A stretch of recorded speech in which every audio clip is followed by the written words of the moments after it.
a little book reading in exchange for dope and liquor. Today on Self-Liberation Saturday, Thane Riddle will lead us off with our flagship live show, Cloak and Dagger. His guest today will be some dude named Arjen, however the fuck you pronounce that. Apparently he's doing some cool work on Nost FIPS and a sort of monetized, decentralized networking solution called Tollgate. They aren't paying me enough to understand it, and then again, I only got my grade 9 anyway. Then we get to the ethical Enclave Saturday special, the Precursor to Agorism. Fuck yeah, my friends, we're talking about breaking the law and feeling good about doing it.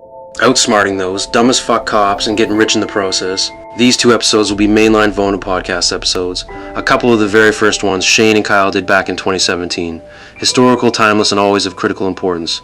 Leave a message for this show by visiting xmrchat.com/PAZNIA radio or find us on Simplex. That link is PAZNIA.com/Simplex. Alright, I'm out. Time to go smoke some hash with General Willie.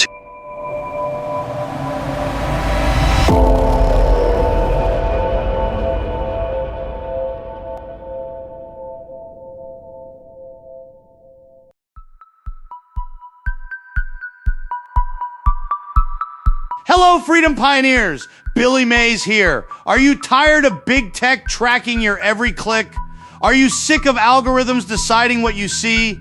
Are you bored of Netflix subscriptions that cost a kidney and Spotify ads that last longer than the song? I know you are, because I'm fucking bored just thinking about it.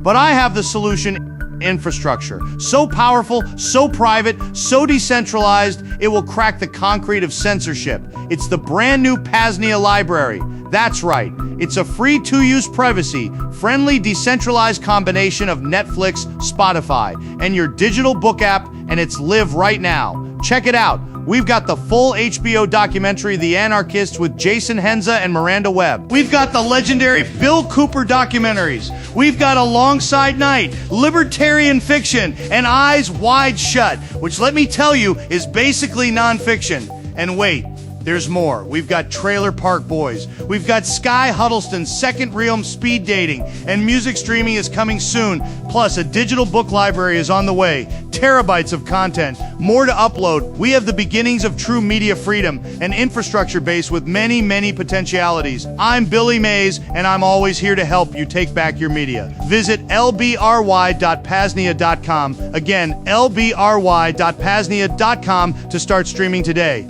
Billy Mays, signing off to go binge watch Firefly. Over and out.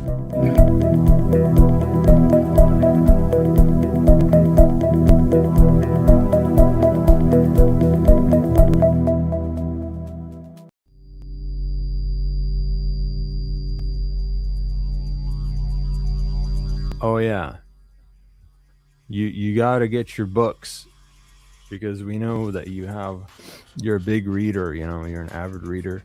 You're not watching anime and reading comic books.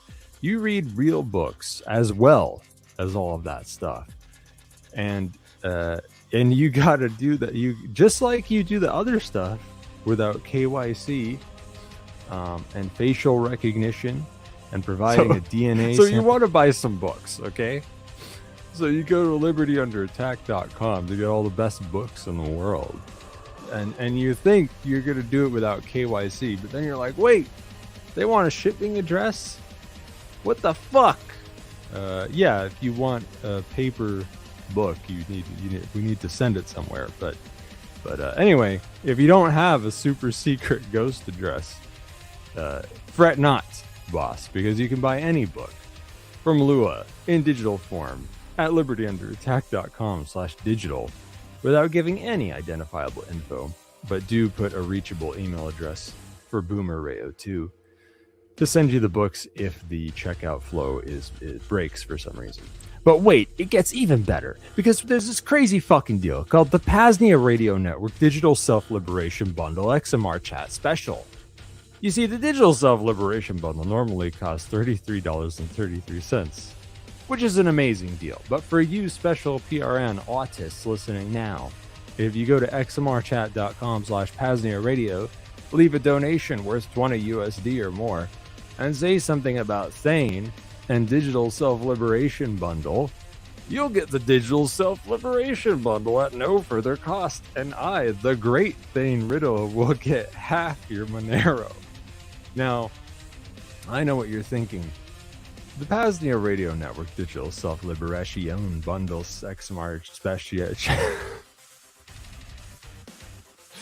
It's 27 syllables long. Is that because there are 27 books in the bundle and 27 hours in the audiobook bundle? Nope. Just a coincidence, you fucking retard conspiracy theorist. Stop talking about it. Stop blowing up the chat. You're going to get banned if you bring this up again. Okay, it's like posting the word Tavistock on Godlike Productions. Okay, you're going to get banned. And anyway, it makes no sense because the XMR chat special gives you another 10 books on top of the other stupid fucking bundle. So it's not even true. It's a crazy deal, folks. Rayo 2 has gone crazy. His house burned down. He's I don't know if they ever found that last cat. He's crazy with grief. He doesn't know what he's doing. He's going insane. Okay, he should not be giving you such a good deal, but you have got it. So take advantage of that by sending 20 USD or more worth of Monero at xmrchat.com/PAZNIA Radio and saying something about Thane and the digital book bundle, and leave an email address for Boomer Rayo 2 to send you the books at. And you can check the private message checkbox or use the super DMs or whatever so that people don't see the email.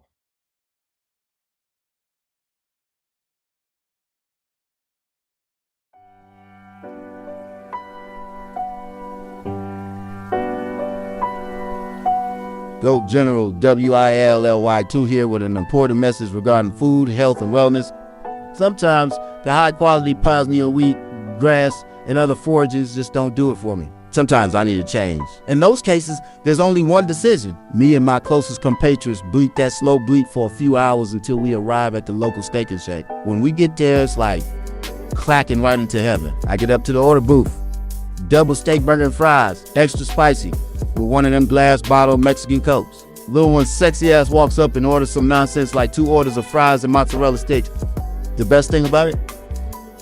It's not like I'm cheating on my pure Beast Goat diet. They'll use the highest quality grass-fed meat, tallow, and you can pay in Bitcoin. Steak and Shake didn't pay me to make this recording. I just think more goats should know where to go for a good and healthy time. Unofficially on behalf of Steak and Shake. Go eat Steak and Shake. It's goatlicious.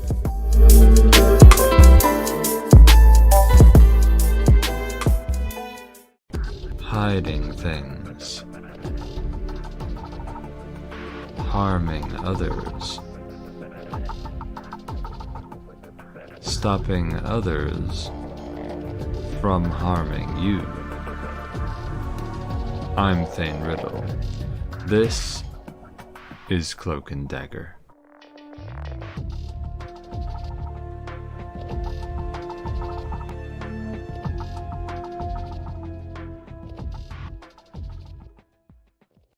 Yo baby, yo baby, yo baby, a gush, bush, niggas. It is I, the great Thane Riddle, the fresh prince of privacy and security, punching in for another underpaid shift boss, live from the heart of the Blacklight district of Ashkababab. All sorts of visible stains all over the place, most of them decorative. You're listening to the PAZNIA Radio Network, the most spectacular treasure in history. We're live on zap.stream. If you're a Bitcoin fag, zap us on zap.stream or Nostr, which is how those of that lifestyle choice say send Lightning Bitcoin over Nostr. If you're a Monero Chad, you can send Monero at xmrchat.com/PAZNIA Radio. Whatever you do, tell them Thane sent you. Give me some free content if you like. Also go to PAZNIA.com/SimpleXRadio.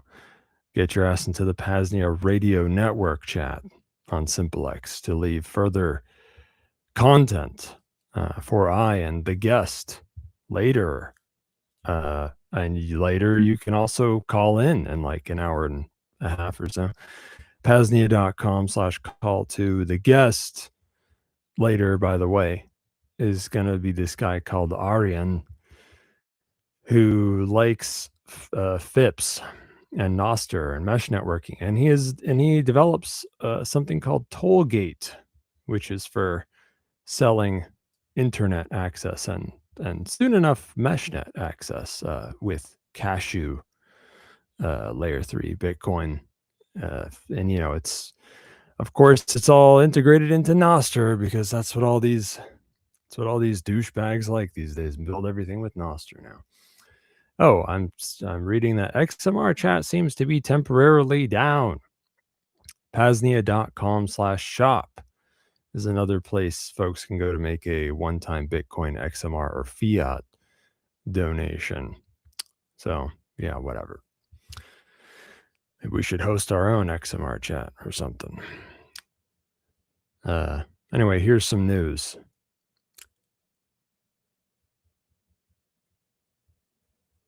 There's supposed to be sounds for the news. I don't know if the sounds are gonna happen. This is Cloak and Dagger News, catching you up on this week's stories, propaganda, or psychological operations critical to your security and privacy.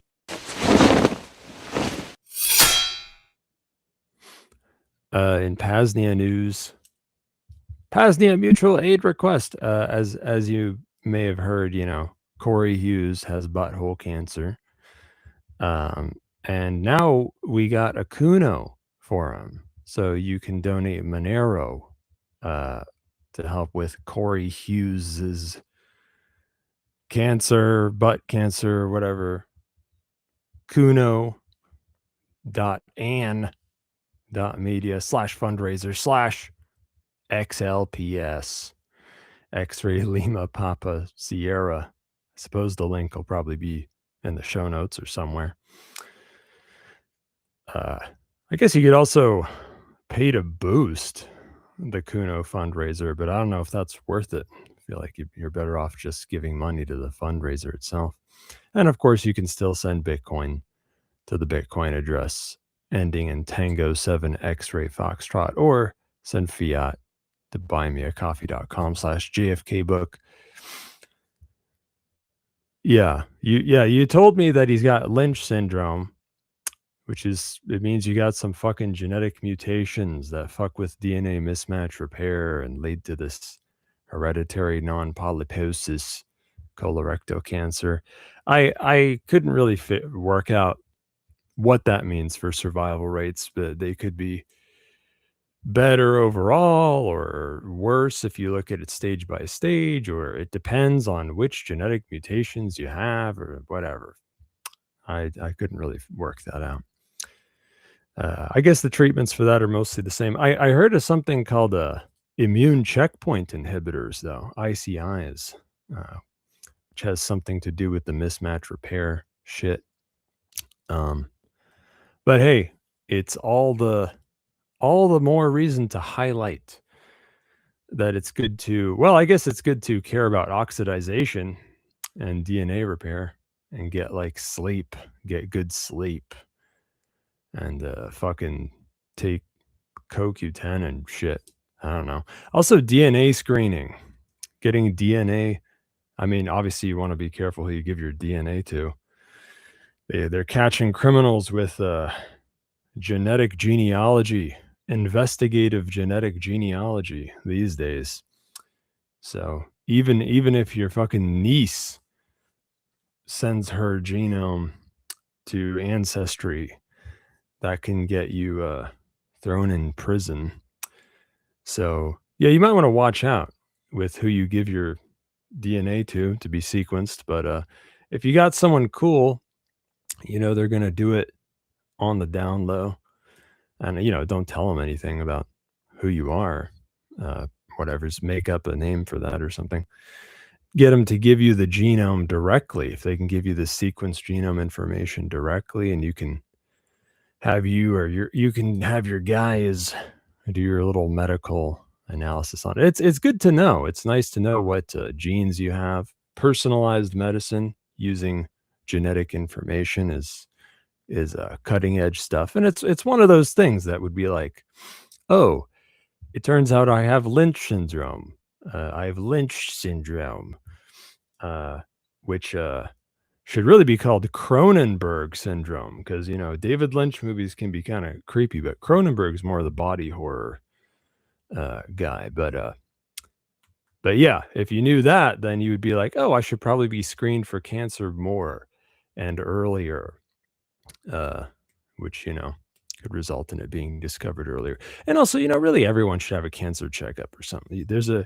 There are ways to, anyone who's like 50 should probably go check and see if they have cancer. Just get a big thorough checkup to see what's wrong with you once you're 50. And if you live on goy slop or something and you get like vaccinated and stuff, you might want to make that like 30 and then go again at 40, something like that. Whatever. Go to the Kuno. There's a fucking kuno.and.media, whatever. There's a Monero thing for Corey now. Here's Mother Earth threats news. There was a magnitude 7.1 earthquake that hit Kumamoto Prefecture on the southern island of Kyushu, Japan. Whatever. They get earthquakes a lot over there. Watch out. Watch out if you're there a few days ago. Yeah, whatever. There was some infrastructure damage, some homes damage. There was a big mall that fell down, and then there was a big boom after the big mall fell down, and there were dozens missing last I heard. But they're just Asians, so it doesn't count. And NBC threats, nuclear biochemical threats news. Taco Bell foot lettuce here to stay. I'm hearing more about that silly little parasite they claim folks are getting sick from because of some sort of foot lettuce. Yeah, a guy was standing with his feet in the lettuce, and apparently that led to all this. That's what they say anyway. I guess elsewise in nuclear biochemical threats, there's some sort of documentary out now, or at least I just heard about it. You remember that documentary Vaxxed? That was a good anti-vax documentary. There's another one. There's a sequel. I don't know if it's the same folks actually, but it's a sequel. I think it's called An Inconvenient Study. This seems like a fun one because Vaxxed kind of made the focus whatever MMR vaccines and autism and fucking that big covered up study or whatever. This is another one that's about like how like if you point out all the times small informal studies have reproduced the kids who get shots have like way more chronic diseases and overall mortality and blah, and like have all these diseases that the kids who get no shots like literally don't have at all, like almost ever. And then they say, oh yeah, but that's not a proper scientific study. You got to do it with like a big medical institution with like thousands of subjects. Well, somebody did that in, I guess, Detroit or something. And with thousands of subjects with the big medical institutions data. Of course, he got fired. Even though he was a pro-vax, doctor who thought the results would just exonerate vaccines, just that he did it at all was enough to get him fired. But you know what the results of that are. I don't have to tell you. It's not good. It's not good for the shots. Okay, there are a couple times the shots were shown to be effective, seemingly at stopping the infections that they were supposed to stop, at least with some of the old school shots, but they still weren't safe. They were causing diseases many times worse and more likely to kill you than anything they were helping with. And then of course, many of them just don't work at all, also on top of being harmful. Anyway, seems like a good documentary. I didn't actually watch it, but An Inconvenient Study might be worth watching. Logistics news. Even though some key refineries, some key oil refineries in Saudi Arabia are not doing too well as some of the air defenses that would be shielding those refineries, not doing too well, which we'll get to more in faggot ass war news. But even though that was happening, the oil prices were going down. At least earlier in the week. That tells me there's some kind of market distortion. I'm not some sort of, what am I? Some sort of stock trader, some sort of day traders. I don't know. Oil futures. I don't know why that is, but I know that it's not right. It's not right. I tell you, sounds like market distortion to me. Whatever. Maybe it has something to do with states flooding markets with reserve oil or something. So yeah, those are chickens that have to come home to roost, and it probably means that it'll be worse later.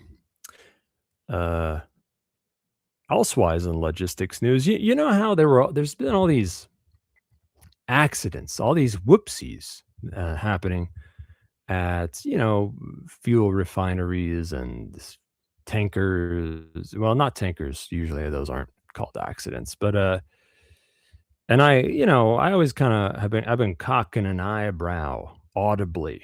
So I don't have an eyebrow. I'm actually a wraith, but like symbolically cocking an eyebrow at that and thinking it's kind of weird. Maybe not all of them are accidents. But in this case, it's the first time I can say for sure that it wasn't. They said it was an accident, that some Egyptian floating natural gas plant went kablooey, and also a nearby tanker blew up. And they tried to say that was an accident. You know how sometimes a natural gas plant blows up, and then an oil tanker that's kind of near it also blows up for some reason. Sometimes that happens accidentally, right? Because the ocean between them caught fire or something. I don't know. But yeah, that wasn't a whoopsie, because somebody caught on tape that it was a drone strike. But the funny thing about that is, well, no one claimed it. But we'll get back to that in war news. Now, in Crackdown's news, if I hear folks talking about this story, I didn't really read about it. All right, but I heard some folks talking about it. Maybe you heard somebody talk about it. I heard some guy used a duress password on his Graphene OS device. He had Graphene on his phone. And there's a Graphene feature where you can set a duress passphrase, and you might know what that is. That's a thing where when you're under duress, like you're being forced to put in a passphrase, you can put in the duress passphrase, and something else will happen other than the thing being decrypted or whatever. In the case of a hardware wallet like a Trezor, it might be decoy wallets that you're talking about. In the case of Graphene, it means wiping the device. And so somebody actually tried that on the Bludgies. I want to say it was in an airport or something. I don't know. You tell me. You probably read it. I didn't. Was it in an airport? I don't know. Anyway, it seems that they didn't like that very much, and they're trying to see if they can get him in trouble for doing that. So, whatever. That's something that happened. Maybe it's relevant to you. Maybe you care in some way about that. I don't know. Elsewise in Crackdown's news, this isn't even news. It's just an article that seemed kind of cool. Did I read the article? No, I did not. No, I did. Are you noticing a pattern here? No, I did not read that. But it seemed like it might be kind of cool. There was an article on my privacy blog called "The Infrastructure That Watches Everything," and it kind of looked like a cool little overview of. They're talking about like fucking Flock cameras and all the stuff Flock has, not just cameras, but the Flock stuff. They're talking about the what's their name? Avalon or some shit. There's a company that has like they do the cop body cams. They got the body cams on the Bludgies. They're doing like a Flock thing with that. There's Motorola has some sort of mass AI surveillance program. They're just giving a little overview on all these different little things. The infrastructure that watches everything kind of seemed like a cool article that I didn't read, but maybe you should read it. Elsewise in Crackdowns news? Question mark. It's another cyber pandemic test, folks. As you may have, this is an old favorite we have here on Cloak and Dagger ever since the start of Cloak and Dagger, where some bit of critical infrastructure randomly turns off for no reason, and this is something that didn't used to happen so often before about 3 or 4 years ago, which coincidentally is right after an Agenda 21 type. Actually, there were two. There were two Agenda 21 type war games. Where what if a cyber pandemic happened? What if a big cyber attack there was a big cyber attack against critical infrastructure? And what if the answer to that was fascism? What if the answer to that was all-out totalitarianism? And they war gamed that twice in a row, and then all of a sudden, ever since then, big like tech companies and airlines and things like that, ISPs, mostly in North America, have been kind of just randomly going down, turning completely off, and then turning back on again later. And it pisses everybody off and causes a bunch of lost money. And they just keep saying like, oh, whoops, like someone's finger slipped, or it was a bug. And it's really weird. Anyway, so my little conspiracy theory that I keep promoting is that the cyber pandemic is a false flag manufactured emergency that is being planned, where they'll press all the kill switches at once and use it to justify unprecedented state crackdowns on critical infrastructure and the internet, and probably the financial systems as well. But anyway, water rationing remains in effect until further notice, and showers are outlawed. Oh, exactly. And so Exactly. is You flushing the toilet. You don't know the half of it, man. That clip was actually going to be better for the next one, because there's actually a water one coming up. But anyway, the first one is American Airlines again, by the way, because American Airlines had a cyber pandemic test last year, but this is a different one. This time they shut down communication between planes and air traffic control all of a sudden. For some reason, all the planes, and for one airline, the communication went down between the planes and air traffic control, as you do, you know. That's just an accident, normal accident, happened for several hours and caused a bunch of trouble. And then there was another one that it could be a cyber pandemic test, or it could just be some other kind of false flag, because this one was actually meant to be an attack, not a whoopsie. They said it was a cyber attack. Cyber attack on a Minnesota state monopoly on tap water.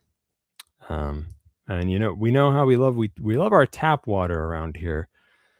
Tap water is very precious. It's very nutritious and delicious. I make my own tap water at home. I make my own tap water at home, homemade tap. And you're gonna want to get into that homemade tap water hobby, because in Minnesota that shit went down for a bit, and then they had a boil order on. Don't tell me to boil the water.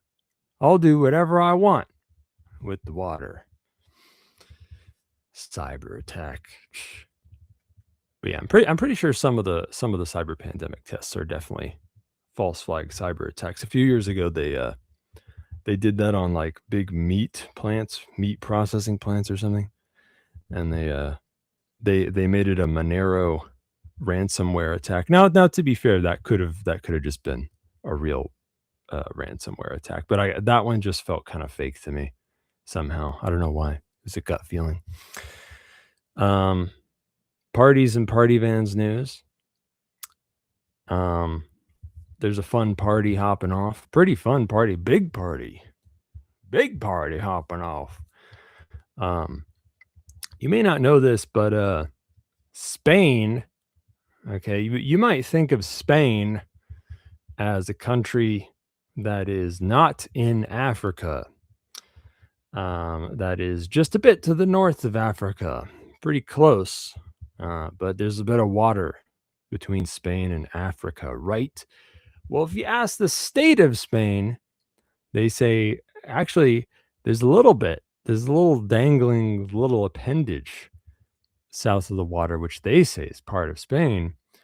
And even the guys there, even the local state of this little city called Ceuta, even they don't really like that very much because they're an enclave. They claim some sort of independence. So even they don't really want to be part of Spain. But anyway, they're kind of considered part of Spain, I guess. But they're fucking in Africa, just bordering Morocco, as it would be.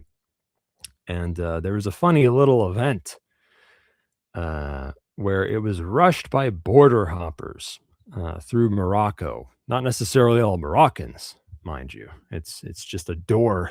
It's just a doorway into Europe, right? So whoever can get to Morocco more easily than they can to Europe will think it's a fun idea to rush the border.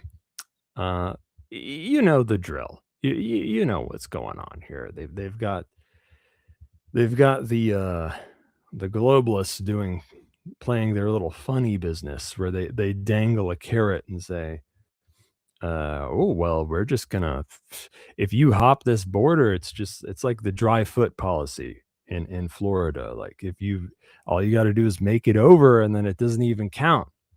We'll say it doesn't even count and you won't get in trouble. And then wouldn't you know it, right after they say that, there's a bunch of George Soros branded buses that are already parked there full of 1,000 guys for some reason at that exact time. And so then they throw a big party and it sounds like fun. There's some rioting going on, a few break-ins happening in Ceuta. There's like no border guards. There's like two guys guarding a chain link fence or something. So wasn't too hard to do this, but whatever, that's happening. So yeah, now you're supposed to either be very upset and become a neo-Nazi, or you're supposed to be a faggot and just be like, oh yeah, it's a good thing. And there's no middle ground, and there's no third option. That's it. Those are the only two things you can be: a communist or a neo-Nazi. And also for some reason that means you can like it or not like it. In PSYOPs news, some sort of Russian state missile blew up in Poland, and there's some sort of little PSYOP going around about how that's some sort of big event, like anyone's gonna care, like NATO's gonna go to war with the Russian state over that. That's not true. It's not even the first time something like that happened. We've talked about like 5 things like that on the show already in the last year, so that's silly. Everyone knows it's just a little collateral damage, a little bit of dust flying off of the war with the Ukrainian Nazi CIA niggers. So whatever, no big deal. Nobody actually cares about that. Elsewise, in PSYOPs news, there's that Pickaxe Mountain crap again. Talking like they're gonna go attack Pickaxe Mountain, which is quite a fortible stronghold of the Iranian yogurt, and I'm pretty sure they can't do that. I'm pretty sure there's not much they could do to attack Pickaxe Mountain. So that sounds made up. And another PSYOP thing that happened was sounds like I ate some Iranian yogurt. Well, I may not read anything to research for the news, but that doesn't mean I won't eat something for research. Elsewise in PSYOPs news, they said that the Iranian yogurt did a surprise attack on U.S. bases. But it's all right because everything was intercepted and it didn't even work. A lie on both counts.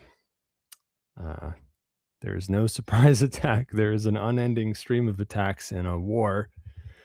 And it didn't seem like they were intercepted very well either. It seems like those attacks worked. Speaking of which, war news. War news is sponsored by Agorism.market. Make money, not war. List your business on Agorism.market or find like-minded businesses on Agorism.market. War news is sponsored by Agorism.market so that I don't forget to say something about Agorism.market from now on. Since we're contractually obliged to do that, I guess. Peace in the Middle East. The Houthis fucked up Jazan refinery in Saudi Arabia, burned to the ground. The Animaniacs characters singing and dancing on the ashes. It later came out they also hit the Kiyanbu refinery, which I brought up before, as a thing that's at the end of a pipeline. That's kind of a big deal. I'm not sure how bad Yanbu refinery was hurt. I don't know if it was hurt that badly, but whatever. It seems to have been hit at least a little bit. The air defenses were badly hurt around there in Saudi Arabia, making prospects for more things like that happening worse. I wonder if the Saudi state is having second thoughts yet about picking fights with the Houthis again. Not to mention the yogurt. The civilians, the civies on the ground in the Middle East are still saying that the interceptions seem to be happening less and less in their countries.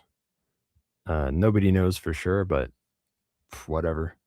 If farmers are posting on Twitter that, oh yeah, man, I saw the missile, and then nothing intercepted it, or an interceptor came and like the missile did some crazy shit and it didn't work, and that's happening all the time now. There's no interceptions anymore. That's basically what we got. We got some guys saying that a lot. So whatever. That's interesting. And the yogurt struck some Kurdish insurgent camps in northeast Iraq. To make you squirm in your chair about World War III, to make you feel a little bit weirder about things. It's not like World War III is exactly happening yet, but when a war starts to creep into 2 continents or 3 continents, it starts to give you that weird little feeling, that uncomfortable feeling. So just to make you squirm in your chair a little bit, the Iranian yogurt feigned outrage over some Iranian guy being on a Russian ship that was hit by a Ukrainian Nazi CIA nigger drone. So, whatever, acting like they care about what's happening in Europe, which gives that vibe, that gives you a little taste of that World War vibe. Meanwhile, all last weekend, the U.S. chilled out with strikes, but they just kept gearing up, bringing more stuff, more assets in there. The whispers, the Chinese whispers through the grapevine from the little birdies say that there were U.S. strikes that were going to happen last weekend, but they were called off for some reason. The yogurt wasn't doing quite as much as they were before either for a little bit. But then things picked up again more midweek. Boring stuff, man. Boring stuff. I'm skipping over all that boring stuff. The U.S. kept focusing on coastal Iranian targets, and also a new spot right by Iraq and the Bubiyan Island where some U.S. launchers are. I don't know. It's kind of weird, but maybe it doesn't mean anything. I don't know. The U.S. focus on bridges. This is something I didn't bring up before. It did not occur to me before, actually. But the focus on the bridges and roads leading to the coastal areas, the focus on the coastal areas, hints that they are thinking that they want to stretch the war well into the wet season, also known as winter over here in the civilized world. Yeah, because that shit is not used that much. Some of the stuff they're bombing is not used that much until the wet season, which hints that maybe they're thinking the war is going to last that long. Maybe they're thinking so they're basically thinking the war is going to last at least a year. Seems to be the signal the U.S. is giving. Saudi state hit some yogurt-loving PMF offshoots in Iraq. Those are the some Iraqi insurgents. They've been brought up before on the show at some point. Now the PMF, the main bit of the PMF insurgent group, has been kind of officially in bed with the Iraqi state and made kind of official, like an official militia. But these little offshoots that the Saudi state attacked are not officially in bed with the Iraqi state. They decided to stay independent. And it seems like this was some sort of loophole that the Saudi state was trying. Because, the PMF hits Saudi Arabia with like drones sometimes, and the Saudi state doesn't like them very much. So they were hoping they could hit them back in a way that would like fuck with them.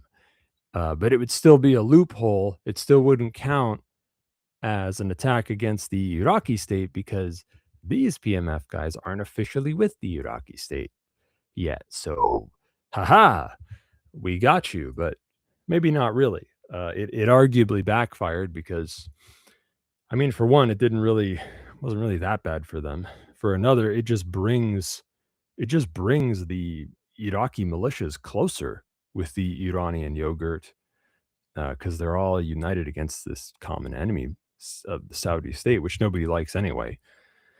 And also it probably led to the Iranian yogurt striking back on more targets in Saudi Arabia, as well as the PMF itself hitting back on the U.S. base in Erbil in Iraq, which has already been hurt a lot lately. So they're probably going to hit it more now. And also, on top of that, the Iraqi state is going to be motivated to look the other way when they do that, because they're likely pissed off that the Saudi state, shot targets in Iraq, and the U.S. isn't doing anything to tug on their leash and tell them to stop doing that. Therefore, Iraq's going to be like, oh yeah, well, if two can play at that game, I won't tug on these guys' leash. How about that? I'll let them do whatever they want. How about that? Somebody wrote something that I didn't really think of because I don't really care very much about political and diplomatic stuff. But I guess it's true that one of the Iranian this week was poorly timed in a way, and because it came during it's not like there was any special ceasefire this week, but it was kind of a lull. It was a lull in combat, and it was a little uncouth, I guess, for the Iranian yogurt to make that strike when when that Jewish guy that nobody likes was in DC. So yeah, whatever. I don't really pay attention to all that gossipy stuff. That's for girls. I don't understand. That's like, when you just say something normal.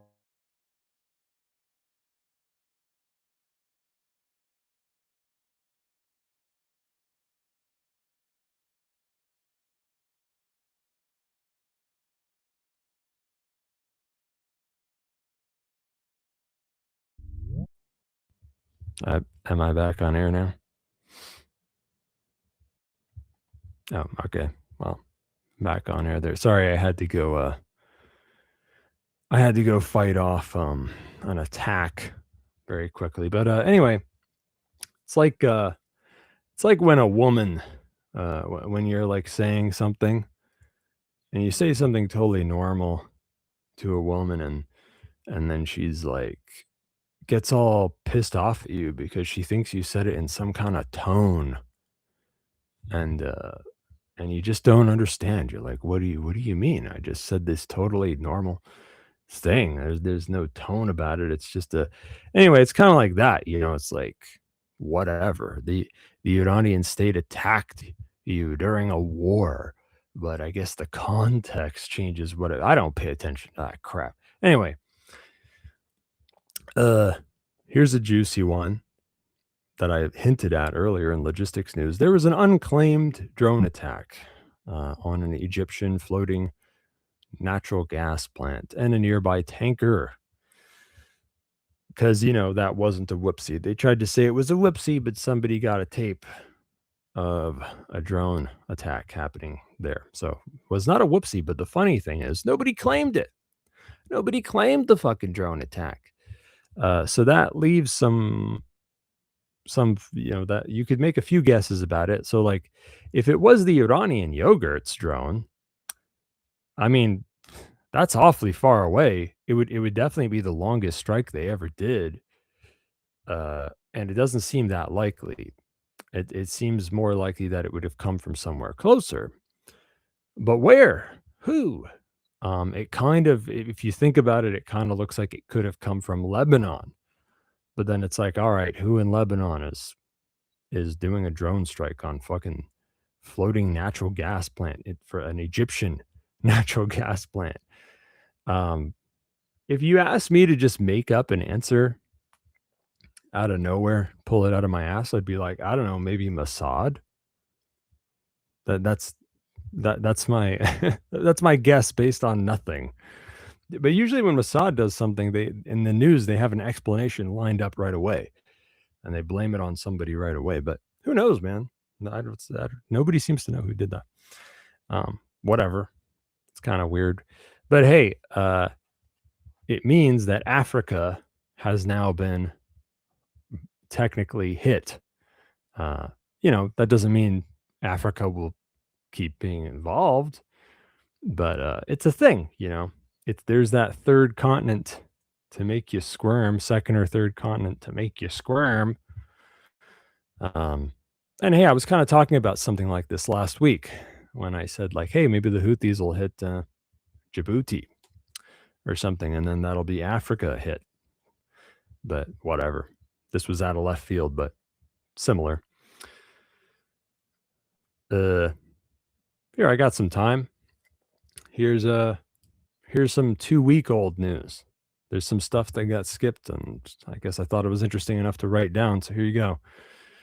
Some stuff from the Soviet 2.0, Soviet Union 2.0 versus Ukrainian Nazi CIA niggers. What did I write here?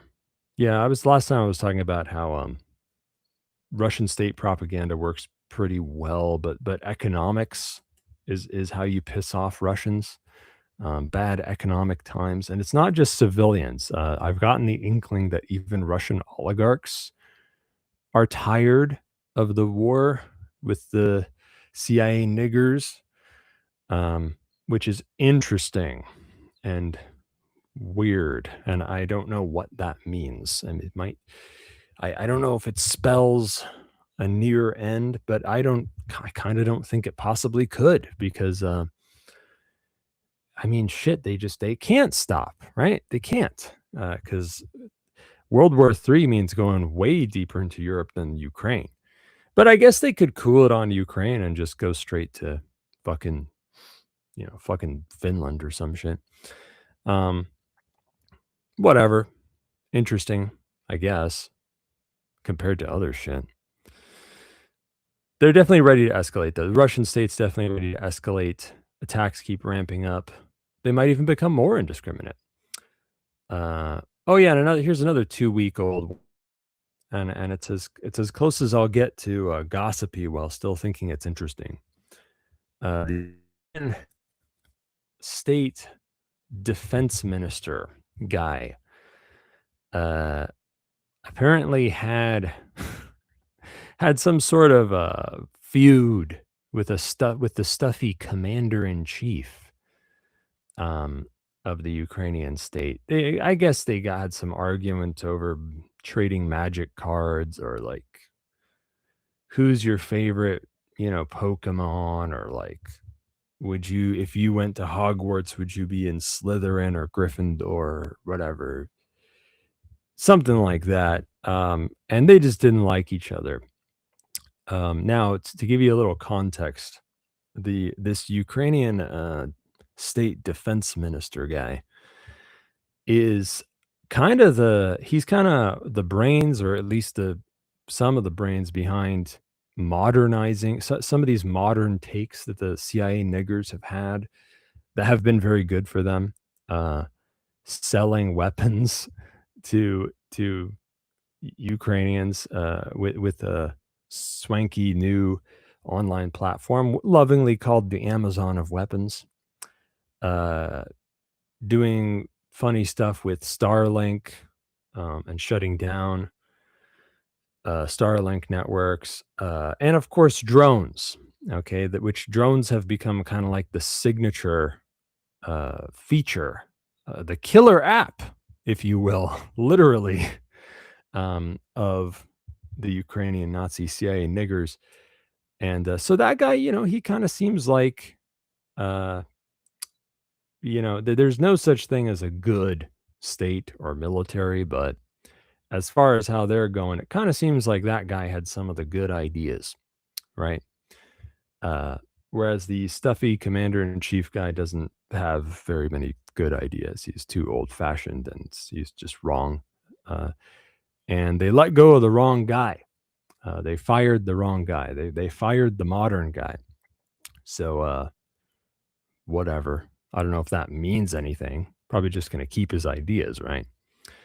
But it did piss everybody off.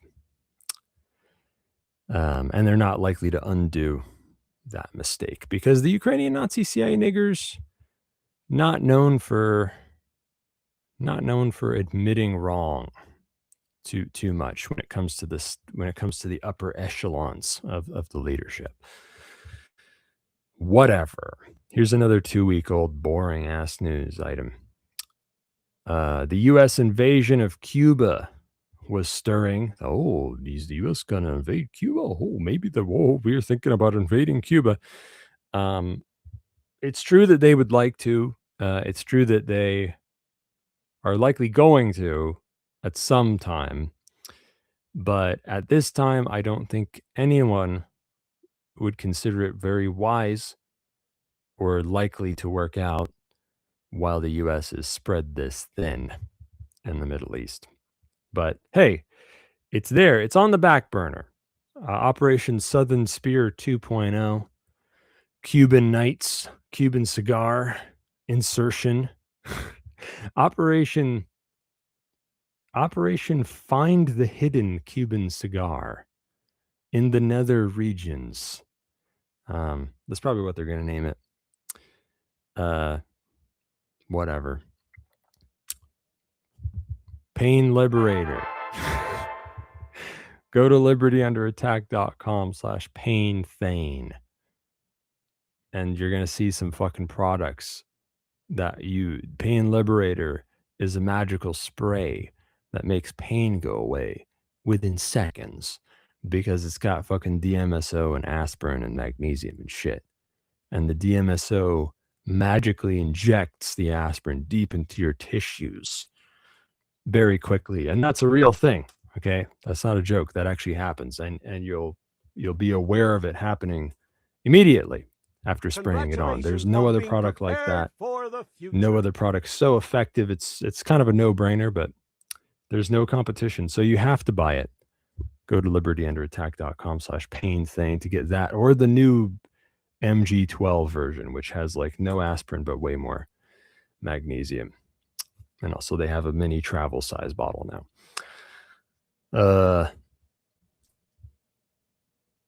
Here, let's see if I can sneak in. You'll be making Rayo2 says they'll be making a DMSO cream soon.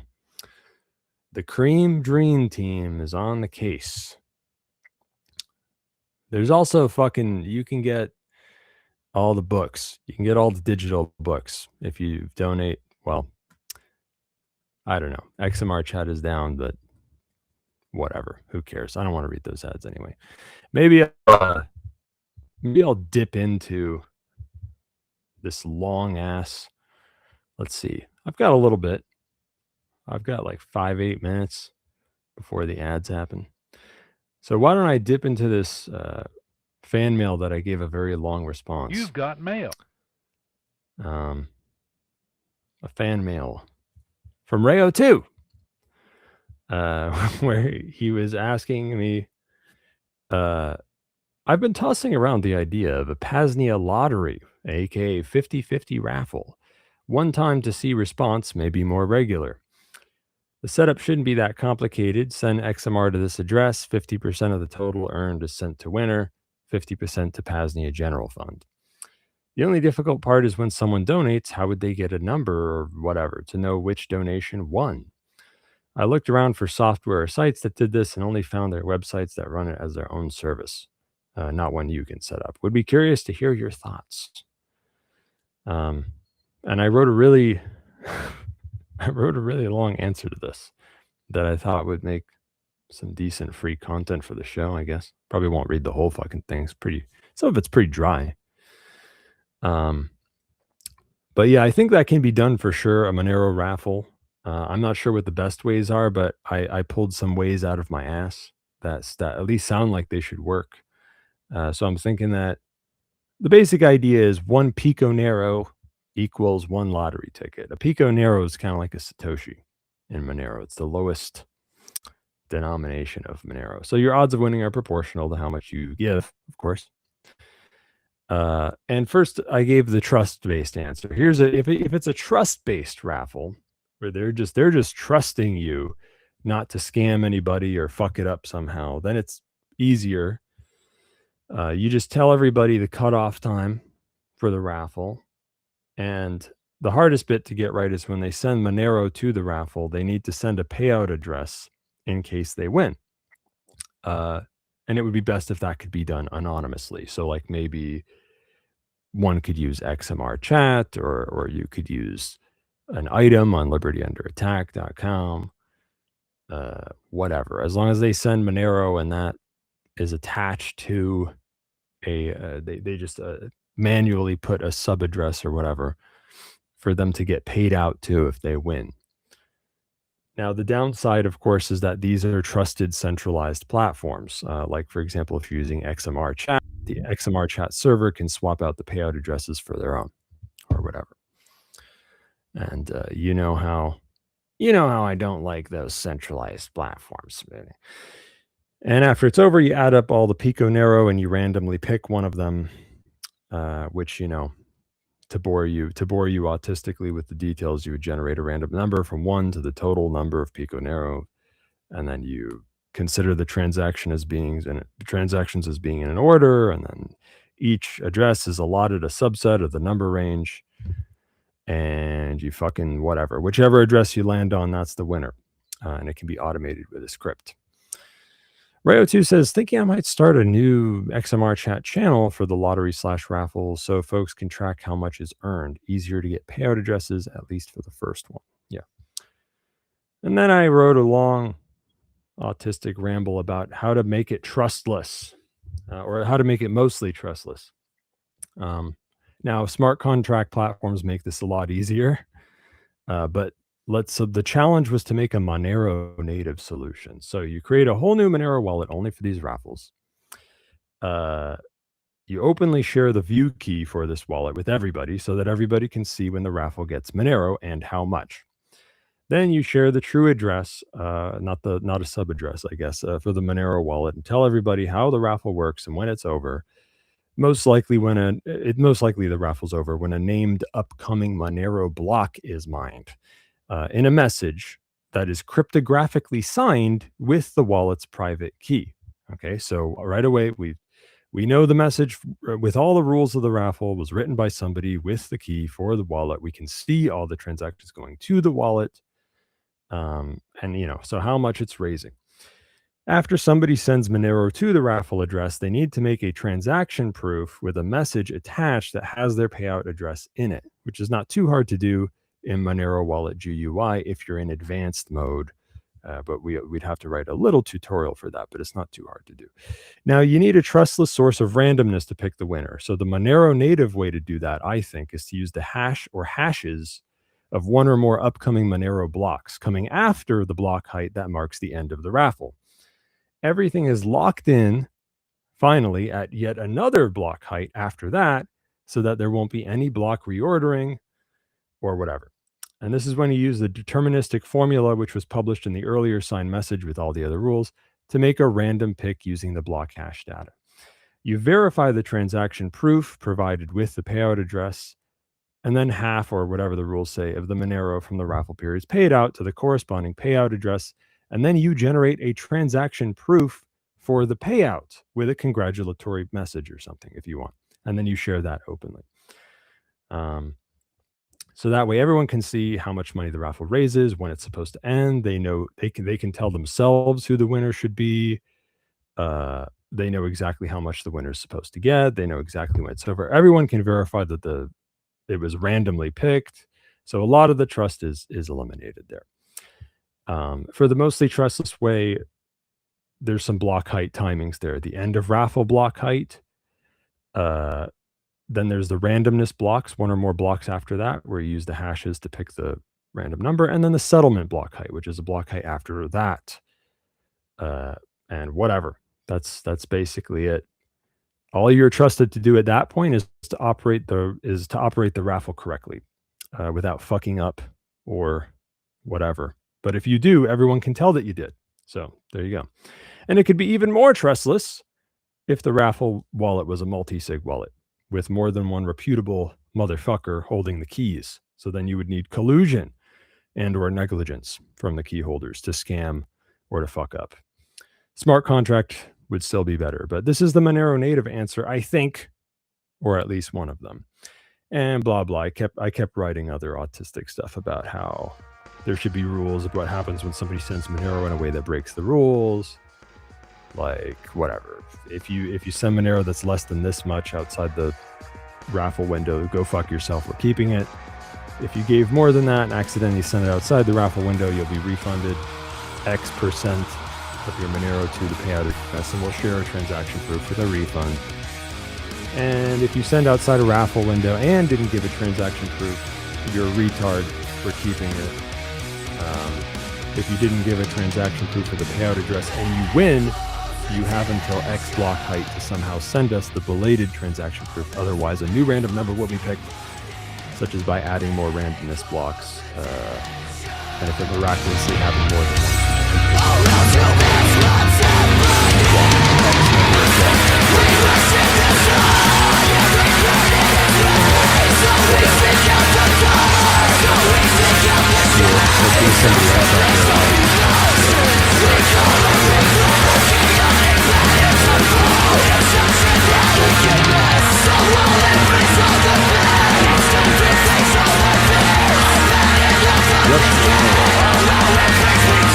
Boy, oh boy, what is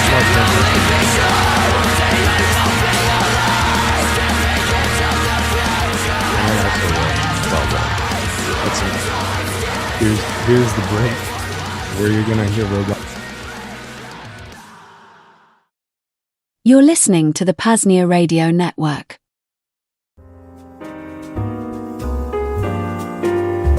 While infrastructure costs for the PAZNIA radio network aren't exorbitant now, there are some costs. It will also increasingly demand more time as we move towards longer transmissions and more transmissions. If you'd like to help cover current costs and even the expansion of our efforts, please visit PAZNIA.com/shop. There, you can make a one-time fiat, Bitcoin, or Monero donation. You can become a stakeholder, and you can even order some one-of-a-kind PAZNIA merch, ranging from shirts to hats to flags, all the way to beach towels. Again, that link at PAZNIA.com/shop. Cheers from the Free Republic.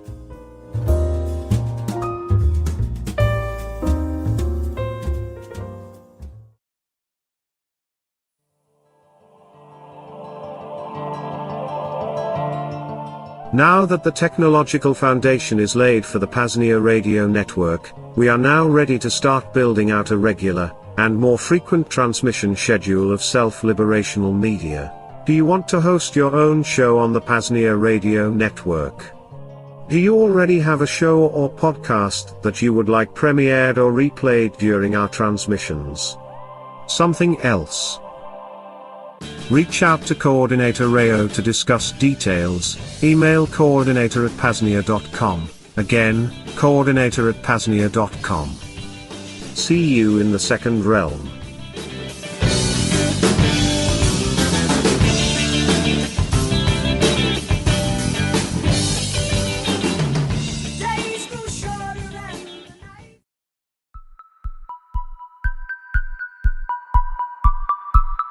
Hello, Freedom Pioneers! Billy Mays here. Are you tired of big tech tracking your every click? Are you sick of algorithms deciding what you see? Are you bored of Netflix subscriptions that cost a kidney and Spotify ads that last longer than the song? I know you are, because I'm fucking bored just thinking about it. But I have the solution: infrastructure. So powerful, so private, so decentralized, it will crack the concrete of censorship. It's the brand new PAZNIA library. That's right. It's a free to-use privacy-friendly decentralized combination of Netflix, Spotify, and your digital book app, and it's live right now. Check it out. We've got the full HBO documentary, The Anarchists, with Jason Henza and Miranda Webb. We've got the legendary Phil Cooper documentaries. We've got Alongside Night, libertarian fiction, and Eyes Wide Shut, which, let me tell you, is basically nonfiction. And wait, there's more. We've got Trailer Park Boys. We've got Sky Huddleston's Second Realm Speed Dating, and music streaming is coming soon. Plus, a digital book library is on the way. Terabytes of content, more to upload. We have the beginnings of true media freedom, an infrastructure base with many, many potentialities. I'm Billy Mays, and I'm always here to help you take back your media. Visit lbry.paznia.com. Again, lbry.paznia.com to start streaming today. Billy Mays, signing off to go binge watch Firefly. Over and out.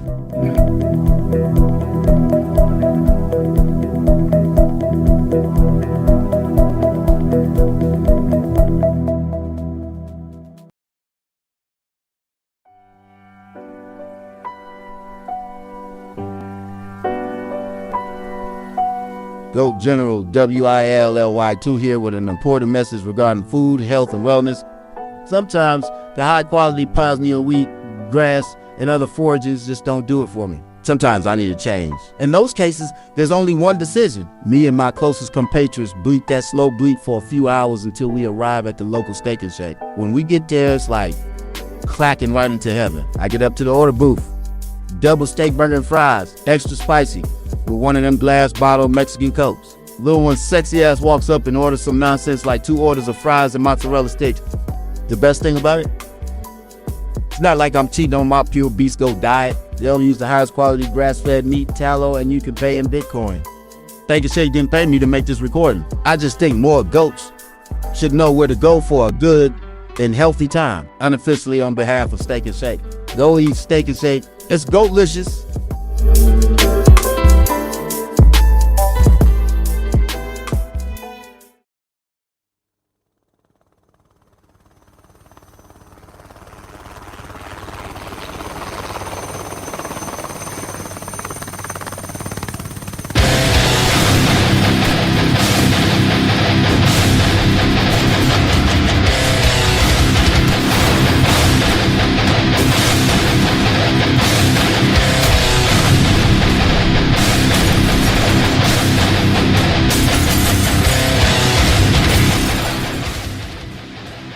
And now, back to Cloak and Dagger with host Thane Riddle.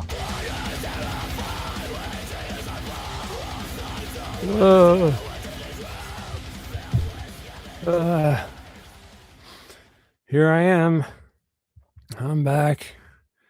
And also, I'm with my guest, Arjen. How's tricks, boss? Hello there. Good evening. Thanks for having me. Absolutely. Now, I often let guests autistically info dump as much as they want because I'm very lazy and it helps me kill time. But I'm trying to be a better tard wrangler. All right. So I'm going to warn you that I'm going to cut you short because there's a lot of good, juicy stuff to ask you. I'm going to try and get through this crap. But luckily, we have overdrive. We can go 45 minutes overtime if we want to. So it probably doesn't matter. But I'm trying to be a better tard wrangler. So I'll let you know. Anyway, who the hell are you? My name is Arjen. I work on mostly Nostra-related freedom tech stuff. I think that's the best summary in a couple words. I work on Tollgate and on FIPS and related projects around it. Now, I'm going to ask you a canned question. I'm asking everybody now. How has privacy and security come up in your life? I think through the absence of it. I think privacy is a bit of it's a hard thing to describe. It's many things at once. I think it is the way it bothers me, the lack of it, is that it is like you're treated like you're not trusted in anything you do in any time at any time. And security is, in many ways, I think, is a separate subject, which obviously in the last couple of months we've seen a lot of interesting cases where, including yesterday, where security is getting a hot topic. A lot of developments recently. What happened yesterday is probably something I should know but don't. There's the cold card issues where the seed phrases didn't turn out to be as random as we thought they were. So a lot of people have lost significant amounts of Bitcoin. How likely do you think that is to be a backdoor versus just a mistake? I don't know. It's not my specialty. So it's I don't think it's up to me to comment on that. And it's too early to $70 know, million worth of Bitcoin hacked. It could have been worse. But yeah, I mean, like I kind of feel like we're talking about a hardware wallet, right? Yeah. What's it called? Colt card? I don't think I even heard of that one. Yeah, cold card. It's by, it kind of seems like, card. Randomness is kind of a big deal in something like that. And when you have a specialized piece of hardware, like one of the things you should be doing is having like an entropy chip that gives you like really high quality randomness. So for them to fuck it up that badly, I mean, like, it kind of feels like a backdoor is more likely, right? Like that's how it feels to me. Like maybe it's just them. Maybe it's just them taking it and acting like they made a mistake. But whatever. Anyway, so what the hell is Tollgate? So Tollgate is a protocol I'm working on that allows any router or any device really to buy and sell internet to each other, so that anyone with some spare bandwidth can resell what they have, and that way you can bootstrap an internet network bottom up instead of top down. Yeah, and this is a super fucking cool project. This is way up my alley because I'm talking about that all the time. The need Nice. to, I mean, I have my own sort of mesh network tokenization project, sort of. It's just in the talking about things stage, but I'm into this shit. So you're using Cashew, right? And this is like a Nostr native thing, I understand. Yeah, I would say Nostr adjacent. You can use it independent of Nostr, but it is a perfect marriage between technologies. They fit very well together. Now, what's the user experience like for a seller of bandwidth in Tollgate? So as a seller, you install some software on an OpenWRT router. So that's an open source Linux version for routers. There's a ton of routers that support it, and even your old ISP routers, you can reinstall them with OpenWRT often. And what it does, it you can set a price for your bandwidth. So let's say I charge whatever, $10 worth of sats for a day, and then the other part, the buying party, will stream sats. So you don't create credit, you literally stream sats as you go along. So you make very small granular payments to the operator, and that way, as a customer, you can switch to the best available operator that is around, because people should compete for to get your sats. And as the customer, you can also resell that, and the cycle continues. And that way, you basically create an entire market where everyone is an ISP, and everyone should be a profitable ISP. And you can price by time or by bandwidth, right? Yeah. Okay. Now, what's the user experience like for a buyer? So what we focused on for early versions is to show people a captive portal that pops up that shows you can pay with either Cashew directly or with Lightning, and then you get you get X amount of data or time, after which the gate closes again and you have to make another payment. There's of course not a very automatable way of doing things. So the captive portal just acts as a client, but we're working towards every Tollgate client, everyone that uses it also being a Tollgate, of course, and automating that process of doing the top ups every, let's say, 5 seconds. Yeah, that sounds good. Now, what do you think needs the most work right now in the user experience besides that? One of the hard parts is there's two things. There is, you need, for the automation, you kind of need native software to run on the user device. So like on our laptops, on our phones, so as an app. So it is, it's tricky to have people download an app in order to use your thing. That is a big UX challenge. And the second one is, of course, like onboarding people to Bitcoin if they haven't ever heard about it. How are they going from this open network I see into, oh, I actually need to get Bitcoin in order to use it. Now, how do you raise money for the development of Tollgate? Is it mostly the donation fees from the sellers on the network? Because I know there's like a default donation, basically, right, on Tollgate. Yeah. Although those numbers are negligible. So we work with a couple people on this, and we get grants to work on this software. Oh, who'd you get grants from? I get a grant from OpenSats to work on this. Okay. Now I myself, like when it comes to thinking of how to fund development in something like this, the best idea I came up with off the top of my head was the same shit as you. That just like I always have a default fee that people give us or whatever. I think that could work, but can you think of any other ways to raise money in a protocol like this, like in a decentralized way? I think there's a couple. Of course, there's like the voluntary donations, like the one-offs, the buy me a coffee type stuff. But that has existed for a long time, and it for most projects that doesn't really sustain it long term.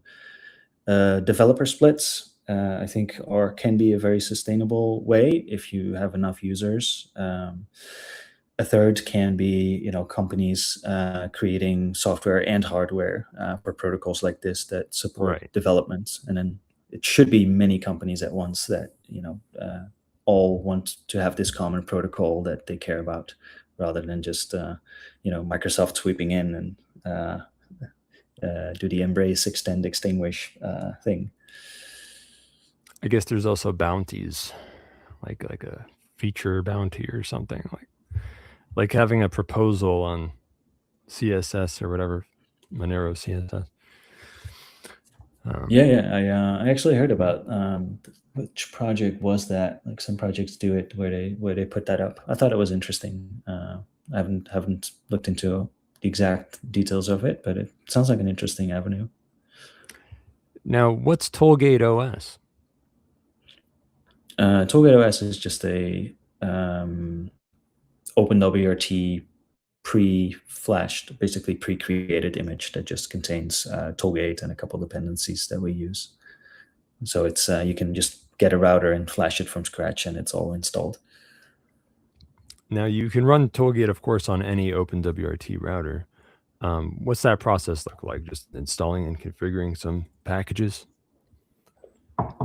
Yeah, so we have on our website, we have releases.tollgate.me. There's some search options where you can find your either your exact model, where you can flash the entire OS, or if you know the chipset of the routers, because there's many, then you can download the package or the OS and log into your router and install it. So you need still a little bit of technical know-how, like how to SSH into the device. We're trying to make that easier over time. Now, and then do you think? Just go ahead. And then once you get it installed, you need to configure, your own Lightning address where you want the payouts, the profits to go, and you can set the price there as well. Yeah. Now, do you think this would run on like any OpenWRT router, like a really shitty router, or are there some like minimum specs because of the Cashew wallet or some shit? I don't know. Yeah, there are. That is actually a pretty big challenge. We have been using, we've been writing it in Go, and the only Cashew library available in Go is the GoNets library that is no longer maintained. So we are in the process of switching over to Rust, where we can use the Cashew CDK libraries, and size is an issue. We are trying to see if how small we can make it, or have stuff not run on the device that can run elsewhere, especially if you own multiple. There's a lot of like optimization pathways there. Yeah. That I is hard think to trying to get it to run on the shittiest possible hardware is a good goal to have. Yeah. So that it's a nice, flexible, resilient network where people can sort of repurpose whatever's lying around. Now, are there default Cashew mints configured, or do you have to write them in by hand? Yeah, we set a couple. I think it's Minibit and Coinos, but I would definitely recommend people to change that. Some of them are not always as reliable, or I think it would be good to have a bigger diversity of mints being used. Yeah, because Cashew mints are trusted. It's there's a decentralization trade-off with Cashew. Now, for those looking to buy bandwidth through Tollgate, is there only a mobile client? Like, what if you want to use a desktop or a laptop or something? That's also part of the reason why we're switching over to Rust. It's easier, because the libraries, and we want to use that as an opportunity to make it easier to integrate it onto desktop, etc. So The current version is still very much OpenLibRT focused, but it is not where we want to stay. It should run on any device, and even your Android phone should be able to become a Tollgate. Yeah, yeah, that's I like that. Yeah. How now? I know you're trying to like switch implementation and everything right now, but how mature would you say Tollgate is by now as a protocol? Let's say it's still very early, because we found over the course of time, like we find issues and assumptions that we made that turn out to actually be different in practice. So that's why we learn, and we're like taking everything together and try to come up with better ideas on how to scale this. Like, you have issues with mint availability, and also if the mint goes down, like your network can go down, and that can have cascading effects, right? Especially if the mints are in that same network. How are you going to deal with that? Yeah, yeah. By the way, folks, Rayo2 says XMR chat is back. So if you want to send an XMR chat, you can go to xmrchat.com/PAZNIA radio. Is it PAZNIA radio or PAZNIA? Well, whatever. One of those will work. So yeah, you've got an implementation go. You're trying to transition to Rust. Are those the only 2 implementations so far? There have been a couple others that people tried along the way. I don't think any of them are maintained currently. We saw someone last week that made a quick implementation for Tollgate on FIPS, which I think we'll get to as well. Oh yeah. So there are other implementations, but as far as I know, there's not like one that's consistently being maintained. Now, how married is Tollgate to Nostr? How tightly coupled is it with Nostr stuff? Not at all, really. Initially, we thought that it made sense to marry it to Nostr, but it actually brings more complexity than needed. So the only thing that's really important is the cashew side of things. So Nostr, not really. It will be when we base it on top of FIPS, where there will be npubs. Then we'll have a bit of a connection, but it's very loose. Yeah, all right. Yeah, I think it's good to stay flexible and kind of make your own thing that can just compose with other stuff. Now, how does Tollgate work under the hood? Get into the nitty gritty for me a little bit. Yeah. So when you install Tollgate on the router, there will be a small web server running on port 2121, which if you hit it, it will give you the advertisement of the Tollgate, which is just a list of mints, their prices, and whether you're buying bytes or time, and at which intervals you can buy that. That is really all the information you need in order to send a cashew token. And as you send the cashew token to the same in a post request to the same endpoint, you will basically the gate will open for you. And what the software does then is it uses Netowrking, which is the captive portal software, but also helps with the firewall stuff in order to open and close the gate. So payment comes in, gets checked with the mint. If the mint says all good and we can swap the token, then the gate opens for however much you happen to have paid. Okay. Are there any key dependencies that you think are worth bringing up, like that are like a big part of the project?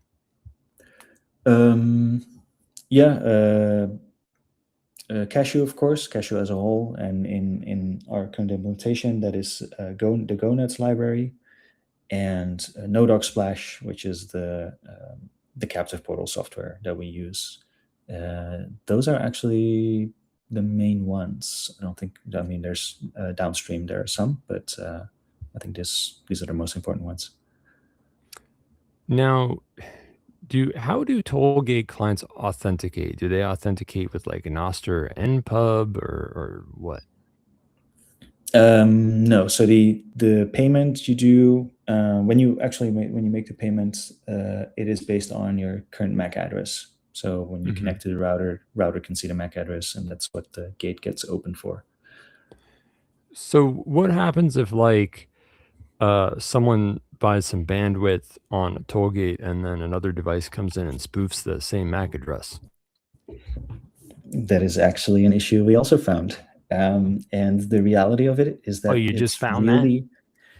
No, I mean, we knew that very early. Yeah. And that is something that is really hard to work around, even in a lot of professional setups like airplanes and cafes, etc. This is very much possible to do. I think there might be ways around it, but it gets very complicated very quickly. So that's also how part of why we landed on looking for more sustainable solutions. Well, I mean, I think the answer would be cryptographic identity or cryptographic authentication, at least. Exactly. Yeah, But on a firewall level, those are really hard to enforce because it's not built into our current network stack to have cryptographic identities. You can make it work. You've got your software on the router. You can do whatever you want. True. You'll figure it out.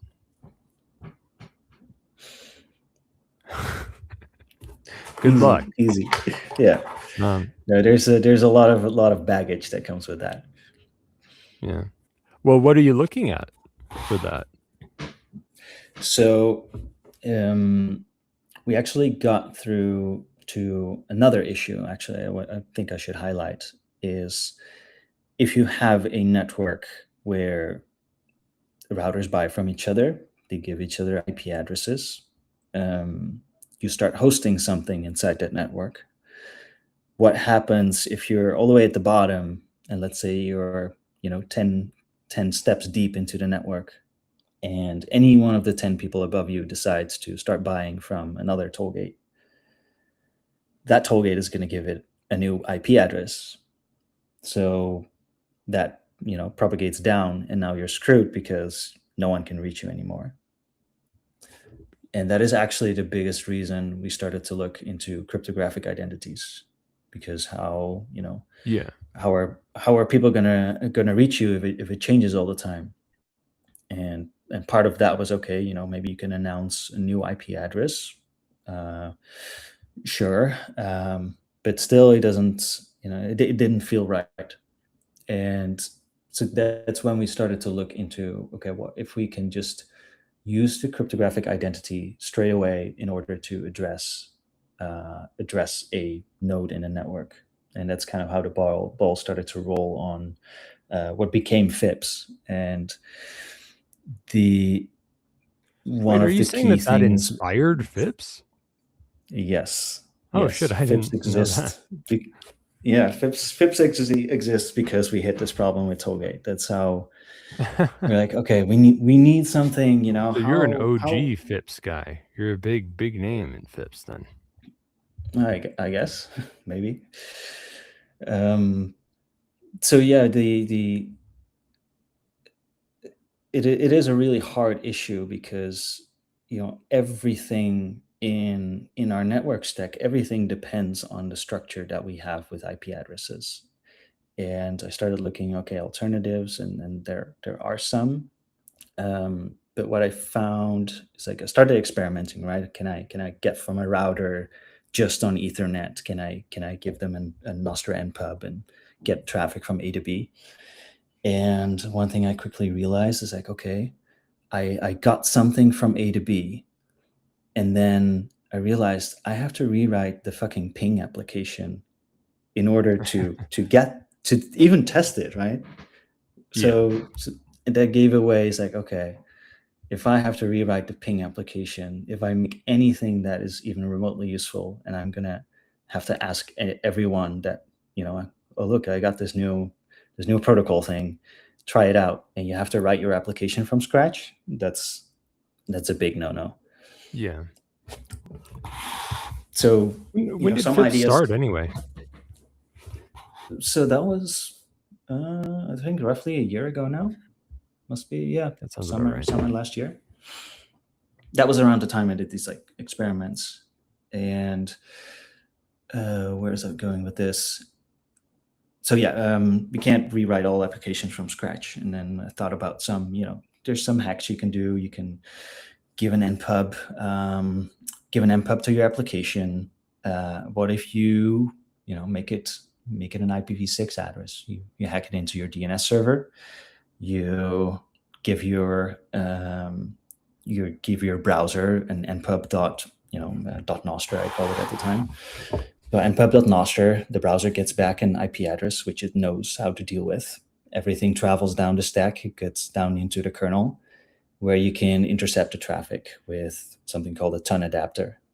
And that is what firewalls, what VPNs, for example, use. Yeah. So once you capture that, you can actually match that with what you just used in your DNS server, and then actually send it to the npub instead of the IP address.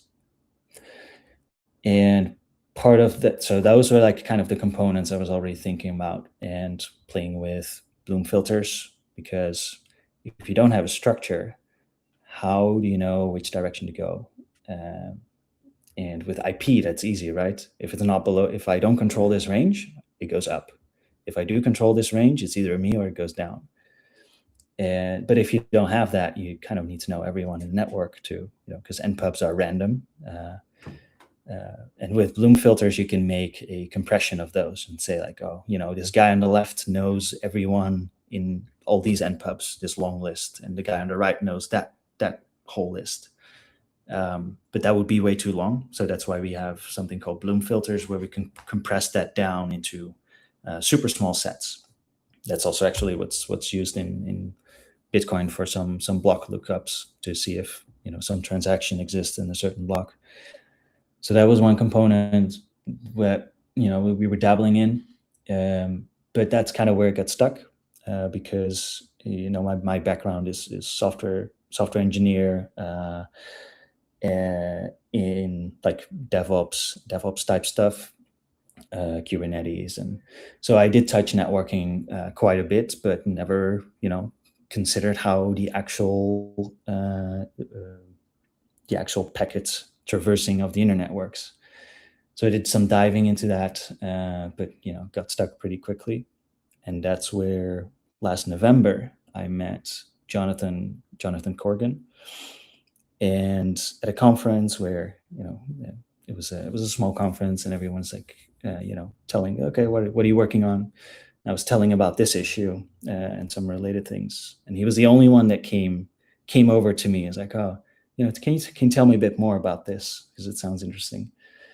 So basically, it was 3 days, and I saw nothing of that conference other than us sitting in a small room and talking about this stuff. And he'd been around in early Bitcoin and did some development on that, but he's been kind of like away for a while. But this was like the first conference he went back to, and we had a good time, and I kind of forgot about it, because I thought he forgot about it. And then around January, he got back to me. He's like, hey, I can't shake this idea. I think we're onto something. So that's when we started to talk about, okay, what does this thing actually need to do? Do your wives know about this relationship? Yeah. Well, I'm not married. He is, but yeah. As far as I know, there's consent. There's like a parody Christmas song. It's like a parody of the 12 Days of Christmas, and it's like, I'm not gay, not at all, I'm as straight as I can be, and then each one's like a different excuse, and it always ends with it was a convention. Anyway, go on. So yeah, it's good. I guess that's how these things happen. But yeah, that's kind of where we started drafting some ideas, and I did help on some early stuff. but he's really the brains on how the protocol itself takes shape, because this man has 40 years of experience being around in he worked on IPsec, he worked on early if I remember correctly, early DNS stuff. Ooh. IPv6, I think, some very early things. I think he'll have to correct me if I say dark something. side. Yes, he was there. And now he's here to destroy what he built. Yes, yeah. We should get that guy on the show too. Definitely.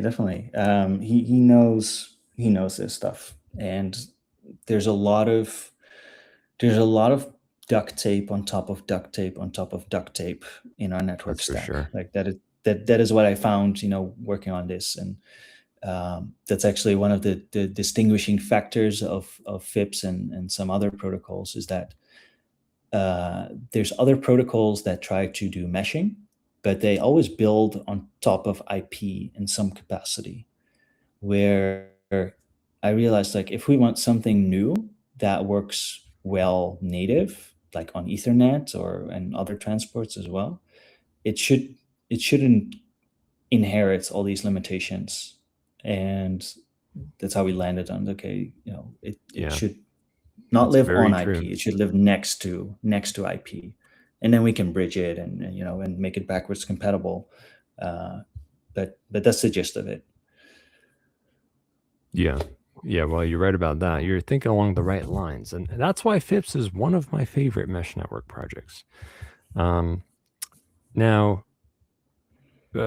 we talked about using cryptography for authentication. Do you think like end-to-end encryption is within scope for Tollgate, or no?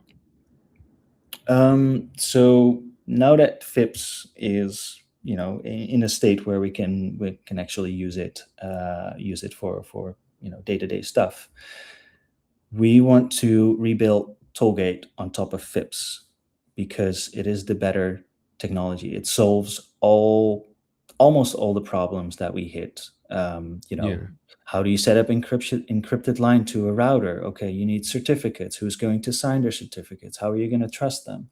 And that's just like one part of the whole pile of issues. Where on FIPS, it's NPUB based. Everything is end-to-end encrypted on 2 layers, on hop to hop and end-to-end. So if you talk to anyone in a network, it's going to be doubly encrypted. So you have an identity. You can't spoof it because it's a pub key. So all the primitives are way better, and you don't just have one upstream. There's no up and down anymore. It's a flat hierarchy. So therefore, I can connect to five peers at once, and if one goes away, I don't give a shit because I have 4 other ones. So it solves so many issues. And if we want to use regular IP traffic, well, we can tunnel it through FIPS instead, so that you have a resilient network, but you can still, access the traditional internet through a tunnel. Yeah. Well, I'm definitely a mesh first guy, so I think you're going the right way with that. By the way, here's a little question. You've got this thing called stealth mode where there's no captive portal. How does that work? So the idea there is that you don't, we didn't actually build that out yet, but we are aware that we want to, if you are in a place where it can be a problem to have these things advertise themselves, you can just not advertise and only, just accept the tokens if you have the cashew tokens, if you have the right ones, and then open the gate. So it's like the tokens themselves can be a passphrase, because if it's of a mint that you control, that you only give to your friends, only you can access it if you know the right people.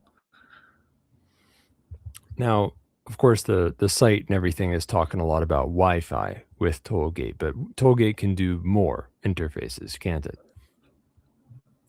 Yes. So it's Wi-Fi was kind of the first obvious use case, but wired internet, of course, and and based on FIPS, we can also do it on Bluetooth. Bluetooth, USB cable, UDP, doesn't really matter what you choose. You can charge it for anything. Now, Ethernet's already supported, right? But Bluetooth you're working on? Yeah, Bluetooth is kind of a different beast. It can be very, very fragile. So I'm experimenting now with Bluetooth on Android. We had an early version of Bluetooth between Linux devices, but there's some assumptions there that didn't work cross-platform. So that's still in the works. It does kind of feel like, from personal experience, like different platforms are implementing Bluetooth in different ways, and there seems to be poor compatibility, cross-platform compatibility. Yeah, just based on using Bluetooth devices, that's how it feels to me. Yeah, and honestly, I think since we can bridge transports so easily, I don't think Bluetooth is really the right choice for most devices. Of course, if you only have Bluetooth available, but I'm working on like a test app now where I also use Wi-Fi aware, which is basically a Wi-Fi connection directly between phones, similar to how you can do Bluetooth, which is like 100 or 1,000 times faster. That would be better, yeah. Yeah, Bluetooth it's kind of like, it's neat. You can do it. Should you? There probably aren't many times where you should. Yeah. Now, how about? It's cool though. Like of course, it's a perfect demo. It's like I was able this week during an experiment. I was able to do make a tunnel through FIPS on a phone that is in airplane mode. Only Bluetooth is on. That is connected to another phone that is connected to an access point that has only FIPS, and the access point is connected over Ethernet to a laptop that is connected to Wi-Fi that actually has internet access. And through that, I was able to load a website only by being on Bluetooth and being within the mesh. That's pretty cool. How fast did it load? I was impressed with how decent it was. I think it's like half a megabit per second. So, but it loaded images. You could see that it was, it was loading. But it was not. You don't need a ton of bandwidth for most stuff. No, exactly. Like basic messaging, I probably wouldn't have noticed anything. Speaking of neat stuff to do with low bandwidth, you got to be looking at sideways at things like LoRa and Wi-Fi Halo. What's going on there with Tollgate? Well, given that Tollgate will be based on FIPS, it will depend on what FIPS supports as transports. So it decouples that neatly as well. Which is good, yeah. Yes. I have to say FIPS is not focused on super low bandwidth, but it's one of the things I don't like about it. Yeah, but we do aim to bring down the minimum. Yeah, that would be good. Jonathan's currently specking out a V2 because we're already hitting the size limits of the current mesh, the first version. And one thing is that probably the limit will be about 256 bytes minimum packet size. The minimum FIPS packet size, and then of course you can chop them up and reassemble them. So that should be getting closer to the bounds of LoRa. And paired with that, I think that based on some experiments I see other people do, that the technology and the chips that we can use can probably bring up the floor of that quite a bit as well. So I think it's the right trade-off. Yeah, all right. Now, what the fuck is ESP now?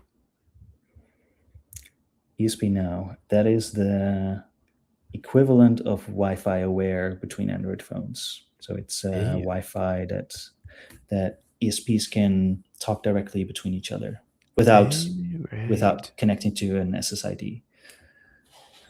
That's cool. Yeah, I like that.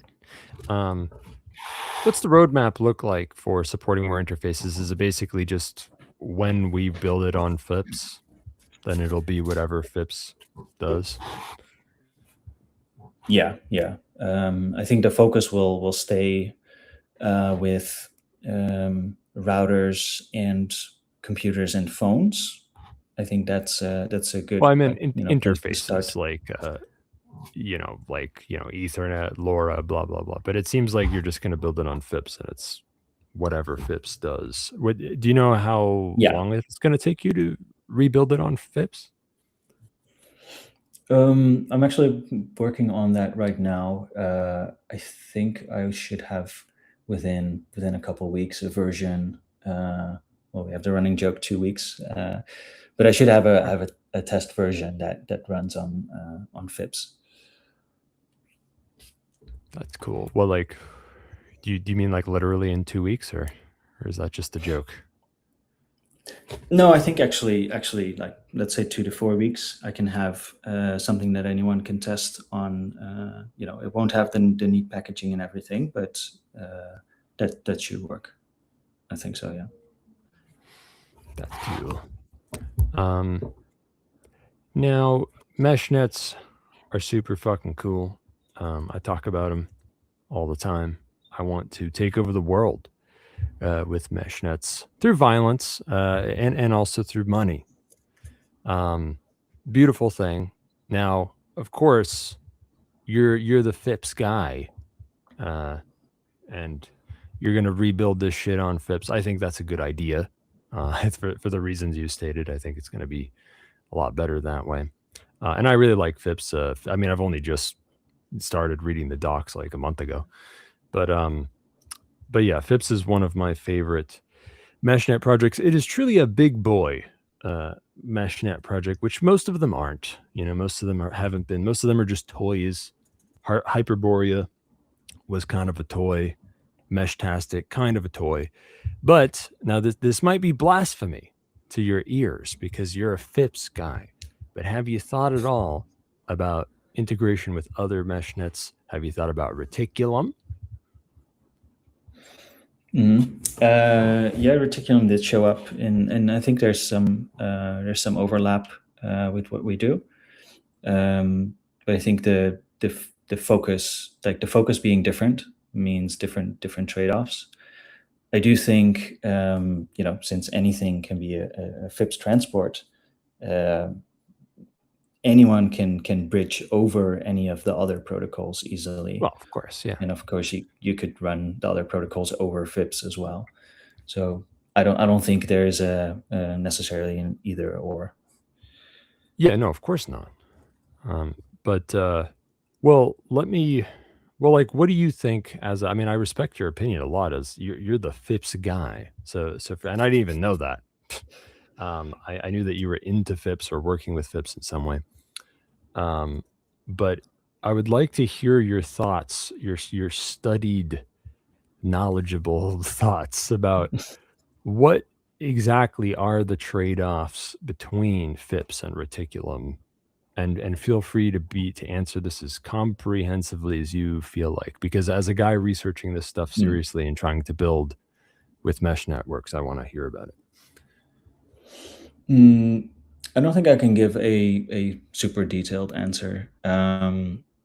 I kind of looked at the picture as a whole, where it seemed like the what I saw in existing protocols. I have been around for a while.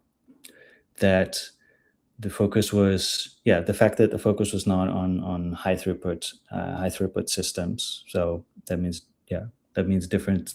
You'll lose some things on speed, and the interoperability with existing applications. There was just more layers to it.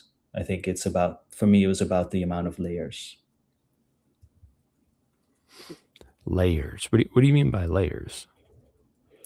Well, like for example, building on IP instead of putting it instead of it, and then maybe bridging. Can you? I'm sorry, I'm still not following. What do you mean exactly? Well, like, because I'm talking about comparing reticulum to FIPS. So with regard to layers, what do you think the difference is there? I don't know exactly right now. Oh, okay. Well, that's fine. Okay.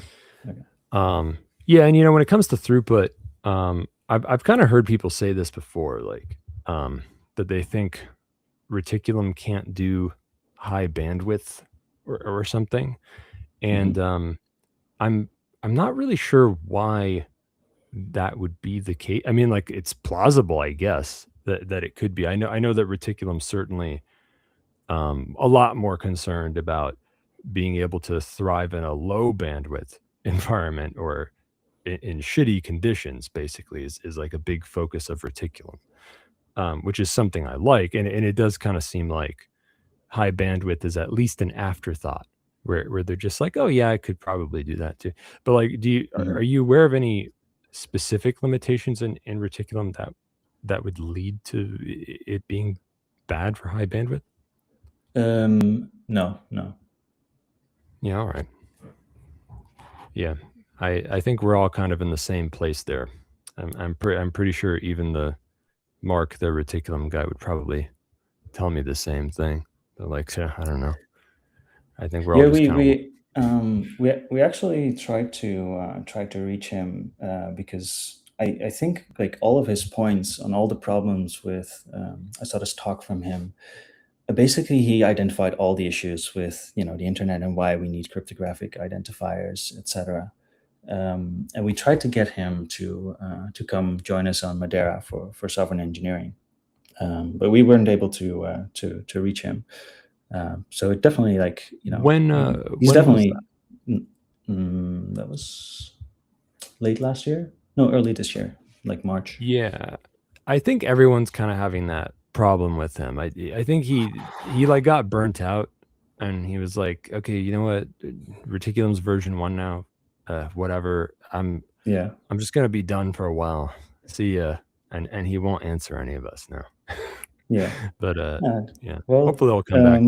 If he hears this is an invitation to come over and work with us. I'm not against reticulum. Absolutely. I think he's very knowledgeable, and yeah, we could use any expertise on that. Yeah, for sure. He's been thinking about this stuff for a long time, and yeah, like FIPS is super cool. And if it ends up being really true that reticulum is strongest in shitty conditions and FIPS is better in good conditions, then my head will definitely be at, let's plug these things together and dynamically switch as needed or whatever. But whatever. Now, tell the listeners why you went with Cashew for something like this. For Tollgate. Well, if you are offline and you're trying to get an internet connection, the question becomes, how are you going to pay for the thing that gets you online? That is the main issue. If you don't have money you can spend while you're offline, how are you going to... Yeah, I know, right? It's because a lot of other tokenized mesh projects, their answer is, what do you mean? You get an internet connection first, and then you pay on the blockchain. That's most of their. That's usually the answer, which is not an answer I like very much. Yeah, I mean, there's something to be said on, okay, let's give people like the bare minimum in order to achieve the payments, but it should at least be possible to not give anything until you pay. Of course, yeah. I mean, it's not so bad if you can be scammed out of a little bandwidth, but yeah, I mean, like my head has always been at, I want tokenized mesh networks that can be bootstrapped on Mars, or in some place with bad infrastructure. In a disaster situation, it continues to thrive, or the network can be split and seamlessly merge back together or whatever. And it just keeps going with tokens, right? And so this is something I've been ranting about for years, right? That we need offline tokens. And luckily, Cashew, even though Cashew wasn't my first choice for how to do this, I still think it's super cool. And I'm glad that folks are doing this shit. And you're basically the guy, like, you're pretty much the guy who comes the closest to doing what I'm talking about. I mean, I heard other people playing around with using Cashew to monetize Meshtastic, but Meshtastic's kind of fucking dumb. Okay. FIPS is light years ahead of Meshtastic. So isn't Mesh Core gaining a lot of popularity right now? Yes, I heard of that. And isn't that another LoRa only project? I think so, yeah. Yeah. So they fucking give it to the kiddies to play with. Okay. I don't care. I want my mesh networks got to be, they got to stay in their lane. You're a network layer application. You don't care about the physical link layer, the data link layer. You can use anything underneath the network layer to work on anything. That's what I want to see from my mesh project. So it's basically just Reticulum FIPS and like Yggdrasil maybe. Yeah. Actually, Yggdrasil, there's a lot of groundwork laid by Yggdrasil that is used in FIPS. Like the combination of the Bloom filters and the spanning tree protocol is what comes from Yggdrasil. Yeah, I mean they're the OGs. They carry the torch of the old days. Yeah, it makes sense you would look there for sure. But yeah, offline tokens are super fucking important.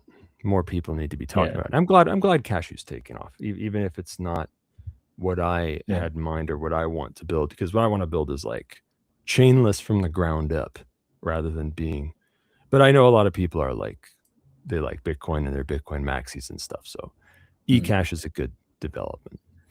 Speaking of which, yeah, go on. Chainless from the ground up with like a local community currency or. Yeah. So the details are something that need to be hashed out a little bit. What I'm thinking of making is something like an abstract tokenization protocol to start with, and we're not going to be opinionated and tell you what kind of token to make, but just give you a toolbox for making tokens and start there, and then from there on we can start to research and experiment with different kinds of tokens. I have some harebrained ideas about bootstrap tokens. One thing that inspires me a lot is Holochain. Have you ever heard of Holochain? No. Can you explain it? Holochain, it's HOLO chain. So it's like a hologram or something. Okay, yeah. Holochain is it's actually not a crypto. It has no native cryptocurrency or anything like that. It's not really a cryptocurrency project. You can use it to make cryptocurrencies if you want. But it's something that I've said at least for a year or two now is crypto. The real killer app, the core feature of cryptocurrency is not actually cryptocurrency exactly. It's decentralized rule enforcement. That's what's really at the heart. And Holochain has an approach to decentralized rule enforcement that is more grassroots and bottom up. That doesn't require, a blockchain, which is for everyone in the world to have the exact same information. It's kind of monolithic. It's limiting. So Holochain trades off security, arguably. Like it's not because the blockchain is. It at least gives you that we know for fucking sure this is the one immutable truth that no one can deny. But the analogy I use is like you don't need insane security everywhere. It would be like if you went to the store and everything was in a vault, and in order to buy anything, you have to put your money in a in a little compartment and the door closes on your side. They put the good in their compartment and the door closes on their side. You both verify Bulletproof vests from Yeah. the checkout cashier. And then actually, this is a lot like something described in the book. What's it called? Second Realms, a book on strategy by Smuggler and XYZ, which is a super cool book that has all sorts of like crazy cypherpunk ideas in it that are really cool. And actually, they had one like that where it's like you can just have a special trading booth. You don't even have to nose on the other side. You just put they basically described this. Nice. But anyway, yeah. So the reason we don't have that at stores is because the cost of the security would be so high that it would outweigh just being stolen from now and then. Yeah. And people don't need that much security.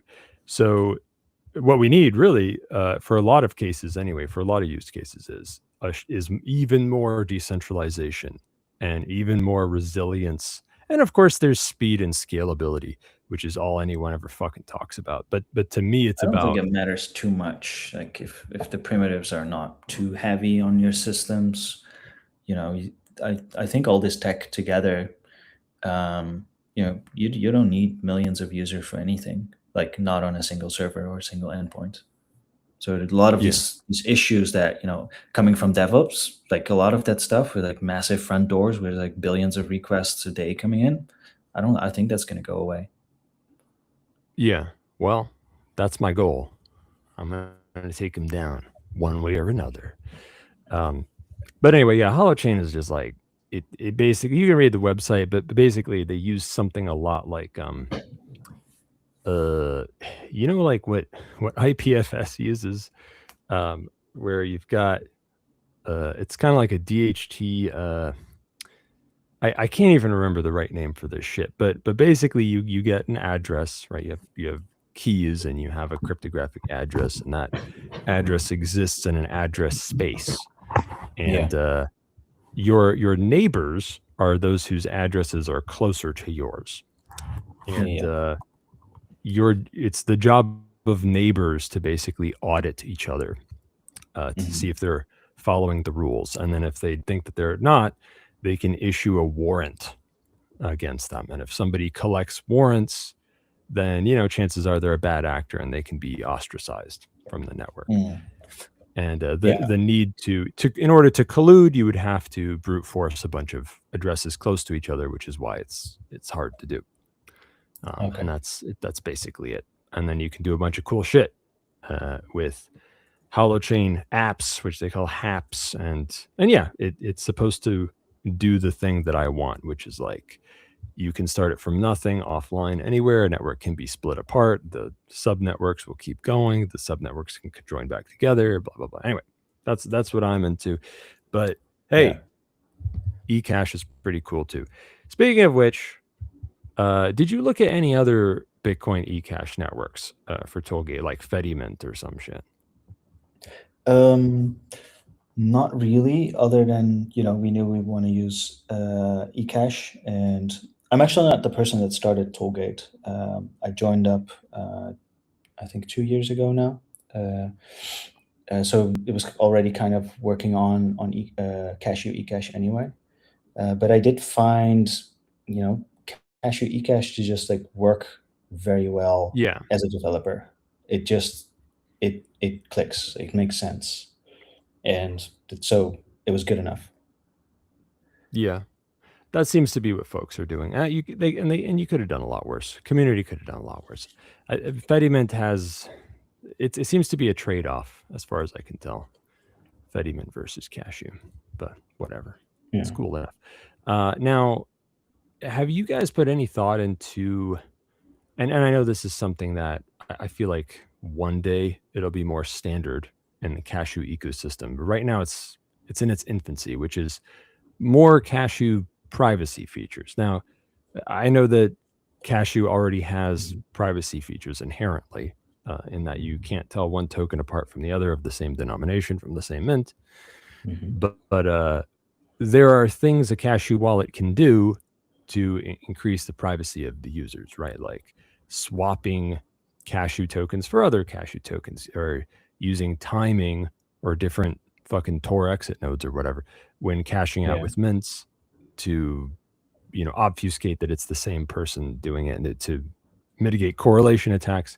Have you guys put any thought into privacy features on the cash you in?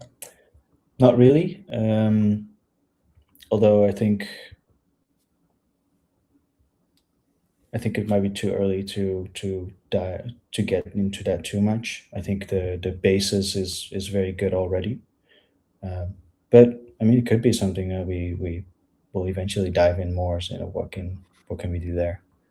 Yeah, well, I mean, you're in good company. Like, I mean, I hope that these things become standard features in Cashew wallets. But I guess, you know, it kind of almost feels like something like Tollgate is uniquely positioned to be a forerunner, at least when it comes to swapping around Cashew tokens just to enhance privacy mutually. Because like a Tollgate is like a little box that's sitting there providing service to folks, and it has Cashew, right? So that's a service it could provide. It could be like, hey, let's swap some Cashew around. And that could be good.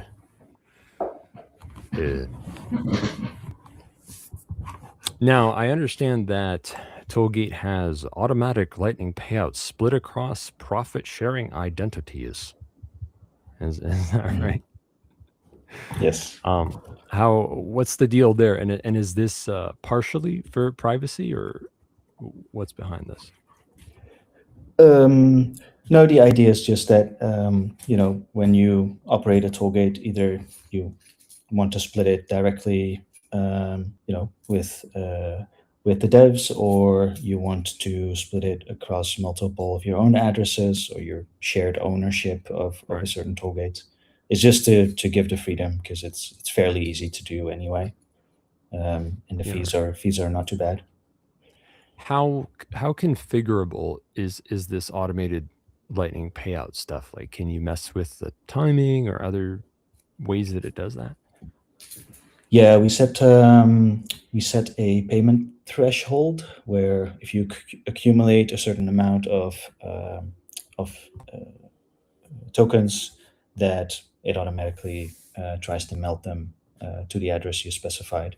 So it's kind of, you know, throughput dependent. There's not specifically a timer. There's a timer that checks, but it depends on the amount in the wallet, whether it's actually going to pay out.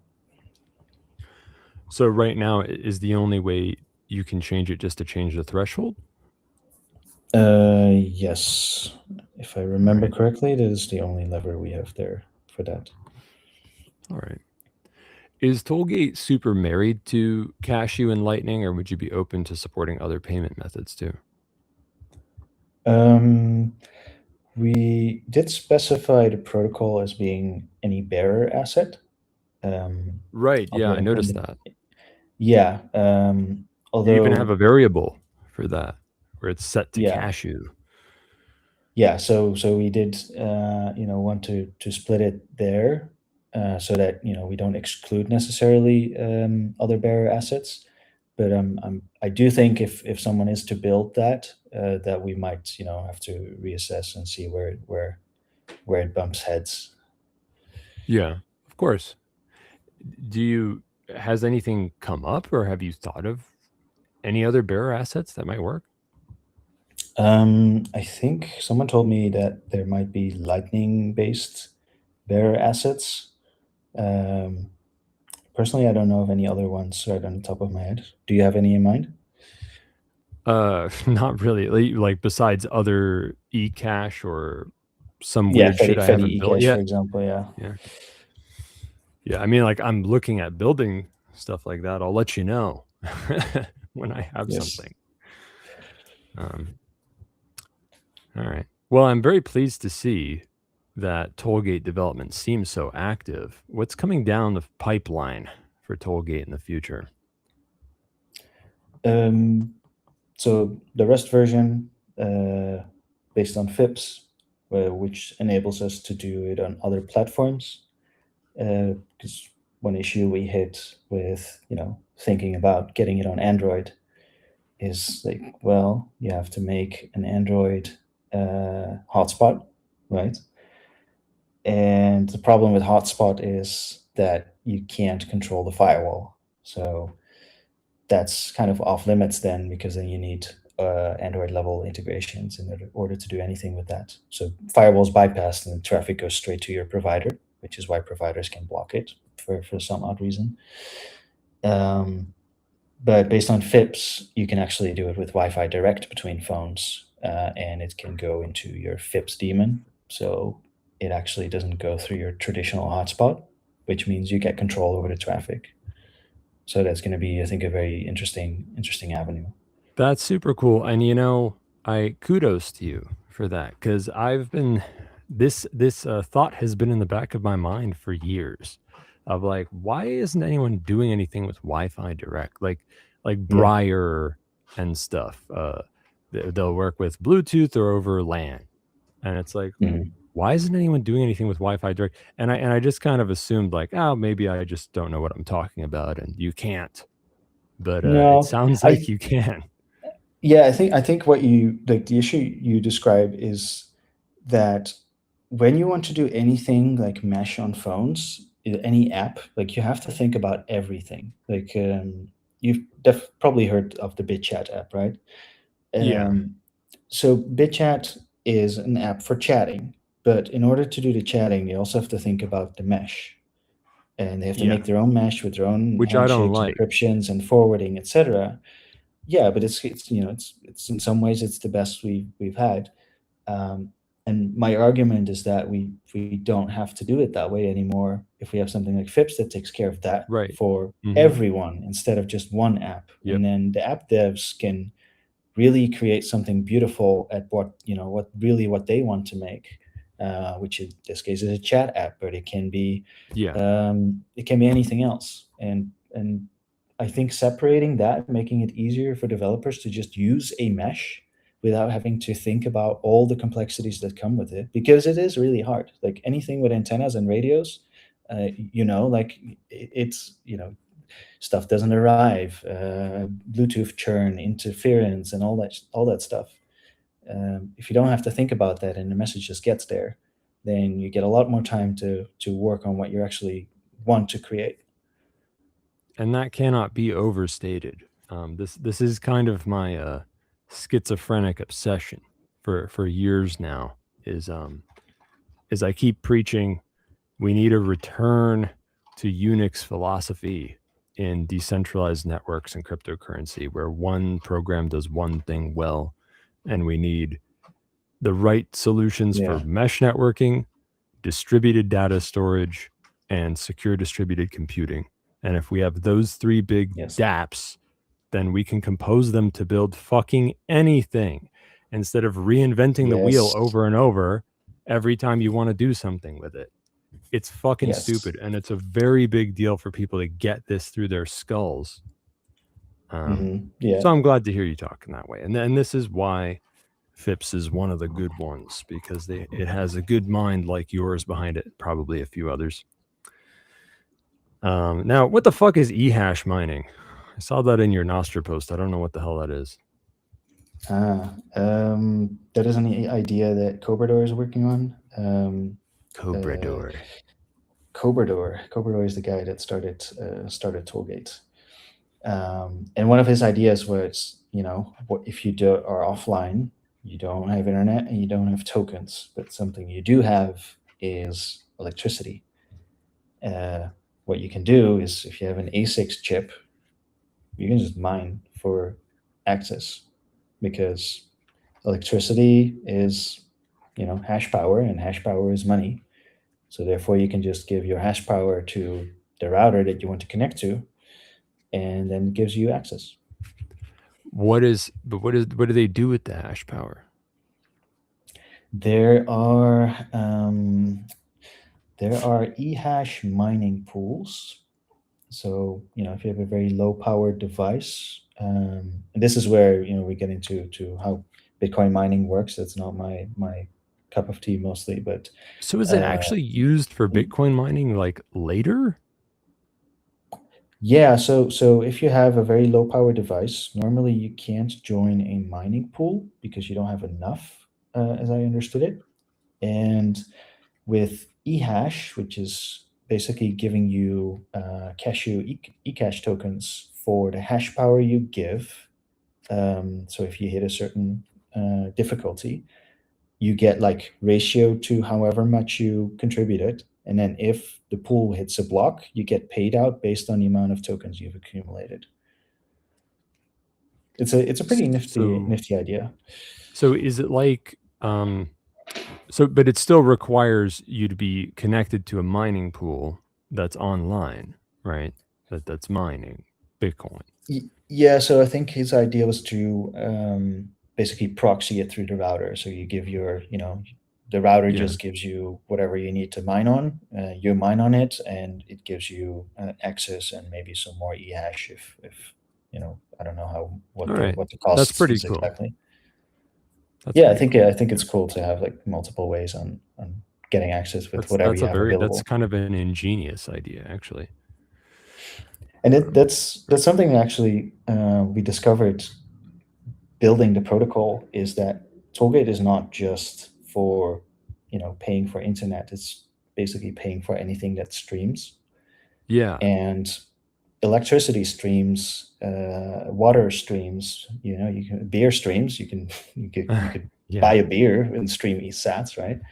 So we try to also extrapolate that and make it usable for those things as well, and not pin it down to just bytes. Well, yeah. Then see, now you're starting to, because the next thing that comes out of my mouth is, well, you can stream data or access to a distributed data store. You could stream computation, right? Yes. Yeah. All this shit needs to be tokenized. It's a big fucking deal. But yeah, man, that's super cool. Is there anything else you'd like to say about Tollgate?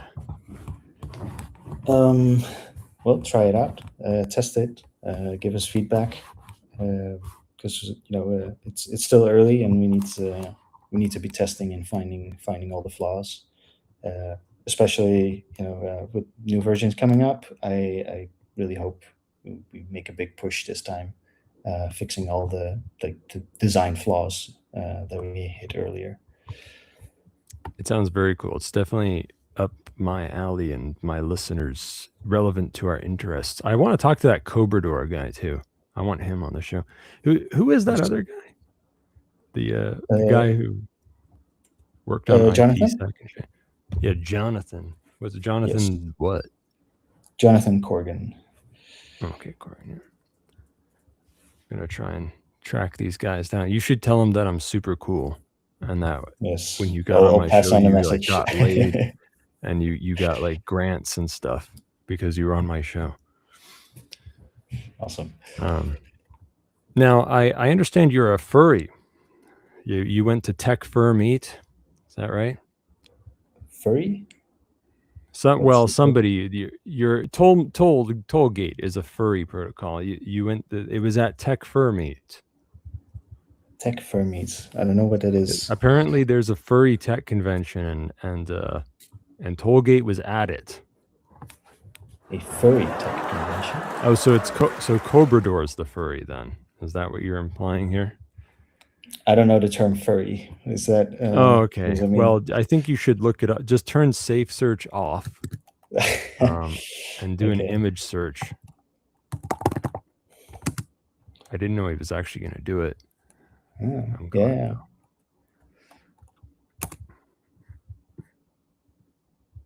Well, it's like a costume. That's with safe search. Yeah, turn safe search. Yeah, okay. Well, I can't find the option. I'll give it a shot. Look it after. up on DeviantArt. Or Fur Affinity. You can go to Fur Affinity. That's a website. Anyway, furries are people who relate to anthropomorphic animals in some way or another. It's considered a fandom of some kind. They like art that depicts anthropomorphic animals, and it just so happens that a lot of that art is porn, but that doesn't mean it's sexual. Yeah. And also sometimes at furry conventions, people get into sex piles, which are referred to as fur piles. And So yeah, there's a niche for everything, right? Oh yeah, and I mean, there's probably some sort of relevance to mesh network research in fur piles, right? Yeah. I don't know. Probably. Maybe you can do mesh networking with NFC, so that you have to touch in order to transport data. That makes about as much sense as Bluetooth, right? You were also at the Pizza Day convention. What is that? Some sort of code for child sex slaves or something? No, not in this context. There's Were you the one at the Pizza Day convention? Yeah, Pizza Day Prague. It's the Bitcoin Pizza Day. The day someone bought a very expensive pizza. $10,000 worth of pizza from Comet Pizza. Oh no, I think it's billions, millions or billions now. Wow, that's some Super Bowl shit right there. So okay, so you're the one who's into pizza. Cobrador is the one who's a furry. All right. Now let's talk a little about FIPS. Do you want to give FIPS some airtime? Because I didn't really know that you were such a big FIPS guy, like one of the guys who started it. I probably would have written a lot more questions about FIPS if I did. Yeah. So like, I don't know, talk about FIPS. Yeah. So, we have, I've been in Nostr for a while, and it's kind of the main protocol I work with. And, since with Nostr you have everything is signed, so therefore it doesn't matter how you receive a message. The same for Blossom, which is blobs, but SHA-256 hashes. And we can exchange those via super simple relays, of which we can run them on our phones, or we can put them on our computers, or have servers, etc. But we don't really have a way to do that without reaching out elsewhere. So, with the internet, we always go to a data center somewhere, whereas we have that shit on our computers and our phones. And the most organic way in which I think we all thought about is like, well, if I connect a USB between my phone and your phone, we should be able to send all the same stuff that if we were on Wi-Fi. But for some reason, that's not how it works. And I think that FIPS creates like that substrate in order to make those direct connections. And the data layer is Nostr and Blossom. And then you have a thin application layer on top that is the display of that data and the manipulation of that data. And those apps themselves can actually be represented in Nostr and Blossom hashes. And so I think that substrate was just a big missing link there for this like organic propagation of data through our human networks in a way that makes sense. I don't know if it explains FIPS itself, but I think it makes clear like how it fits into all these other protocols, because I think that's the thing that matters. It's not just that I can now have my Call of Duty server on a LAN and I talk directly instead of through 2 more hops. That's not the thing that makes it special. It is the thing that we can that the digital world can start mimicking the organic world, where if I want to give you something, I give it directly and not through something else, and that that decentralizes things inherently. You can still get bigger hubs, of course, of bigger throughput, but it's not the necessary path always. Yeah, I mean, I would argue that of the 3 big DApps that we need: mesh networking, distributed data storage, secure distributed computing. Mesh networking is kind of, in a way, the most important, and that's kind of why it's what I'm focusing on first. Especially because, and like, hey, a year ago, 5 years ago, when I was telling people the internet as you know it, there's going to be a huge crackdown on it. They want you to have an ID to access the internet, and they're going to try and take it down and fuck with it and replace it with something else. Nobody listened to me not very long ago, but now it's happening before everyone's eyes. So they see what I'm talking about. So it's a shame that I'm so lazy. Didn't do this 10 years ago, but yeah, it's kind of a big deal because all of our beautiful decentralized projects and open source development is happening over the internet, and the internet's dumb, and we need something better. Yes. Kind of a big deal. Yeah. No, I 100% align with that.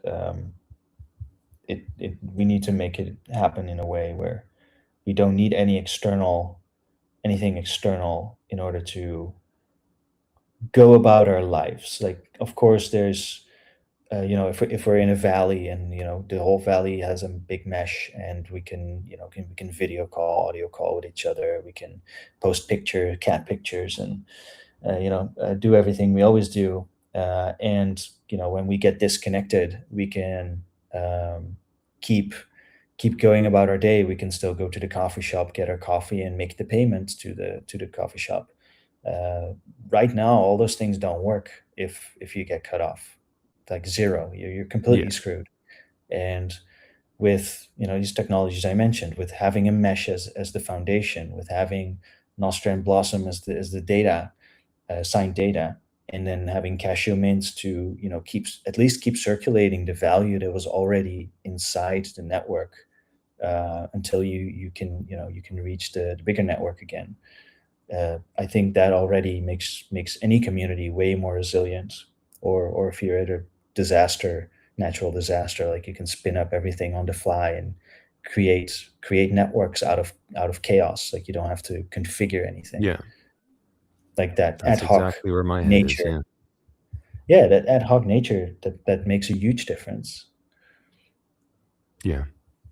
Now, tell me a little. I know we're kind of running out of time, but tell me about how FIPS works under the hood. Yeah.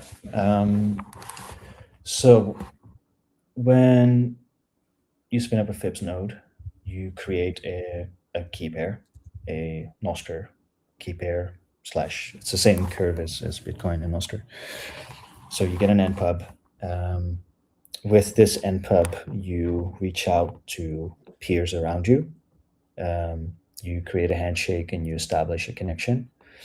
And you do this across the whole network. And there is the spanning tree protocol, which is, to put it in layman's term, is like it acts like a North Star of the network. It's a giving directionality. It says what is up and what is down, but it doesn't necessarily hold any significant power over the data that travels through it. And this spanning tree protocol, you have what's called a root. So that's our North Star, if you will. And everyone just says, like, what direction is my North Star? So that is going to be my parents. So everyone has a parent, has one parent, except the root, because they are the root. And that way you get basically, it crawls, goes in all directions.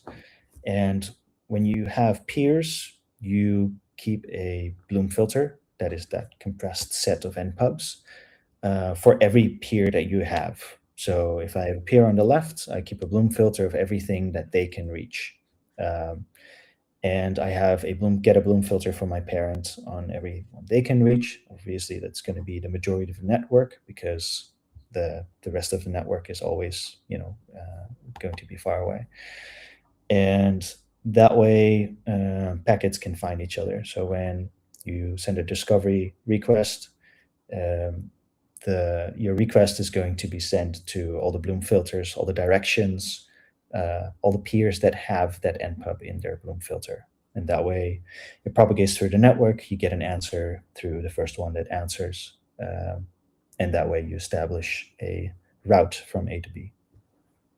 And these peering links are encrypted. So if you have someone that's observing in the middle of the wire, they see encrypted garbage. And the nodes in the middle, they also can't see the end-to-end encrypted traffic. So there's two layers to it. There's the FIPS mesh protocol, which is describing how peers talk to each other, and then there's the FIPS session protocol, which describes how two endpoints talk to each other that can be several hops apart. Thank you. I still need to devour the docs and FIPS more.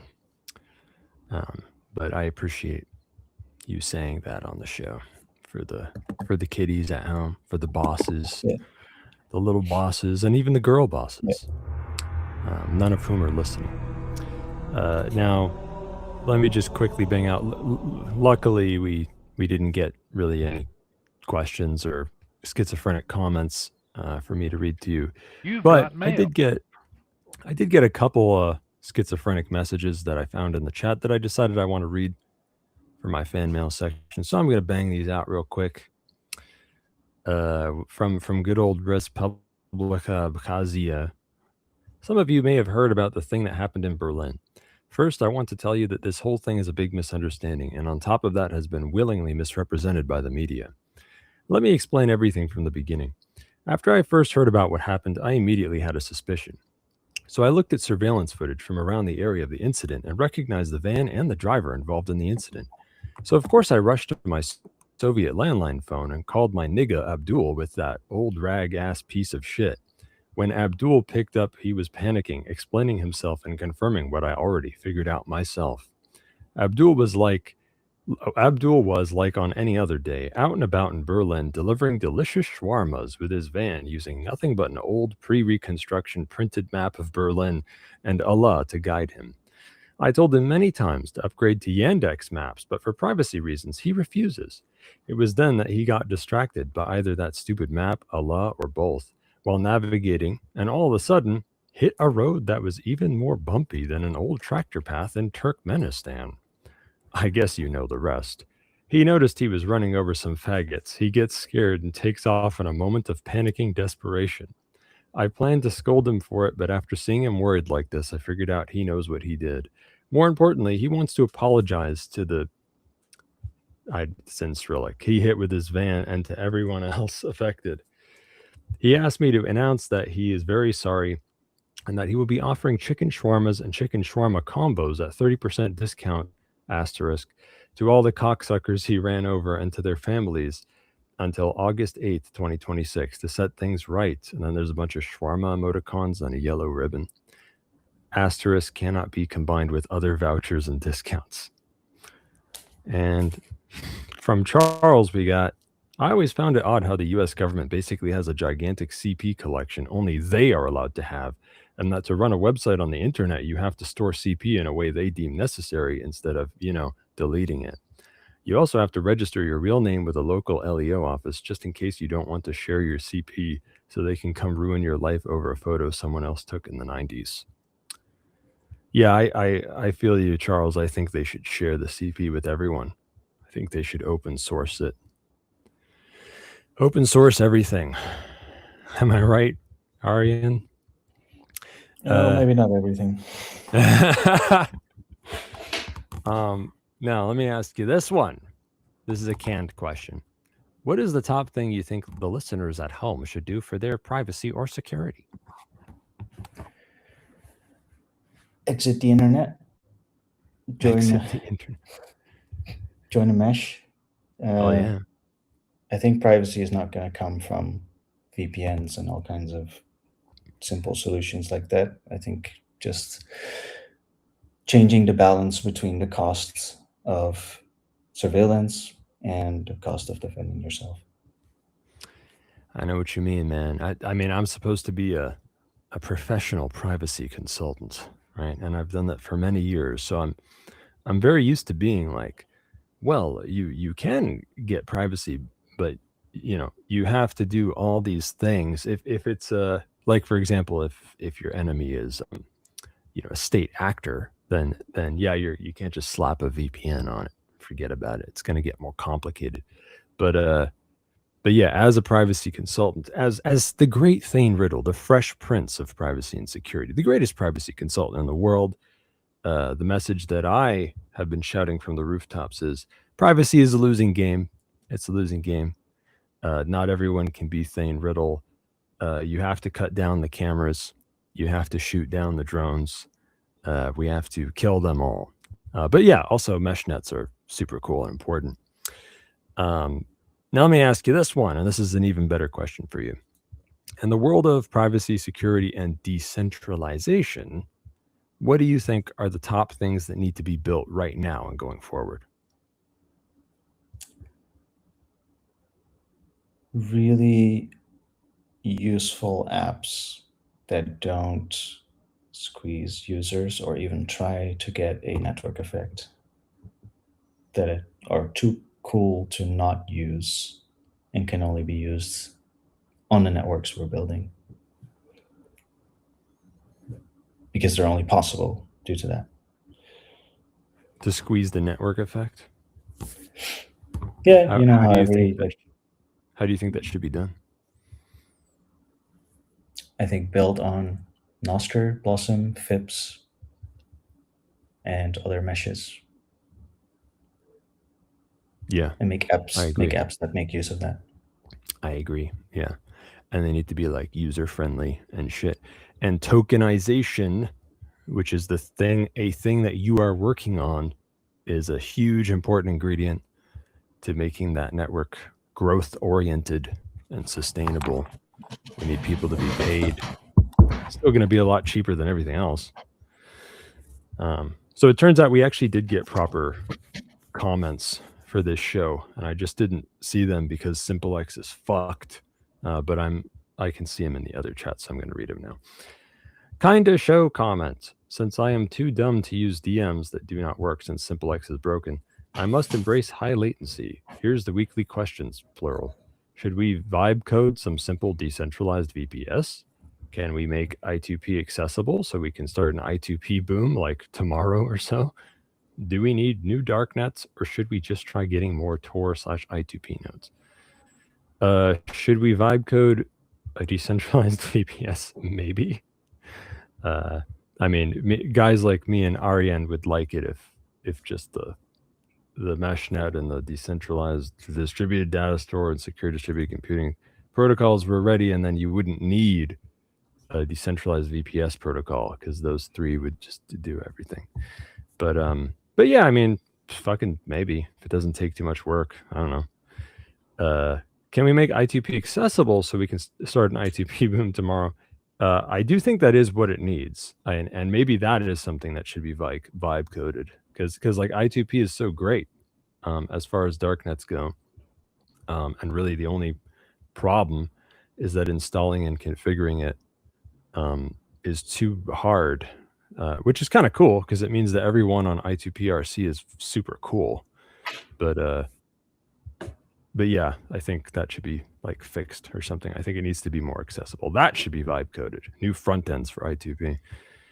And as for do we need new darknets? I mean, I do kind of think I2P is good enough already. What we need is meshnet development more than anything. I do think I2P is good enough. It just needs a new front end. Show comments on why Sun, software defined radios, optical links. Favorite antenna type? Mine is the patch antenna. Opinions on making cheap custom nodes on PCBs with all sorts of chips? Rake receivers or multipath? Do you like to exploit propagation types? Any exotic propagation suggestions? Sorry if question is too much on the spectrum. This is for you, Arjen. There's a lot there. Anything to say about SDR or antennas or custom PCBs or anything like that?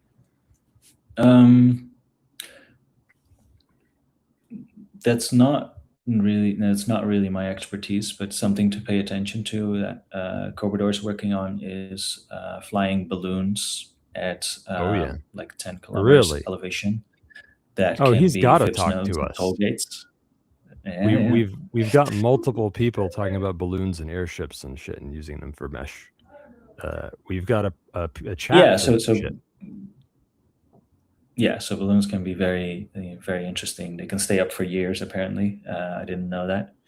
So I think that's an interesting avenue. Yeah, there's a guy ranting about that in our P2P chat. It's called the PAZNIA Anti-National Security Agency. I think Cobrador needs to be in there. Comment. FIPS for matchmaking and games? Compact low data rate apps for hiding the actual app traffic inside fake traffic for darknets and the internet? Is it easy to modify FIPS for using it as darknet thingus? Comments on compatibility between FIPS, Reticulum, and other mesh protocols. So matchmaking in games and darknets in relation to FIPS mostly. Well, for apps in general or any service, a developer has to modify nothing in order to expose their service over FIPS. Yeah. And again, FIPS supports any transport. So as part of the current release, you can peer with others over Tor and NIM VPN. Is the guest into weird stuff, or does he prefer to stay in his lane of coding? Drones, balloons? If Thane has not already brought that up. Agorist vehicles like printed cars, planes, or bicycles? Opinions on pygmy marmoset monkeys? Printed bikes would be cool. Yeah. Hell yeah. Carbon fiber, glass, nylon bikes with a turret on it. That it also flies. That'd be cool. Anyway, thank you. Thank you so much for putting up with me and being on the show, Arjen. Thank you. You're one of the best guests I've ever had, I think, actually, because I think that I feel honored. FIPS and yeah, I mean, you'd think it's a low bar because of how low the bar is on the show's like quality and stuff, but actually I've lucked out with some good guests. We got connections. But yeah, FIPS and Tollgate are two of the most important projects, in my opinion, for people to watch out there and play with. So it's an honor to speak to you. Thanks for being us on the shows. Thanks for having me, guys. And make your plugs now. Your websites and Yes. Noster and shit. Yeah, so follow the FIPS Noster account mostly for updates around new releases. Check out the website fips.network, where it runs you through how the protocol works, like get animations, etc. There's even a learn.fips page. There's a maps.fips. Everything's there. And if you want to see, I didn't go into that much yet. If you want to see a practical application of it, check out the Myco app on the Zap Store, which is a Nostr-based app store, where it uses the mesh on phones in order to run little apps that can be packaged as websites, hosted on Nostr, and exchanged just like Myco, MYCO, like mycelium. Yeah, like a mushroom. Yes. So that allows you to exchange apps just by bumping phones, basically. And back to you that can mesh furry with each other NFC stuff. Yeah. And what about the Tollgate like website and Noster and stuff? Yes, Tollgate.me, Tollgate Noster account, and the Tollgate GitHub account. There's several repositories to watch. And Tollgate RS will be the grand new one. Thank you, man. Thanks for being on the show. Put in a good word with us for fucking Cobrador and John whatever. Jonathan whatever. Thanks, man. We'll catch you on the flip side. Stay frosty, boss. Thanks, guys. Go to PAZNIA.com/SimpleX. Peruse the various SimpleX chats and join some of them. If you like the kind of shit that's on today's show, you might want to go to the P2P chat, the International Security Agency, where I'm even trying to develop my own harebrained meshnet tokenization project. If you know any scrappy young men aged 3 to 25 who seem like they could end up being a cop, a soldier, a gang member, a terrorist, or a school shooter, please make sure to let them know that we are on TikTok and Instagram at PAZNIA Radio. I am a super serious privacy and security consultant. Thane Riddle, the Fresh Prince of Privacy and Security. With many years of experience, you can give me money in exchange for help and so forth. Go to vonupodcast.com/CD, VONU podcast.com/CD to get me on session or SimpleX. On my next show, the guest will be Slow Bear Digger, a counter engineer who develops a cool, efficient, non-custodial Monero payment processor called XMR Pay. He's also working on the XMR Bazaar mobile app, and he's a freelance web dev taking Monero, specializing in making cool, lean websites without all that bloated Web 2.0 JS faggotry. I'll leave you with a quote from some guy named Madison Smart Bell. To me, there is nothing more soothing than the song of a mosquito that can't get through the mesh to bite you. Self-Liberation Saturday will keep going for some hours still with a little sundry PRN deprogramming, such as the beloved PAZNIA Folkore Storytime, unless we talked over it. Followed by Ethical Enclave Saturday, the precursor to Agorism. This is some old school shit. Vonu podcast 1.5 and 1.5-2 from back in 2017 with Kyle Rearden. I guess info dumping about the very worthwhile OG Vonu strategy of ethical enclaves, which was indeed a precursor to Agorism. So don't touch that dial, boss. Stay tuned and stay frosty. I can't speak without swearing, and I've only got my grade 10, and I haven't had a cigarette since I've been arrested, and I'm ready to fucking snap. So I'd like to make a request under the People's Freedom of Choices and Voices Act that I be able to smoke and swear in your courtroom. Because if I can't smoke and swear, I'm fucked. And so are all these guys. You're listening to the PAZNIA Radio Network.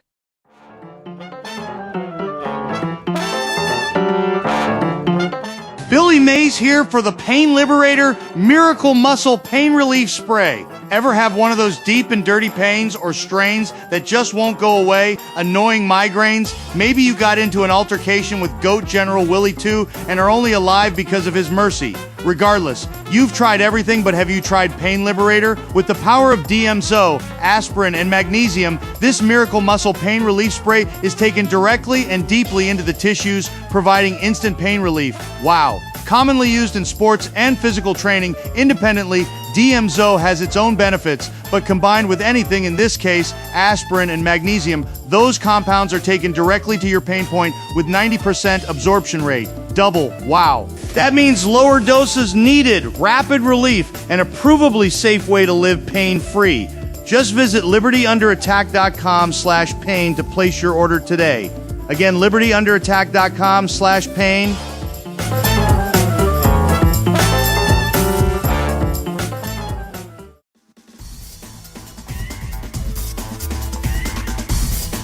Billy Mays here for the Pain Liberator Mini, the newest product available via Liberty Under Attack Publications. It's the same original Miracle Muscle Pain Relief Spray, just mini DMSO, aspirin, and magnesium blended with Doc Barber's high-quality colloidal silver water. Ready for your hiking backpack, the unfortunate circumstance of having to fly, or if you'd just like to try it out before buying the bigger jar. Visit libertyunderattack.com/mini. Again, libertyunderattack.com/mini and find the pain relief you're seeking today. Again, libertyunderattack.com/mini.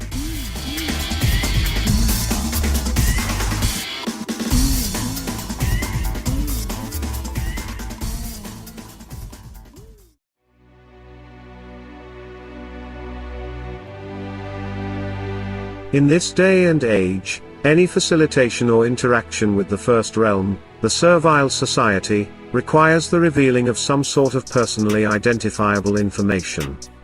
Whether renting a place, buying a house, or buying cigarettes, one is faced with the burden of taxes, regulatory burdens, and in the case of the latter, a doxing of themselves to any random corporate employee that asks. Though, it's awfully hard or nearly impossible to get by without any sort of interaction.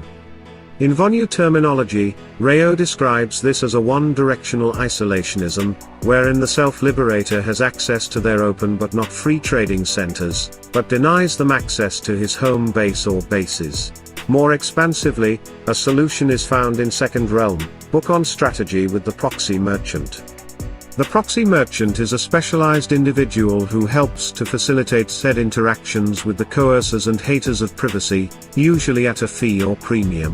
A proxy merchant may help with cryptocurrency trading, i.e. fiat to Monero, Monero to Bitcoin, or whatever, giving a self-liberator a private, more trusted solution versus using a third-party exchange.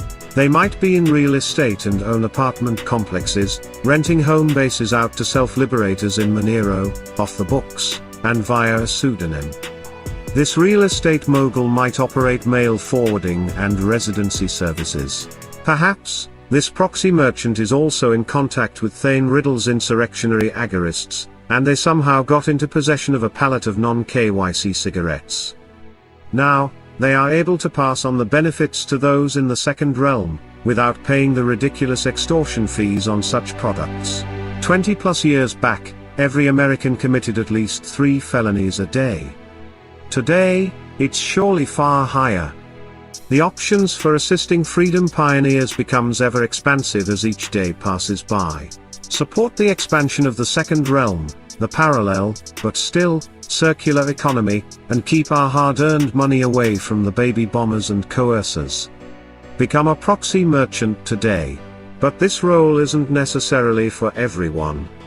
It requires someone with a mind towards privacy, someone who exemplifies security culture principles, a self-liberator who thrives off exploiting loopholes and finding the glitches in this coercive matrix. If this sounds like you and you'd like to make a bit of coin, digital or otherwise, become a proxy merchant today. There's no website. Just start doing it. Tell the PAZNIA network about it. And profit.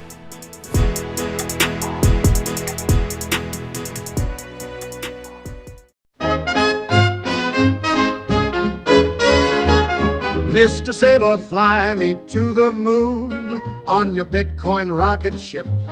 We'll record in the podcast room, play some fiat games and even touch tips.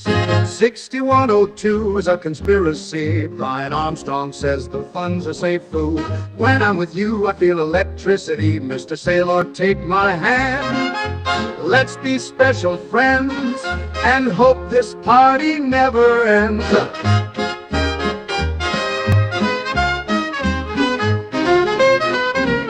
You're the man I have eyes for. Can I listen to you speak some more? You are pumping my bags as hard as my heart is pumping now. Bitcoin is going to the moon, and I'll let you be Big Spoon.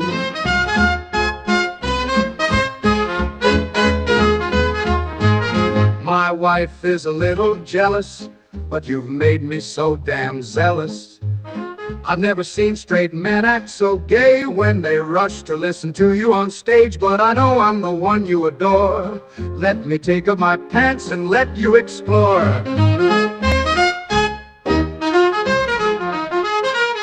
Mr. Sailor, fly me to the moon on your Bitcoin rocket ship. We'll record in the podcast room, play some fiat games, and even touch tips. You're the man I have eyes for. Can I listen to you speak some more? You are pumping my bags as hard as my heart is pumping now. Bitcoin is going to the moon, and I'll let you Big Spoon. Mr. Sailor, fly me to the moon on your Bitcoin rocket ship. We'll record in the podcast room, play some fiat games, and even touch tips. You're the man I have eyes for. Can I listen to you speak some more? You are pumping my bags as hard as my heart is pumping now. Bitcoin is going to the moon, and I'll let you be Big Spoon.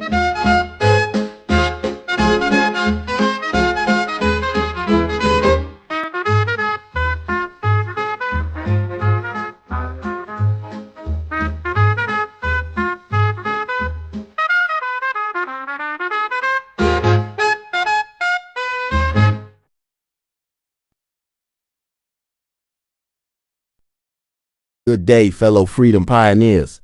The old General Willie 2 here, coming to you with a PAZNIA mutual aid request. Some of you may remember our friend Corey Hughes. Rayo 2 had him on the Vonu podcast a couple of times to discuss Kerry Thornley's role in JFK assassination. Thane Riddle had him on to cover some CIA spycraft and identity transfer operations regarding Lee Harvey Oswald. In short, this dude is the preeminent JFK researcher to date, probably the only one worth giving your attention to. But his work goes much deeper than that. Unfortunately, our brother Corey was recently diagnosed with stage 3 rectal cancer. It was a weird genetic tinge, making the situation a bit more complicated. The success rates aren't bad, but the stress of having to deal with human doctors, exorbitant human medical bills, and the prospects of your life ending quicker than you think. That's fucking tough, man. Let's help our brother Corey through these hard times as we can. If you have any spare dollars, donate directly to him by visiting buymeacoffee.com/JFKbook. Again, buymeacoffee.com/JFKbook. If you want to donate Monero or Bitcoin, visit PAZNIA.com/Corey to be taken to the crypto crowdfunding platform Rayo 2 setup. The PAZNIA Radio Network has already made a small donation. Please consider doing the same. Again, buymeacoffee.com/JFKbook to donate fiat directly to Corey, or PAZNIA.com/Corey to donate Monero or Bitcoin via the campaign Rayo 2 setup.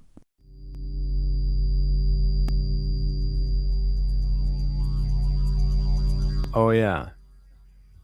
You got to get your books, because we know that you're a big reader, you're an avid reader.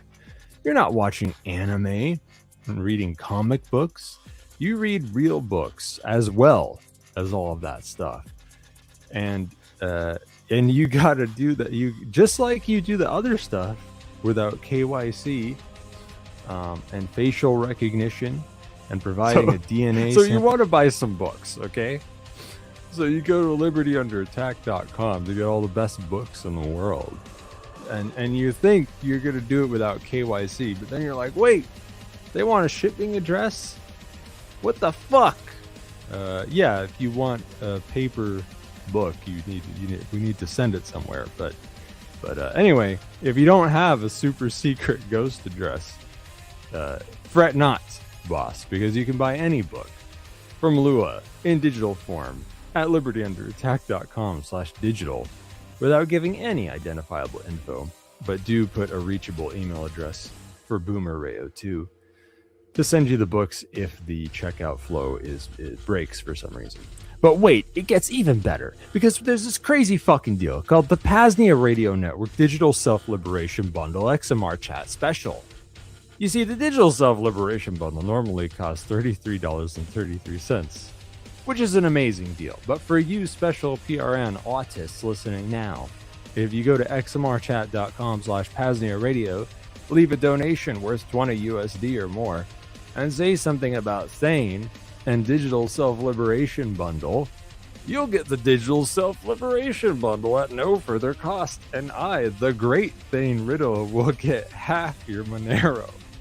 Now, I know what you're thinking. The PAZNIA Radio Network Digital Self-Liberation Bundle XMR Special. It's 27 syllables long. Is that because there are 27 books in the bundle and 27 hours in the audiobook bundle? Nope. Just a coincidence, you fucking retard conspiracy theorist. Stop talking about it.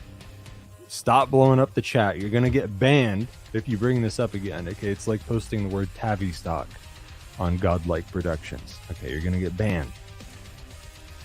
And anyway, it makes no sense because the XMR chat special gives you another 10 books on top of the other stupid fucking bundle. So it's not even true. It's a crazy deal, folks. Rayo 2 has gone crazy. His house burned down. He's I don't know if they ever found that last cat. He's crazy with grief. He doesn't know what he's doing. He's going insane. Okay, he should not be giving you such a good deal, but you have got it. So take advantage of that by sending 20 USD or more worth of Monero at xmrchat.com/PAZNIA Radio and saying something about Thane and the digital book bundle, and leave an email address for Boomer Rayo 2 to send you the books at. And you can check the private message checkbox or use the super DMs or whatever so that people don't see the email.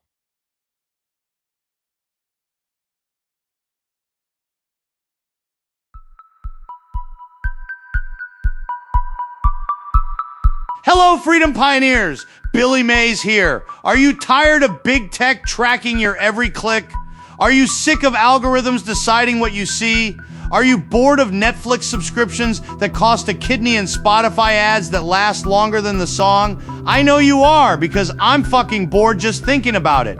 But I have the solution: infrastructure. So powerful, so private, so decentralized, it will crack the concrete of censorship. It's the brand new PAZNIA library. That's right. It's a free to-use privacy-friendly decentralized combination of Netflix, Spotify, and your digital book app, and it's live right now. Check it out. We've got the full HBO documentary, The Anarchist, with Jason Henza and Miranda Webb. We've got the legendary Bill Cooper documentaries. We've got Alongside Night, libertarian fiction, and Eyes Wide Shut, which, let me tell you, is basically nonfiction. And wait, there's more. We've got Trailer Park Boys. We've got Sky Huddleston's Second Realm Speed Dating, and music streaming is coming soon. Plus, a digital book library is on the way. Terabytes of content, more to upload. We have the beginnings of true media freedom, an infrastructure base with many, many potentialities. I'm Billy Mays, and I'm always here to help you take back your media. Visit lbry.paznia.com. Again, lbry.paznia.com to start streaming today.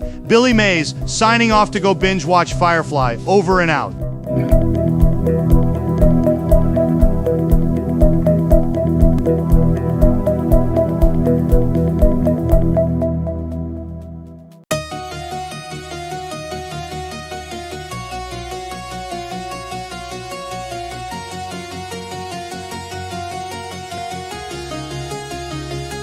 There are those who blaze trails, whose actions tip history scales. They endure pain and frustration to prepare for the coming devastation.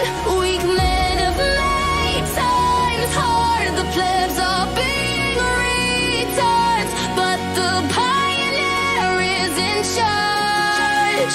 The pioneers are in charge.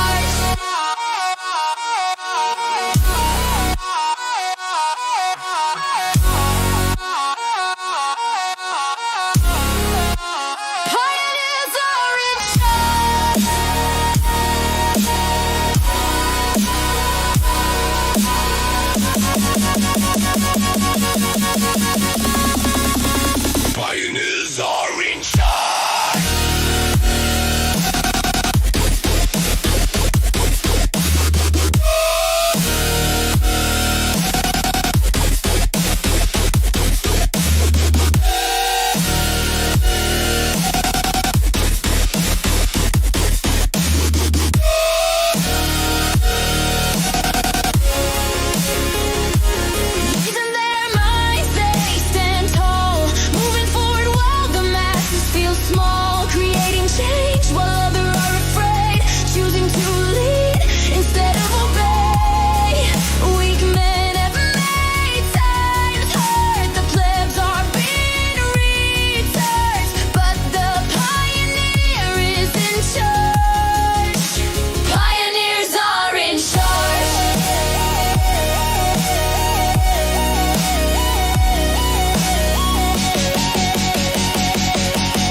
While the pioneers pursue their dreams, unswayed by the whims of NPCs.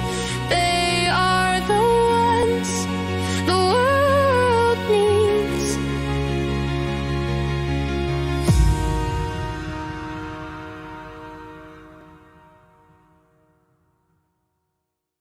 You're listening to the PAZNIA Radio Network.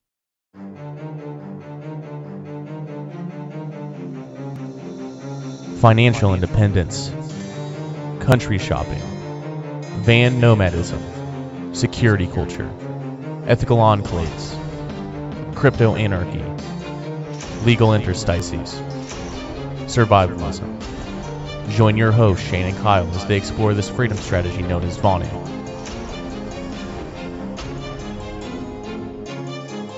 You're listening to the Vonu Podcast. And welcome to the Vonu Podcast, the podcast making you invulnerable to coercion. Thanks so much for tuning into the show. I'm Shane and... I'm Kyle, baby. Oh, I missed that. No, not really, though. Not really. I don't know. I'm kind of torn. But why don't you go ahead and Bipcot this thing for us?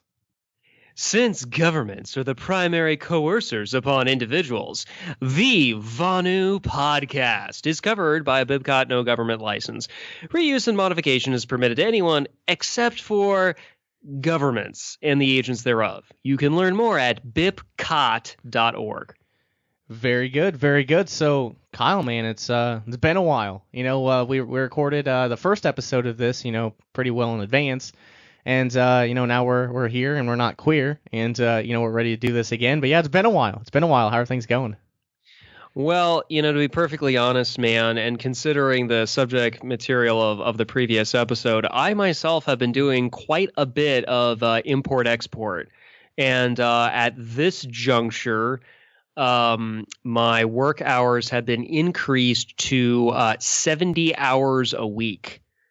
Thankfully, most of that is temp work. So that's going to be looking like it's probably going to be the next month or so. And then my work hours will drop dramatically and then I'll be able to be more normal again, as it were. But yes, technically this is the busy season, as I've been informed that it is. Make hay while the sun shines and all of that. So that's why there's been kind of a little bit of a slowdown in terms of me writing and putting out much of anything along those lines, because it's pretty much get up, get to work 10-hour shifts, which is what it's been for me pretty much every day. No days off, just work, and then get home. And so, yeah, I'm really looking forward to when the busy season's over and I get to actually work more normal hours. Yeah, and that's kind of how I thought things would be for me as well. I mean, I had that other job, and it didn't. I mean, the starting wage wasn't great, but at the same time, I'd heard there's their busy season. There's 2-3 month periods where there'd be a ton of overtime, and I kind of added up and I said, yeah, that'll work. That'll work just fine. But their volume was cut in half, so I actually went out and found a different job. So we're kind of doing kind of the same thing here. I guess mine might be a little more, long term, not temp work like yours is, at least for that one job.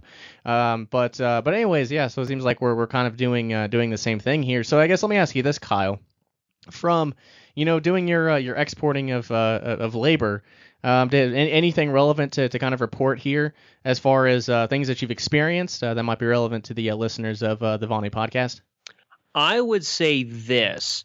If you're not in a position to either rent something, like rent a van, like from somebody else, which I consider doing, and then like sleeping like in the van, like in the parking lot of where you work, therefore your commuting is just rolling out of bed, getting dressed, and then walking into the building, so forth.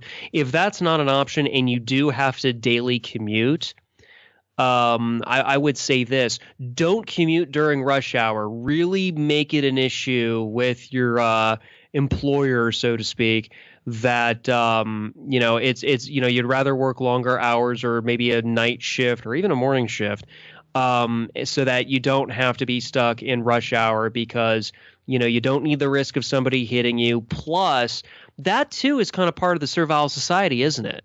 in a sense. Yeah, bumper to bumper traffic. And depending upon how long your commute is, I mean that's a lot of time you're not getting paid for. To and from work. So, it's kind of wasted time unless you're listening to the Vonu podcast on the way to and from work. And in that case, feel free to continue doing that. But go ahead, Kyle. Well, yeah, and also it's less wear and tear on the car to actually pretty much where you're only like stopping at stoplights or stop signs or whatever. But otherwise, you're just going. And yeah, if you can pretty much get your commute to like, even if it's daily, down to like 20 minutes or less, or 10 miles or less, depending on how you're viewing the time distance issue. That's kind of maybe not perhaps ideal, but it's the next best thing to actually sleeping at work. Yeah. So that's certainly something good to consider. Definitely good to consider. Anything else that you've kind of obviously something I've noticed. Obviously from employment and things is that you get a really good dose of the servile society with your unfortunate coworkers. So I guess anything to report there?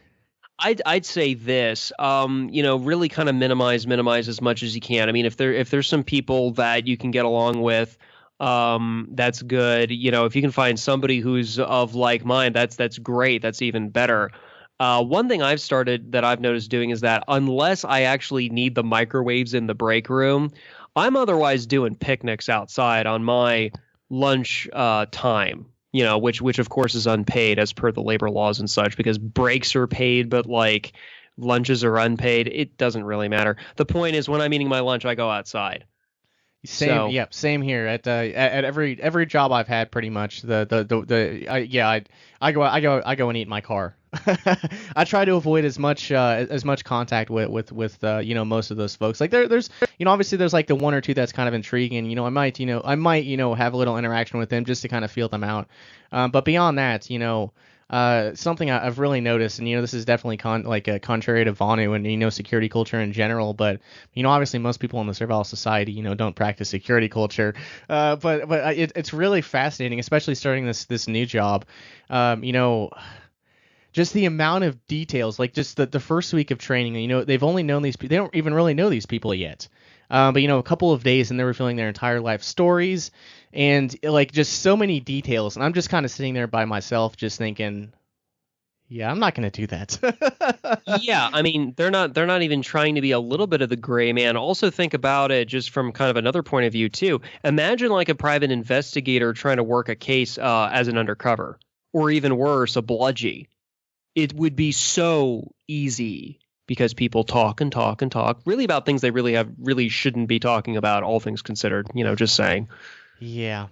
So I guess some definitely some good things to take away, and then also to kind of consider, as it pertains to the Vonu podcast. But it's making some money, and I guess we're both making some money now. It's pretty decent money with overtime and all. So that's definitely good. But as always, it's good to get back to recording because I've kind of missed that. But anyways, this episode is titled "Ethical Enclaves: The Precursor to Agorism." And the show notes can be found at vonupodcast.com/15. Again, that's vonupodcast.com/15. So last week we talked about financial independence, having the money first before pursuing Vonuance. And this week we'll talk about something similar, kind of something that'll build, on top of that, so to speak. Another option to lower your overhead, increase the amount of money you take home, and you can defy the state while doing it. All definitely good positives, so we'll definitely get more into that. But one other note. The last intermission episode was the spoken discourse for an article I wrote titled Samuel Konkin III on Rayo and Vonu, Different Approaches.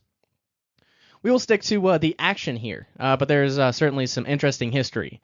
So I'd recommend you go check that out at intermission number 4, or go to vonupodcast.com and you can find that article. But yeah, some very interesting history, and we'll just kind of brush over it here, which is kind of why put that in the intermission so that we can focus on the action. All right, so Mr. Definition Man, what is this ethical enclave thing?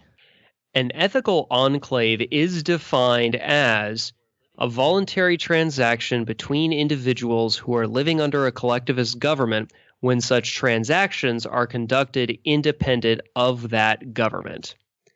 As a further defining characteristic of the words ethical and enclave, ethical denotes the distinguishing characteristic of the participating individuals.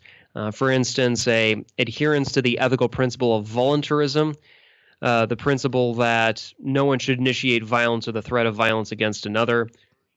And of course, enclave denotes a physical immersion within a philosophically alien society.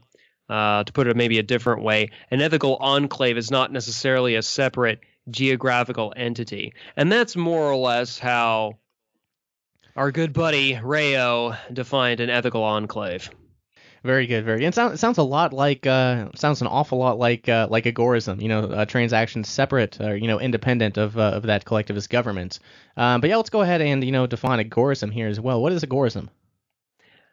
Agorism is defined as a libertarian strategy that seeks to abolish the state through gray and black market activities, thereby developing the capabilities of the agora, which was originally based off the Greek word that translated English means open marketplace. So essentially, the agora is an unlicensed, unregulated, untaxed, laissez-faire, freed market. Yeah, so I think what we should probably do for this episode is, kind of go off of, ethical enclaves, versus agorism, although, versus might not be the right word. I guess compare and contrast, ethical enclaves and agorism throughout as we go through what Rayo said and also some other things here in this podcast. But I guess I'll start by asking you this question, Kyle. Just, based off of those definitions, what would you say the blatant similarities and contrasts are between ethical enclaves and agorism? They both deal with gray and black markets. I think is probably their strongest and most obvious qualities. I would say another element to both of them where they start really more contrasting is that, agorism deals more with do or do not, there is no try, whereas the ethical enclave is more optional, I suppose. There's further characteristics, but that's just kind of the broad brushstrokes, I suppose. Yeah, and I guess one other thing as well, it would also kind of be, the principle of voluntarism, the initiation of force being immoral, because, Conkin did talk about that. So, right around that same time that the non-aggression principle as it's known today, or the zero aggression principle is kind of, the same thing with a different name. That was definitely, kind of, discussed back in those times, but I don't think it was certainly as widespread. There weren't, there weren't, meme trends on fascist book and such back in those days. Maybe they did something similar with, no, they didn't do that publication. It cost too much for ink, right? To print pictures and such. But anyways, let's get into a little bit about what Rayo had to say. In his book, and his chapter on ethical enclaves is particularly short, so we've pulled the entire thing. It's only about like a page and a quarter, I think, if I remember correctly, maybe 2 pages. So we'll just kind of read a little bit and then just kind of discuss as we've kind of done in other podcasts. Quote, an ethical enclave, by existing within the territorial domain of a coercive government, is either legal, utilizing interstices in the taxes and regulations of that government, or illegal, operating despite threats of violence. End quote. So we've obviously discussed legal interstices in season 1 of TVP, but I guess you got anything there, man? Well, I think he's basically describing, again, the difference between a gray and a black market. The gray market being legal, but depending on interstices, or perhaps the vague legalness of some types of human action, as it were. And then, of course, the black market is blatantly illegal. Like it's banned, right? It's like thou shalt not because the state said so kind of thing. So yeah, what Rayo is basically describing is what, Conkin would later call the counter economy. Yeah, and I think one minor distinction here, and please correct me if I'm wrong, but something, and we'll get to this here momentarily, but Rayo wasn't, it might not even be, it might not even be black or gray markets when it comes to ethical enclaves. Because keep in mind, legal, I mean, that would be, legal forms of employment, like a moving company with your truck, just not getting the license and paying the taxes. It's a legal, profession. And he also says utilizing interstices, which would be legal loopholes. Whereas Agorism, the black and gray markets. I mean, sure, there might be a little bit of a gray area in the gray markets, right? But generally, like it's pretty. I don't know. When you say it's probably illegal when it comes to the gray markets, whereas as we discussed with legal interstices, like the gun show loophole. I mean, it's not it's not illegal to go to gun shows and buy and sell. It's just a loophole that's there. You aren't breaking the law. You can't get did you buy this from a gun show? All right, taking you away. So I think there is kind of a legal versus illegal distinction here. Yes, there is. Okay, very good. So glad you agree there. So the next quote, and then this will kind of become more clear as we get more into this. But quote.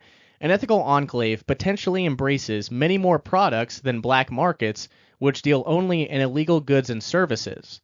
In a nation where taxes and regulations are oppressive, a profit potential exists for trading in legal goods and services as well. End quote.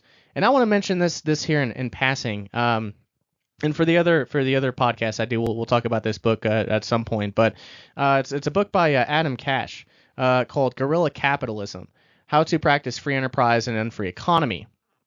Now, he wasn't an anarchist. He definitely, I don't think he was an anarchist. He wasn't enough against the taxes to be an anarchist, as far as I see it, Kyle. But nonetheless, a lot of things he discussed there were legal forms of employment that what you're doing is probably illegal. Well, possibly, and maybe we should take like a few moments here and really kind of run through a real brief overview of the Agorist theory of the 5 markets. So you've basically, and they're color-coded, of course, for simplicity, you have red, pink, white, and then, of course, gray and black. So your red market activity are those activities which are illegal and immoral. These would be like real crimes with actual victims, like murder, theft, slavery, rape, and so forth. Then you have your pink market, and usually that's organized crime, is usually the organized criminal syndicates, the Yakuza, the Komora, and others. They usually tend to deal with red market activity, although occasionally they will deal with occasional black market activity like gambling, for instance, and prostitution. But usually their bread and butter is red market. And then, of course, they work with the government in some cases, which is interesting, which, of course, leads us to pink market, which are basically the legal activities which are unethical. So these would be things like conscription, taxation, war, and so forth. So these are those revolting initiations of violence and so forth that the state has put its seal of approval on under certain conditions, of course, when it's all been sanctioned and legal and such. The white market, of course, are those activities which are legal and usually regulated and taxed. So pretty much any form of employment that is on the books where you have to fill out an I-9 form or give proof of, let's say, your social security number, show a driver's license or some other form of picture ID, and so on and so on and so on and so on. Tax withholding usually applies for purposes of the federal income tax and so on. That usually all tends to be white market OSHA regulations. That's all white market as well. Black market, of course, are those activities which are just blatantly and clearly illegal. We're talking about prohibition of something. So these days, it would pretty much be some forms of weaponry, some forms of sexual practices, usually prostitution, and then, of course, some types of narcotics, like heroin, opiates, and other things along those lines. And then, of course, the gray market are those activities which are legally vague, or sometimes even presumably legal, but like you don't know for certain, whereas in the white market, you kind of know for certain it's legal. So gray market activity would be like off-the-books forms of some types of making a livelihood, like cutting somebody's grass for cash, if you will, and other forms of gray market activity. And so considering red, pink, white, black and gray markets.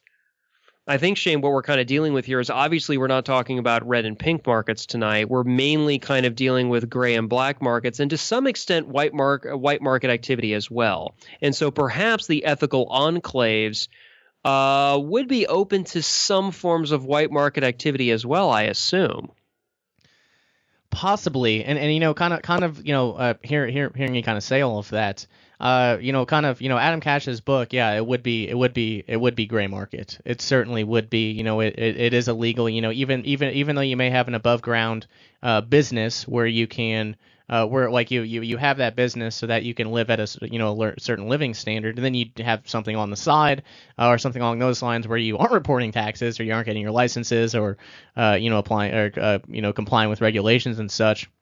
So I think I guess the main distinguishing characteristic, at least not to confuse the listeners here, but I think since we mentioned Adam Cash and guerrilla capitalism, I think the distinguishing characteristic is probably something Conkin kind of talked about, thought consistent with action. I think that's kind of the distinguishing characteristic between those two. But yeah, generally, for this episode, when we're talking about ethical enclaves, I think we probably are talking about, probably predominantly gray markets. As far as white market employment, even though, actually, let me get to this example here, and then we can discuss that because it'll tie in very, very nicely. Quote, a simple example of an ethical enclave trade. A doctor seeks an architectural design for his new office, and the architect needs medical treatment. If either reports the transaction as income to government agencies, both are liable for heavy taxes. So they agree to exchange services in confidence, thereby realizing substantial savings. The actual trade may be conducted either as barter or in terms of a medium of exchange, end quote. So, yes, both of those, the doctor's got his above board business, right? He's a licensed doctor. The architectural person probably has to have some sort of, permits and things to do what he does. But it's still gray market, right? They aren't reporting on taxes. So I think what we're probably dealing with here, Kyle, for probably 95% of the time will be gray market. Or gray or black market, but probably more predominantly gray market. Well, going off Rayo's example right there, I think it's more than fair to say we are at least dealing with gray market, if not outright black market tax evasion, so-called, actually. Because remember, the tax code is all gall darn complicated. And for purposes of simplicity here, I'm referring to Title 26 Internal Revenue Code, federal government, United States Code and all that.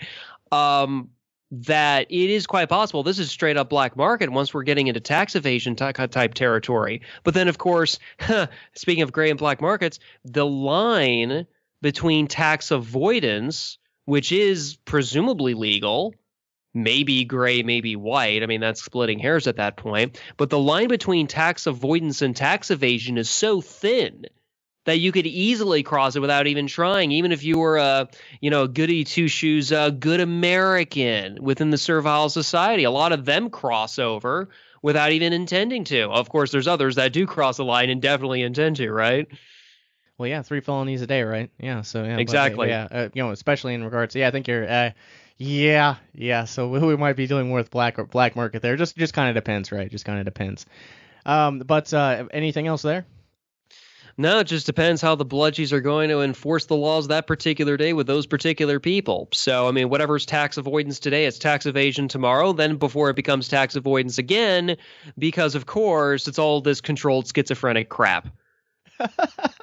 Very good. So, all right, we'll get on to this next one here. Quote, an ethical enclave may have similarities to a traditional black market, but the differences are significant.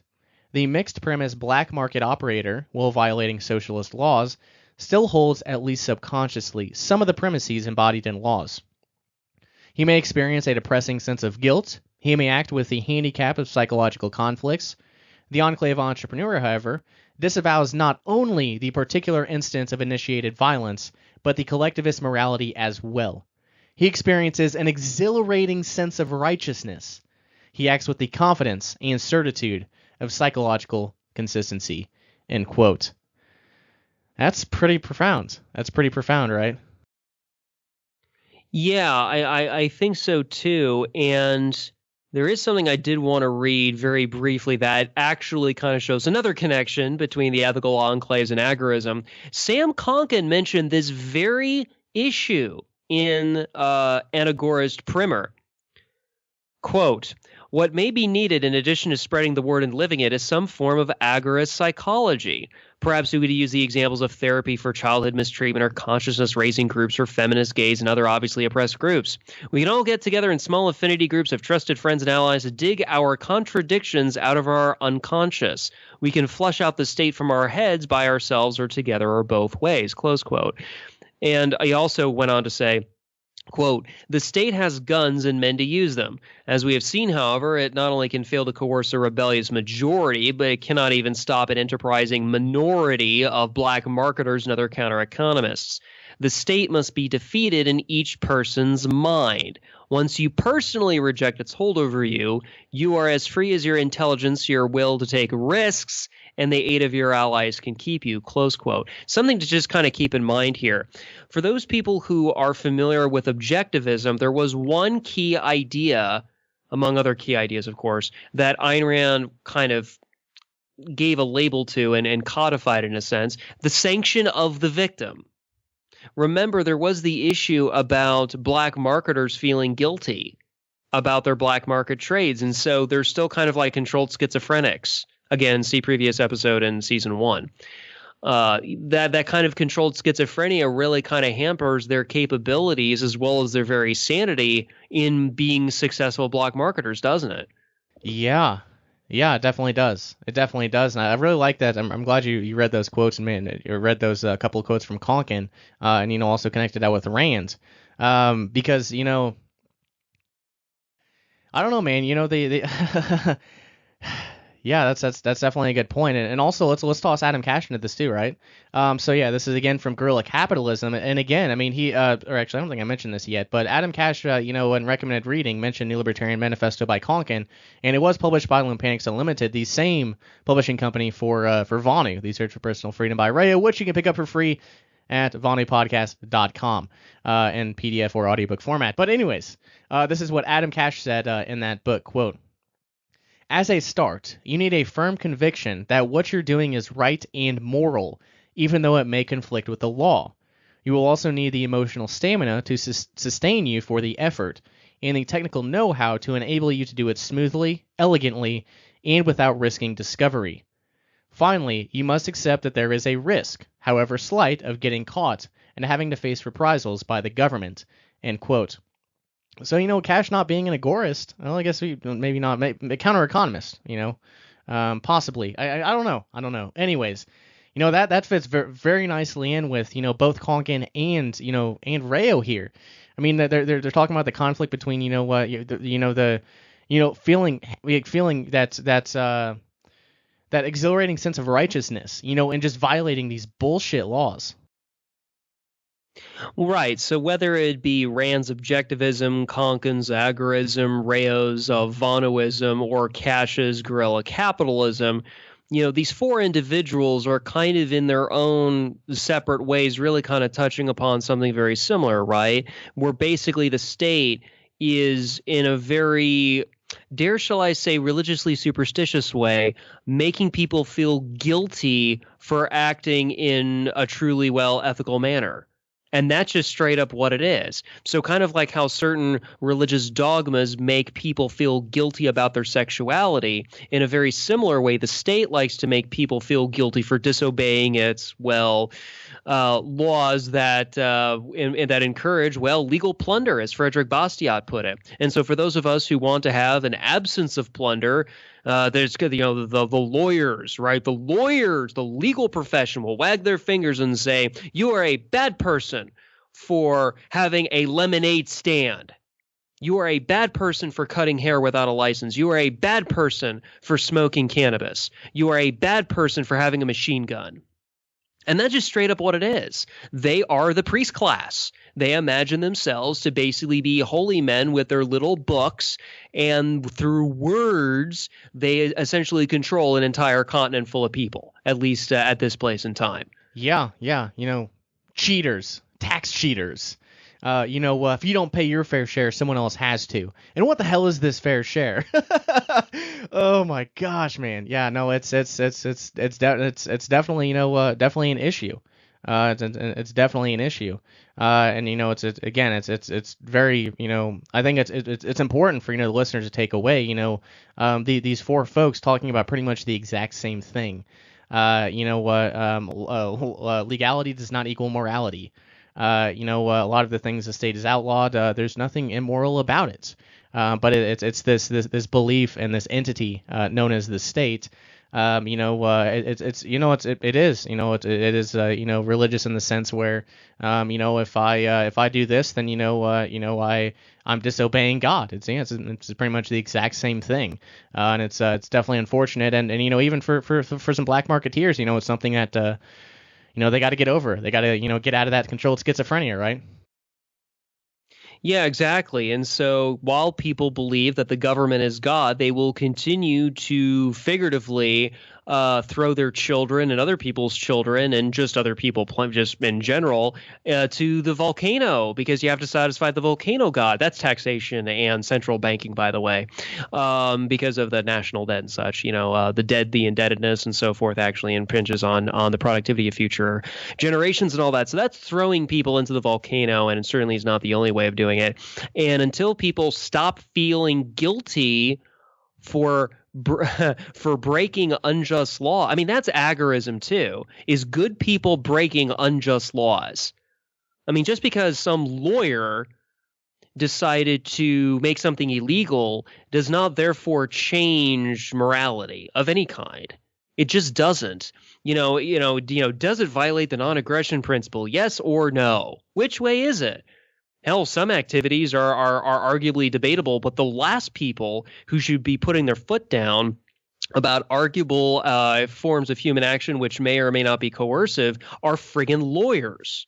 That's it. They are the last people to be making decisions about that kind of thing. And then, of course, at the point of a gun, forcing other people to abide by whatever their arbitrary decisions are, whether it be a legislature, a judge, a cop. Well, maybe not the cop. They're not lawyers, right? But you get my point. It's that they are the last people to be kind of putting their foot down and say, well, because we are the priest class, like Fred Rodell explained, therefore, we get to tell you what to do. And so this entire legal concept of mala prohibita, activities that are banned because the state said so, because they went through their little rituals, because it is the worst. I mean, seriously, man, it is the most dangerous superstition. It really is, with their little rituals, whether it's legislative or otherwise, is just, I mean, it is going to cause the extinction of the human race if this continues. That's how bad it is. So on the positive note, if people can stop feeling guilty about engaging in human action, and definitely certain forms of it, then humanity might actually have a chance at survival and stuff. Yes, and I think I guess there's 2 points here, and if I forget one, bring me back to it. But I think we need to touch on security culture as far as minimizing risk, and then also too just consider the fact that as far as the counter economy, I posted a status a few weeks ago, and it's something along the lines of, have you ever had a garage sale and not reported on taxes? Have you ever, paid a neighbor kid to mow your lawn? Have you ever, just all of those basic things that people do on a daily basis, pretty much, without, abiding by the laws? Well, congratulations, you're a part of the underground economy. And that's probably, even the most statist people, on this earth, do that. They do that, right? And for those things, I don't think they really feel bad about it. I don't think they do, but everyone sort of does these things. Obviously not to the extent that Konkin took it to, or maybe even Rayo as well. But I think that is something to consider here. But since Kyle, you are the kind of the, I don't know, probably the at least some sort of an expert, since you did all that research and you wrote that book, on security culture. I guess why don't you kind of lay out how people can minimize their risk trading in the black and gray markets, because we want to keep our people out of prison, right?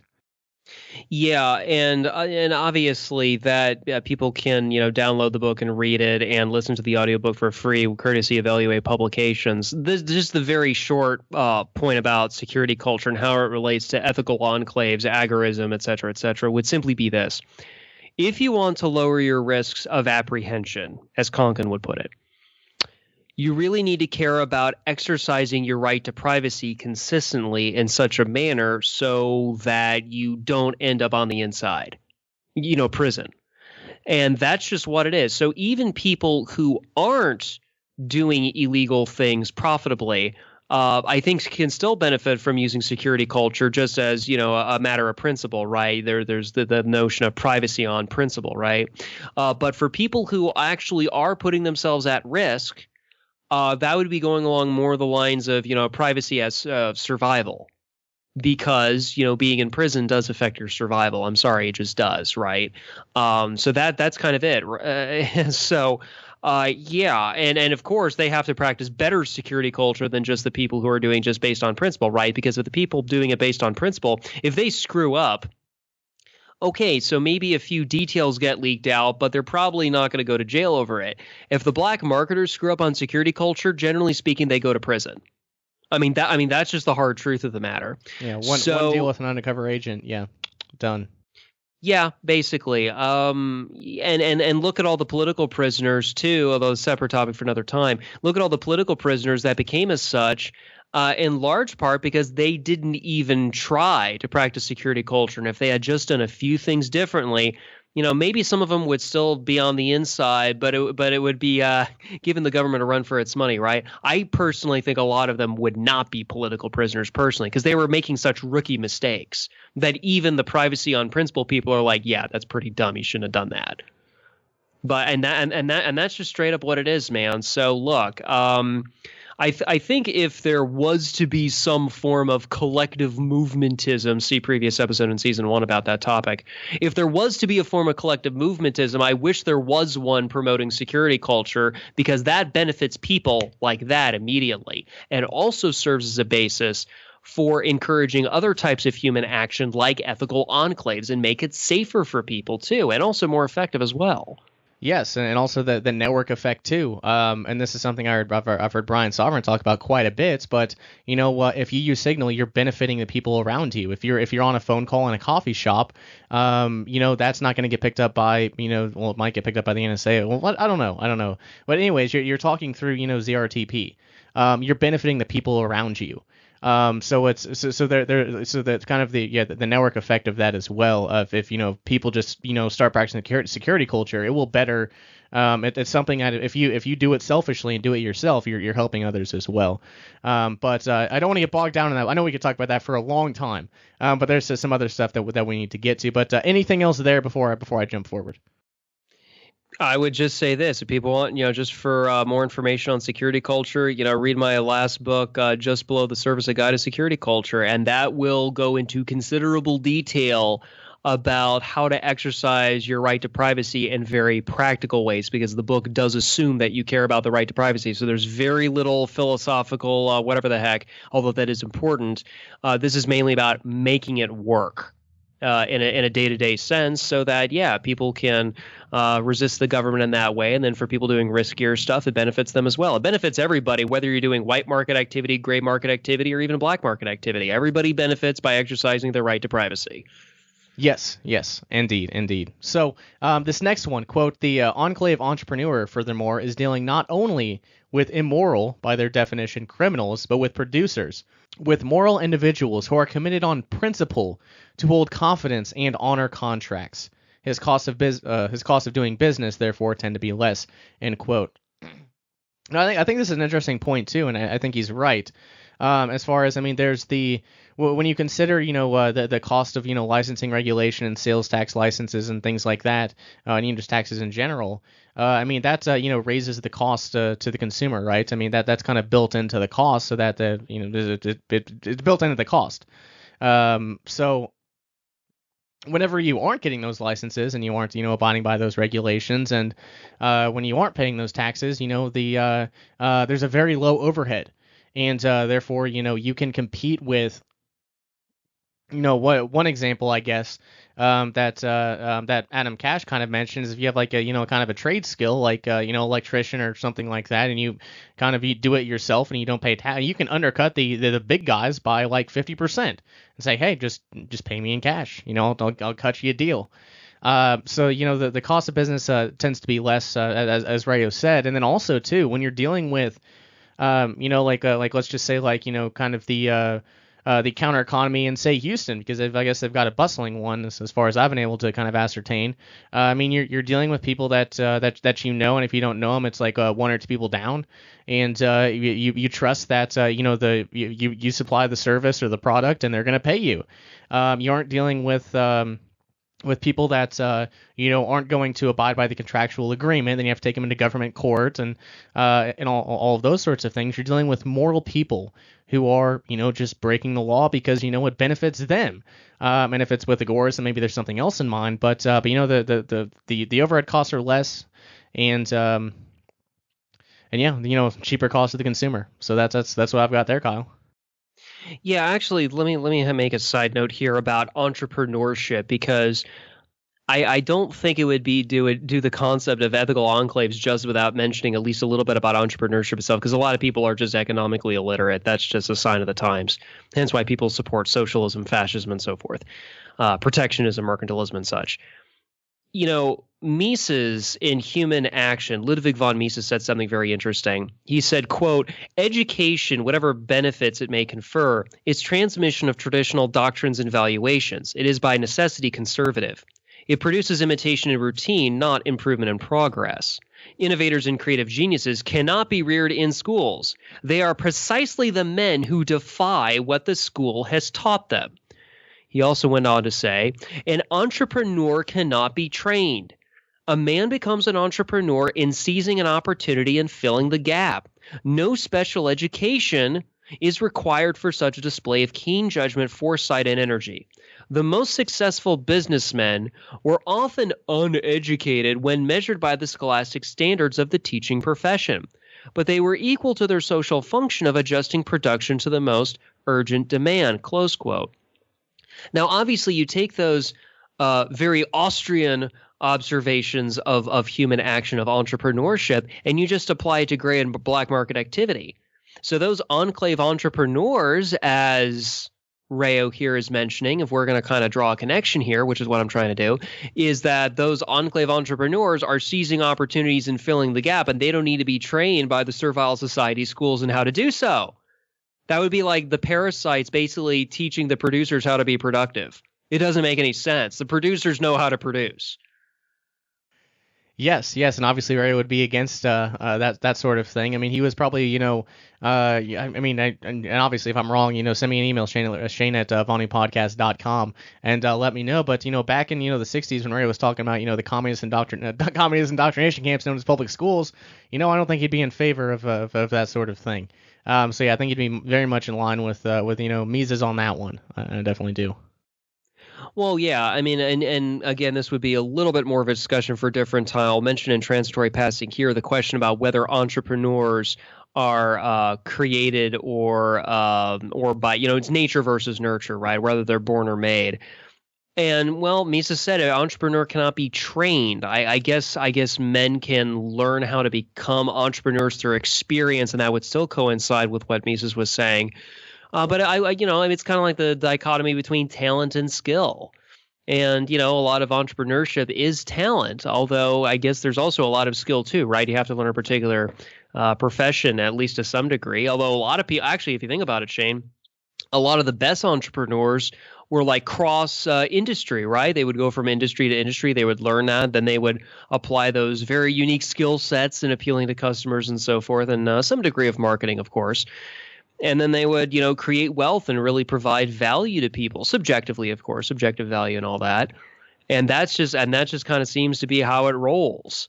And so I think that's rather fascinating, that part of that entrepreneurship in this sense of the ethical enclaves, the gray and black markets and so forth, is like, how do you, like as part of the business model almost, like how do you get around the bludgies? Because they're the ones actually enforcing the tax laws and the regulations and such, right? Yeah, they're the ones that are interfering with peaceful voluntary interactions between individuals. Yeah, for sure. And that's there are obviously ways to mitigate that, as I mentioned, with security culture, but there's still some stuff to be figured out on that note. But let's move forward to this this next quote, because if we keep going, we're going to get into some season 3 stuff, I feel. So anyways. Quote, ethical enclave trading profits participating individuals and promotes liberty in general by reducing the plunder available to the collectivist government. Plunder which would most probably be used to finance further violations of liberty, plus propaganda to rationalize the violations. The potential effect of ethical enclave trading should not be underestimated. Mixed socialist government direct most of their extortions and regulations at trade. They tax primarily income and sales.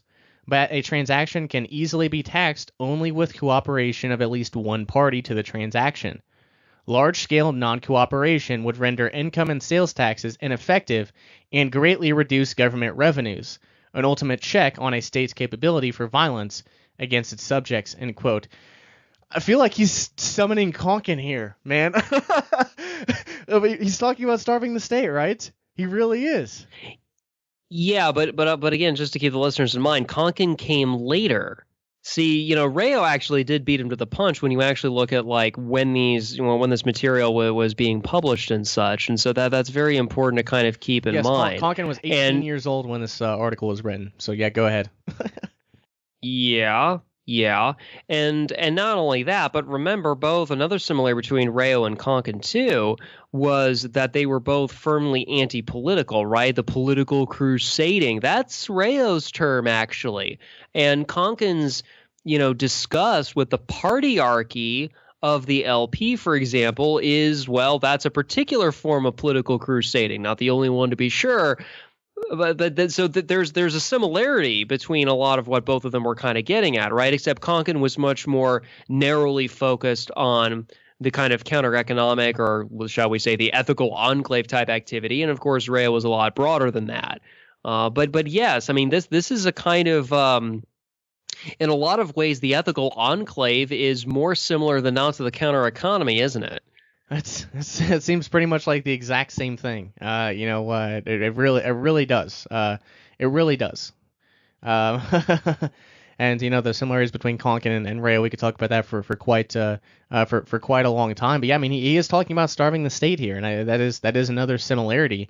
And honestly, as preparation for this episode, as preparation for this episode, I looked at that and I said, wow, okay, yeah, so I guess they're more like than even I originally thought when I wrote the article, because, I was trying to keep it brief, and I wanted to, get to, what Konkin actually had to say about Rayo and not focus on, all the similarities. But yeah, I don't know. I think a lot more of Agorism, might have been, adopted from ethical enclaves than, I previously thought, which kind of seems to be the trend, right, Kyle? We learned something, it's like, yeah, that might be a possibility, and then, the evidence just keeps stacking up. And also one other thing too, I recently republished a copy of the Agoras cookbook, which was in danger of actually being permanently lost, and I was able to get a copy of it. And it's rather interesting. Whoever wrote the Agoras cookbook, or maybe it was different people who did, which is what I suspect. Something kind of came up where a bunch of Agoras were like living off grid, and they were also practicing security culture. And they're also doing like food storage type, which is more of a survivalist type thing. And I was thinking like, wait a minute, this sounds more like Rayo than Konkin, right? Because Konkin actually didn't like the whole, I mean, he had his own, he didn't like the retreatist thing, is what he said in those articles. He called it anarcho-Zionism, right? Running away to the promised land of liberty. I think that was even mentioned in the new Libertarian Manifesto too, if I remember correctly. So yeah, I mean, Konkin he would take it up to a point and then just kind of stop. Whereas Rayo was like, okay, there's that stuff too, and maybe our gray black market trading won't necessarily abolish the state, but we could like coexist and protracted conflict and all that. Again, that was referenced in season 1. But yeah, that kind of seems to be where it is. It's like Konkin was trying to keep it more narrowly focused and more on like, this is how we're going to abolish the state, or at least try to. Whereas Rayo is like incorporating the ethical enclave, gray black market trading as part of like a holistic way of having a truly libertarian lifestyle despite the state still being around. And I think that is probably the primary difference in emphasis between the two of them in terms of how they were dealing with black markets as a form of direct action. Yeah, yeah, I think that's definitely well put. But I'd be, I guess I'll go ahead and say this here. But I've got a couple leads on publications from the 60s and 70s, and we might be able to get to more of a we're talking about Rayo's. We're focusing on what Rayo had to say about these things here, so this is relevant. But I've got a couple of very good leads, very promising leads on some of these publications, where these conversations might have happened. So I think, I'm hopeful. I'm hopeful that, we might have further clarification. I don't know, Kyle. We might have to have some intermission episodes, in the meantime, like when we find out more information, or I guess kind of like a, not a part 2, but kind of like 15.5. Like, hey, we found out some more, guys. Here's the updated stuff, because I've got a couple promising leads, and if we can get a hold of those publications, that could change the ball game. It really could. Well, yeah, and obviously, for readers of my blog, I mean, I've really been kind of going pretty heavy through the major Agorist literature, so I've been really kind of immersed in it. So, and in large part in preparation for this very episode, and it's just kind of interesting that, yeah, Konkin really took much more of a narrower view, and he was keeping it focused on letting the black market choke the state. I think has become like a meme now. And that's accurate in terms of describing agorism. Whereas the ethical enclaves is more about using gray black markets as a way to live free despite the state and again, existing in protracted conflict with the state and so forth. So that kind of seems, it's almost like a duality of sorts, kind of like mommy and daddy or day and night and all that. Vonu is more defense, whereas agorism is more offense. And that brings up an interest. Sorry, this brings up an interesting thought here, because when I was on the Seeds of Liberty podcast, you guys heard that, I think, intermission number 3, that episode. We kind of started off, talking about agorism, and I kind of compared and contrasted it, and I said, well, agorists, their goal is to starve the state, and Jeremy and Dave kind of, correctly pointed out that, a lot of agorists that they know, that's not their goal, but it's kind of out of their rational self-interest, right? Increasing their take-home pay, and you just kind of feeling good about breaking those unjust laws.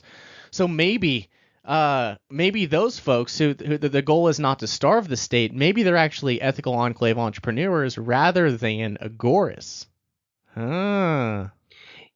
Yeah, it's possible, right? And because, and I'll say this because it's accurate, but Konkin was a hard ass. And that kind of really kind of came up even in that there was kind of that 3-hour memorial event that took place, and like Jeff Riggenbach and Victor Coleman and some other people were basically giving you like eulogy after a eulogy memorializing Sam. And it was really just kind of interesting because I really kind of got the impression that Konkin was really strict. And Rayo, like was mentioned in season 1, Rayo was saying over and over again about how Vonu is not an all or nothing thing. It's shades of gray. Not to confuse it with gray markets. And so Vonu is shades of gray. So there is some leeway that you have in terms of like tactics within the strategy of Vonu without actually being unprincipled and actually breaking let's say the NAP and so forth. So if, in other words, like agorism is much more of a narrow line where there's not a lot of leeway, as opposed to Vonu, which you do have quite a bit of leeway. And not only that, but it's not restricted to black gray market activity, because there's like the survivalist type stuff. There's so many like 20,000 different directions you can kind of take it in. You can kind of almost make it your own in a manner of speaking and so forth, as long as, again, invulnerability to coercion being kind of the firm root, as it were. But yeah, if those folks on that podcast, Shane, were mainly not interested in abolishing the state through black market trade, and they're more interested in just financially profiting, almost like a guerrilla capitalist, right? That was Adam Cash's term. If they're more along those lines, then I would say that they're either more of a guerrilla capitalist, or maybe even maybe not all the way, but getting closer to being of the new one, perhaps. Yeah, and I mean, obviously, that'd be, it'd be nice if enough people, as Kongan or Rayo, kind of said, it'd be nice if enough people practice in the counter economy or in the ethical enclaves, to the point where, the state would have nothing to work with as far as funds. That would definitely be great. So like that underlying, like I guess it's not really a goal. It's more of like a hope, I guess you could say. So yeah, I mean, I would say probably closer to an ethical enclave entrepreneur, than an agorist going strictly off of, what Konkin, kind of laid out. So. Well, yeah, and I think that's kind of an important distinction, for a lot of reasons, because not everybody wants to be a revolutionary, and not everybody wants to be a vigilante, and not everybody wants to go and do risky stuff all the time. And not everybody wants to necessarily change the world for the better, but they do want to make their own lives better. See, that's another distinction, too, I think is important, because Konkin was all about let's make the world a better place. Rayo was not. It was Vonu was more along the lines of let's make life, better for ourselves, and for me specifically, right? I hate to say this, but it needs to be said. Agorism does have a tendency to have a little bit of collective movementism, like on a good day, doesn't it? Now, to be fair, in the new Libertarian Manifesto, it is fair to say that we are living in a low-density agorist society right now. That's true. However, in order to get those phases along to like the what was it called, the mid-density, whatever the heck, concentration agorist society, there does need to be, permanent autonomous zones at some point, whether it's in the form of a private city or, as we'll get to in future episodes, other forms of an intentional community, or some other things too, which we'll get at in future TVP episodes. The point, though, is that it requires other people for the goal to succeed, whereas Vonu, it only requires you. Right, and in that sense, I think it is fair to say that agorism does tend to appeal. I was always curious, Shane, why agorism appealed to ANCOMs, and for the longest time, I couldn't figure it out because agorism is so inherently capitalistic. But if you think about it, it's groupie, isn't it? At some point, it has to be. And that's what the ANCOMs are really attracted to. So if they could give up their so-called libertarian syndicalist, whatever the heck, libertarian socialism so-called, which is really just syndicalism, if they could give that up, then and all that, then they could be agorists too, I guess. But then I guess we're two shades of gray. Not to confuse the listener too much. A little bit of a joke on pop culture. 50 Shades, right? But it's so many shades away from mutualism at that point. Remember, Proud Hoon was all property as theft, and then he changed his mind and said property is liberty, and that was the attempt at trying to synthesize communism with capitalism, which is really not making much sense there, and so forth. Even if you happen to dislike both, so that's kind of the issue here. Is like, what are people interested in, and also what's very practical. And you know what? I hate to say this about Konkin because I love the man. I really do. But agorism has been around for how long, and how much press has agorism gotten, especially in recent years? And what have the agorists done? I mean, honestly, where's the agorist city? Because I would seriously consider signing up, and I'm not joking. Yeah. It's kind of the same criticism against anarcho-capitalism too, right? That Rayo kind of proffered in his book, but I guess the closest thing to that would be, and Derek Bros is the one kind of forefronting this, and like we him and I think very, very much alike as far as action is important. So I'd say like there might be that glimmering hope of like an agorist intentional community, in 2020, but other than, and obviously I encourage this, minimize your tax bite as much as you can. If you're in a position where you can, actually, not, give that stolen money to the state. Obviously, I think that's a good thing to do. But yeah, it seems more so now it's just individuals, reading Konkin and saying, yeah, that's a good idea. I'm just going to, run a business without a license and, not pay taxes. And that's good and all. That's good and all. But it's I think it's really what Konkin envisioned, right? Yeah, and I think also Taryn Lupo wrote that one book where he was promoting agorism and like at one point saying like making a type of sandwich or whatever where you don't have the you're not abiding by the restaurant regulations or whatever. That's agorism now apparently, which I guess that would count as maybe gray market activity in some areas, black market activity, other areas maybe.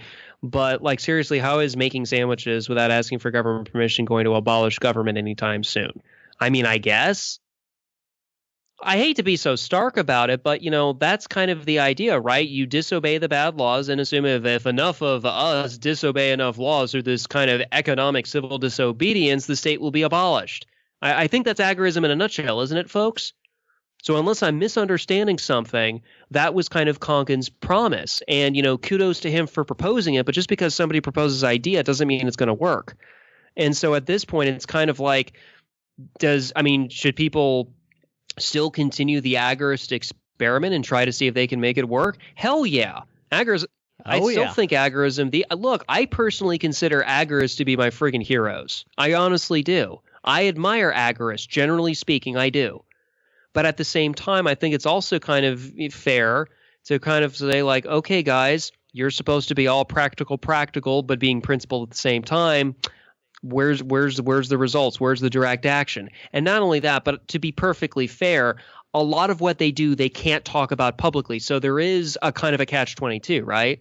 And the closest to that would probably be what Taryn Lupo wrote about. But again, he's talking about like making sandwiches and other stuff, and that's fine. I don't want to get anybody in trouble. But at the same time, it's like, hey, look, I want to go live in the second realm. Like, has anybody beaten me to it yet? Because last time I checked, people are still living in the suburbs. People are still, whatever and whatnot. Maybe the bad Quaker can make a go of it with that Airbnb competitor thing he's trying to do or whatever. And that's cool, but it's not quite there yet. For instance, the events and the technologies that were presented in that novella, #Agora, I would love it if the agorists here in America could actually make something like that work that was mentioned in #Agora. That would propel agorism so far to where it needs to be now. Like, what was it, stage 2 or stage 3 or whatever Konkin called it? That would be awesome. But it's not there yet. Because, frankly, a lot of the agorists would rather just make memes on Facebook. So all I'm saying is, hey, a little bit of constructive criticism over here. Maybe you should emulate what those characters in that novella did that people can download for free and just kind of like get inspiration from that. And like, hey, maybe we need to actually build the Agora instead of just, yakking about it. Yeah, those are all very good points, Kyle. But maybe these agorists are just practicing such good security culture. Like maybe they read your book and they're taking your advice, and they're on one of John Fisher's uninhabited ocean islands. Say, okay, and you have to be like initiated, like it's like Freemasonry. So you've got to do like 1,000 podcasts. You've got to do this and do that, and then you get initiated into the Agorist Island or something. Maybe that's what it is. I don't know. Seriously, I know you're kind of chuckling, but seriously, man, I really hope, I honestly do, and I'm not joking here, I really hope that there exists right now a revolutionary agorist cadre, as was portrayed in J. Neil Smith's novel, the Alongside Night. I really do. I'm not joking about that. But in terms of the reality of it, because remember, Vonu is not about legality, it's about reality. The reality of the situation is, as best as I can tell, unless there's something else going on I have no knowledge of, the agorists are doing what exactly? Putting themselves at risk. Yeah, there's that. Sure. And again, I'm not belittling them because, like I said, they're my heroes and such. But at the same time, it's kind of like, I don't know, a little bit of a catch-22. And seriously, too, think about this. How do you use black markets to choke the state? Exactly. Correct me if I'm wrong, Shane, but the state creates black markets whenever they outlaw something. Like, again, alcohol prohibition, 18th Amendment and all that. So That is, and also too, like maybe this is worth considering as well. But if they're getting less money from taxes, people practicing in the underground economy, the counter economy, or the the ethical enclaves, synonyms for pretty much meaning the same thing. Then I mean, they'll just print more money. They'll tax different things. I think that they might find a way around that. They have no no shortage of money to bomb countries. To any extent they want to. I mean, I don't know. I don't know, man. It seems. And again, I love Agorism. The reason I wrote the article for, comparing Konkin and Rayo was, I want to bring some Agoras to Vonu. I do. Like, it'd be incredible. I really like him. I mean, I said in one of the episodes on the other podcast I do, like, if I had a hero, it'd be Derek Bros. Like, the dude's doing so much. Like, he's kind of there needs to be more folks like him. There really needs to be. So yeah, I definitely appreciate Agoras. But yeah, man. There's some stuff to be worked out, obviously. And so in terms of ethical enclaves, that in a lot of ways is a precursor concept, or otherwise virtually identical to the Agora.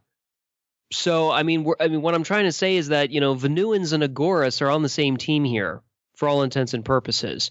There might be differences in temperament and acceptability of risk, which usually is more of an individual decision and so forth.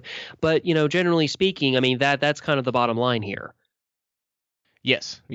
So you ready to get to, looks like we have one more quote here. Or actually, no, we've got a couple more maybe? One more quote. Yeah, sure. All right. And this is actually, yeah, we've got one quote. And we've got two quotes, but one of them was with a few questions. Oh, boy. It'll be interesting to see what Ray had to say there. But first, quote, an ethical enclave would also encourage growth of a libertarian movement by adding self-interest motivations.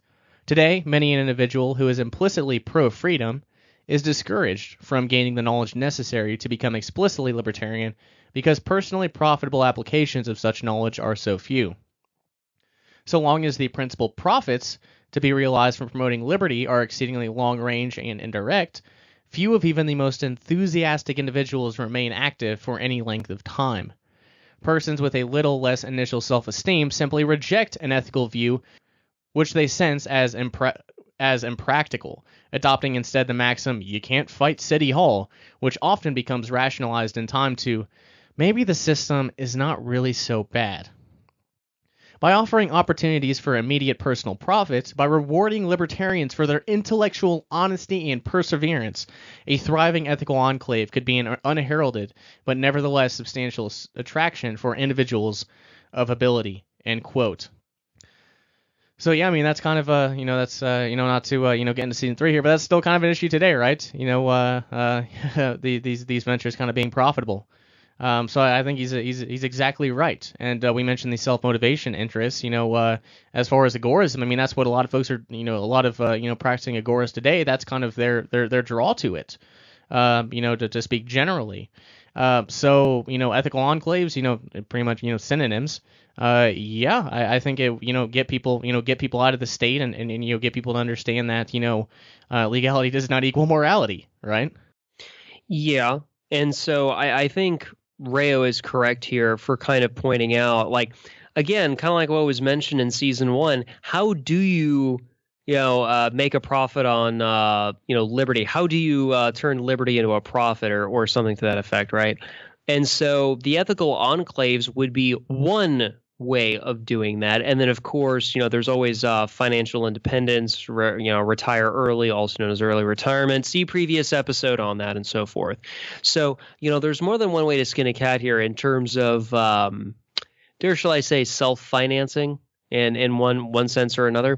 I would say this, though, as well. I think it's very important to keep in mind, and this does dovetail what I said earlier in this episode about the sanction of the victim issue, that the ethical enclave is not just about making money despite unjust laws. It's also a very inspirational and motivational thing in the sense of, hey, I'm my own hero. It feels good.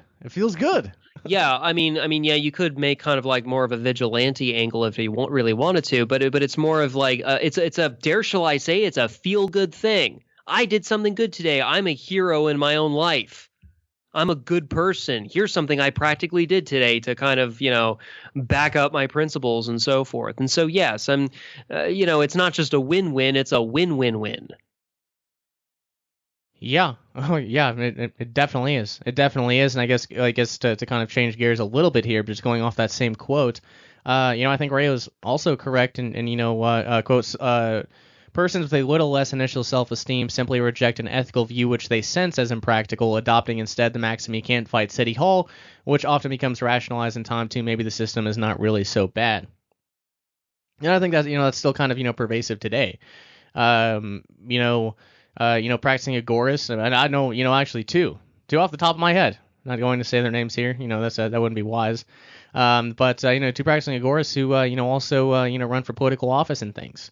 I think one of the major issues, although there are outlets out there such as the Vonu podcast and also the other podcast I do, Liberty Under Attack. That there are ways to increase your personal freedom. Just as when Ray was writing writing these articles, he presented an alternative solution, Vonu, but people instead kind of said, well, you can't be a retreatist. You've got to fight it. I mean, you've got to fight it. You got to fight it using their own game. You got to get into the intelligentsia positions. You've got to start a libertarian party. You have to compete. You have to compete with them, so to speak. That's just something you have to do. And then down the line you hear them compromising their principles, and then they aren't really libertarians anymore. So I think he's pointing out something that is unfortunately still prevalent today.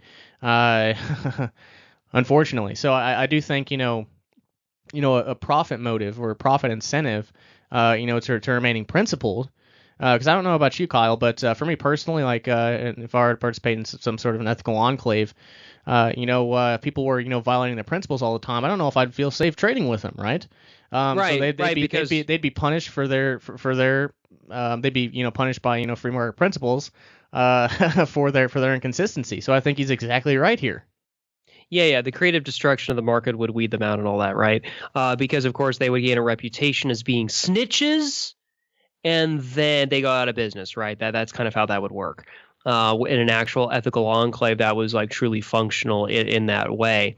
And again, markets are organic. You don't need central planners to make it work. I mean, this is all based on, rational self-interest and so forth, and a couple other things like human action, right? And all that. So this is kind of the point is, how free do people really want to be?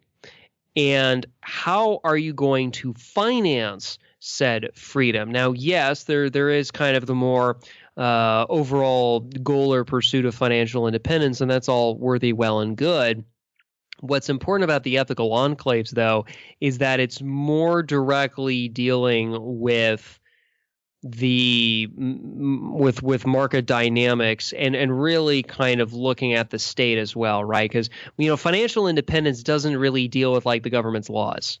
Really, in that sense. There's a presumption that it's either irrelevant or maybe even white market, right? Here, though, with the ethical enclaves, we're kind of touching on a key element of the state. It's coercion. How do you be invulnerable to coercion in your trading and all that? And that's kind of that kind of related idea of the second realm as well. Kind of also is trying to encapsulate a lot of those different things. So I would just, encourage people to keep in mind that if you're going to remain free and you're going to be invulnerable to coercion as well, you have to be able to, at least in some sense, trust the people you're trading with. And if they're being a bunch of controlled schizophrenics, what might prevent them at that point from just flipping on you, and next thing you know, you're the one that's going on the inside. You're the next political prisoner. So, there's that to consider as well. Yeah. Oh, yeah. There definitely is. There definitely is. So, I guess that there was one thing that came to mind. I don't remember where I saw it. I don't. But it was such a perfect I don't. Yeah, I don't honestly don't remember. But like let's say, and it ties in really well to this. Say you're an agorist, and you have you have an agorist that's also a politician. And you have imagine a street corner here. So you have one you're walking towards your friend, and then on the other side who you can't see is a cop, and you're both walking towards that agorist politician. Which side is he going to choose, right? So there's and that's kind of a more direct kind of example of that, but. You gotta be able to trust who you're trading with. I mean, that's kind of basic, right? When it comes to ethical enclave or black market trading more generally. So you gotta be able to trust who you're trading with. You have to. And at the risk of becoming Captain Obvious at this moment, I would also point out that obviously the anarchist politician, the political crusader, is not an agorist, right? So I think there's that too. So that, and see, that's the other problem too, because they're also kind of insulting Konkin when they do that kind of stuff, aren't they? So like somebody claims to be an agorist, but then they're trying to run for some stupid dinky like state or local political office position, like. Did they not read the manifesto? Did they not read the primer? Do they not understand the actual libertarian strategy at play here? Or did they actually comprehend it, but then they're like, it's, I'm going to use agorism like some sort of marketing gimmick and totally just take a big dump on everything that Konkin, stood for. Because seriously, I mean, they might as well be. They might as well be trashing. And hell, at that point, trash libertarianism too. I mean, at that point, coercion is freedom, and we can have all this, war is peace kind of talk and so forth, right? It's all the controlled schizophrenia one more time. And unfortunately, I don't think, as good as Sam Konkin was about integrity, ends means consistency, as he put it, and so forth, I don't know, man. I think there's some people who will always be controlled schizophrenics, and they will always try to take something that actually has a potential value in terms of bringing any sort of notion of freedom or liberty or even Vonu, and just totally trash it and turn it against itself, even when it is explicitly anti-political, and they'll try to turn it into pro-political. Yeah. Yeah, and I think that just kind of verifies the efficacy of Vonu just that much more, right? There's little. I mean, if someone's truly going to pursue Vonuans, then all of those things are out of the question. You can't sign up for food stamps. You can't you can't run for a political office. That'd be extremely anti-Vonu. There are just things where if you're going to call yourself a Vonuan, you just can't do these things, or you're going to look like an idiot. Although that's kind of this. Right. I don't know. Do you think that anarcho-capitalism? Obviously, there's people have said like ANCAP nationalism, like they've been trying to tie it to kind of like the whole right sort of thing. And then obviously you have like a libertarian, the bastardization, the bastard known as the Libertarian Party. And then you obviously have, I mean, anarchism too, unfortunately, anarchist politicians. Do you think Vonu is more, invulnerable to kind of that corruption from people, claiming to be Vonu? I don't know. What do you think? I sure hope so. Although Konkin was right when he was mentioning about the historical corruption of political labels in that infamous debate with reformist Robert Poole back in, I think it was 1985, wasn't it? And that's kind of something to consider. I think the real test of Vonu will be would be if it's given half a chance, its future resistance to being politically corrupted by people who claim to be Vonuans and so forth, but then they go in and trash it, kind of like how agorism is being trashed right now. It doesn't mean agorism is bad. That's not what I've been saying here in my critique here. What I'm saying is that there are disingenuous activists, which I've written about at length, basically trying to trash anything that is wonderful and good, or at least has the potential to be, and just kind of really, throwing it in the crapper before it has a chance to actually, bring about some sort of freedom, liberty, or even Vonu. to people's lives. And that's what I don't like, is basically sabotaging something, because that's what they are. They're saboteurs for the state. They're sabotaging something before it even has a chance to really kind of get going and then succeed or even fail on its own merits. And it really kind of kills me, because I would love to see Agoris actually win, and especially in a kind of, I guess you could say, even above ground way, to the extent they can be, right? Like the gray market activity especially would be the best venue for doing that rather than black market. And yeah, they're trying to trash it right now. And I sure as hell hope it never happens to the Vonuans that might still be around and so forth. But we'll have to see as we go into the future. Yeah, we'll have to see, because as the listeners are well aware, we're the ones kind of bringing this back to life. So we probably won't get an answer on that anytime soon.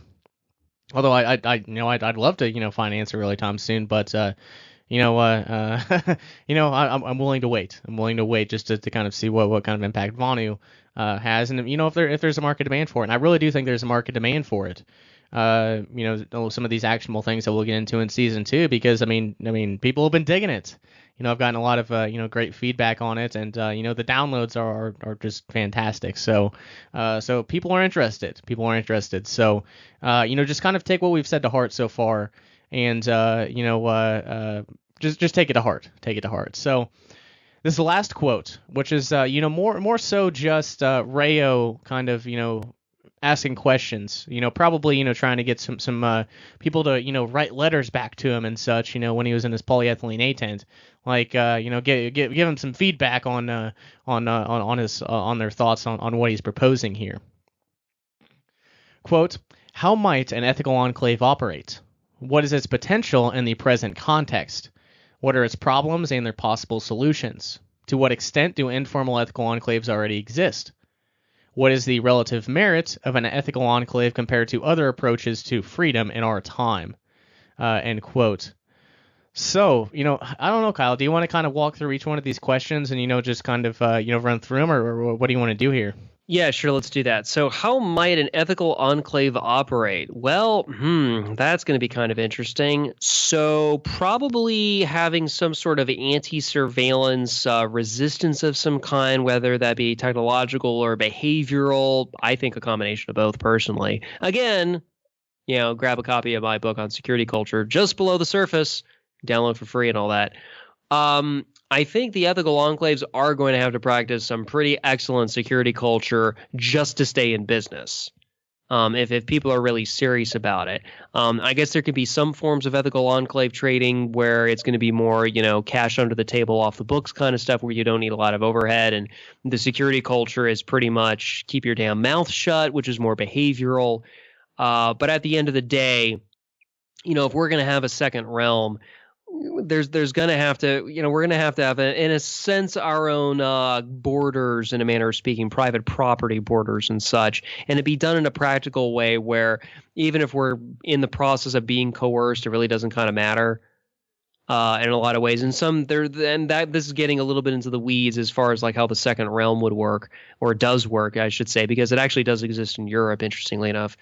But yeah, like it's going to be a lot of sometimes evading and fleeing away from state agents, and other times deterrence. Remember, back in season 1, that was actually something that did come up in terms of deterrence, defense. I mean, all those different elements of what makes up Vonu actually is also at play here with the ethical enclaves. I mean, it's, so when you have your enclave, how much of it is deterrence, how much of it is, I would even say, defensive, how much of it is based on mobility, how much of it is based on, those various other elements that I can't quite recall offhand. And that's something to kind of take in consideration too, is even the very core of Vonu it can be expressed in the form of an ethical enclave.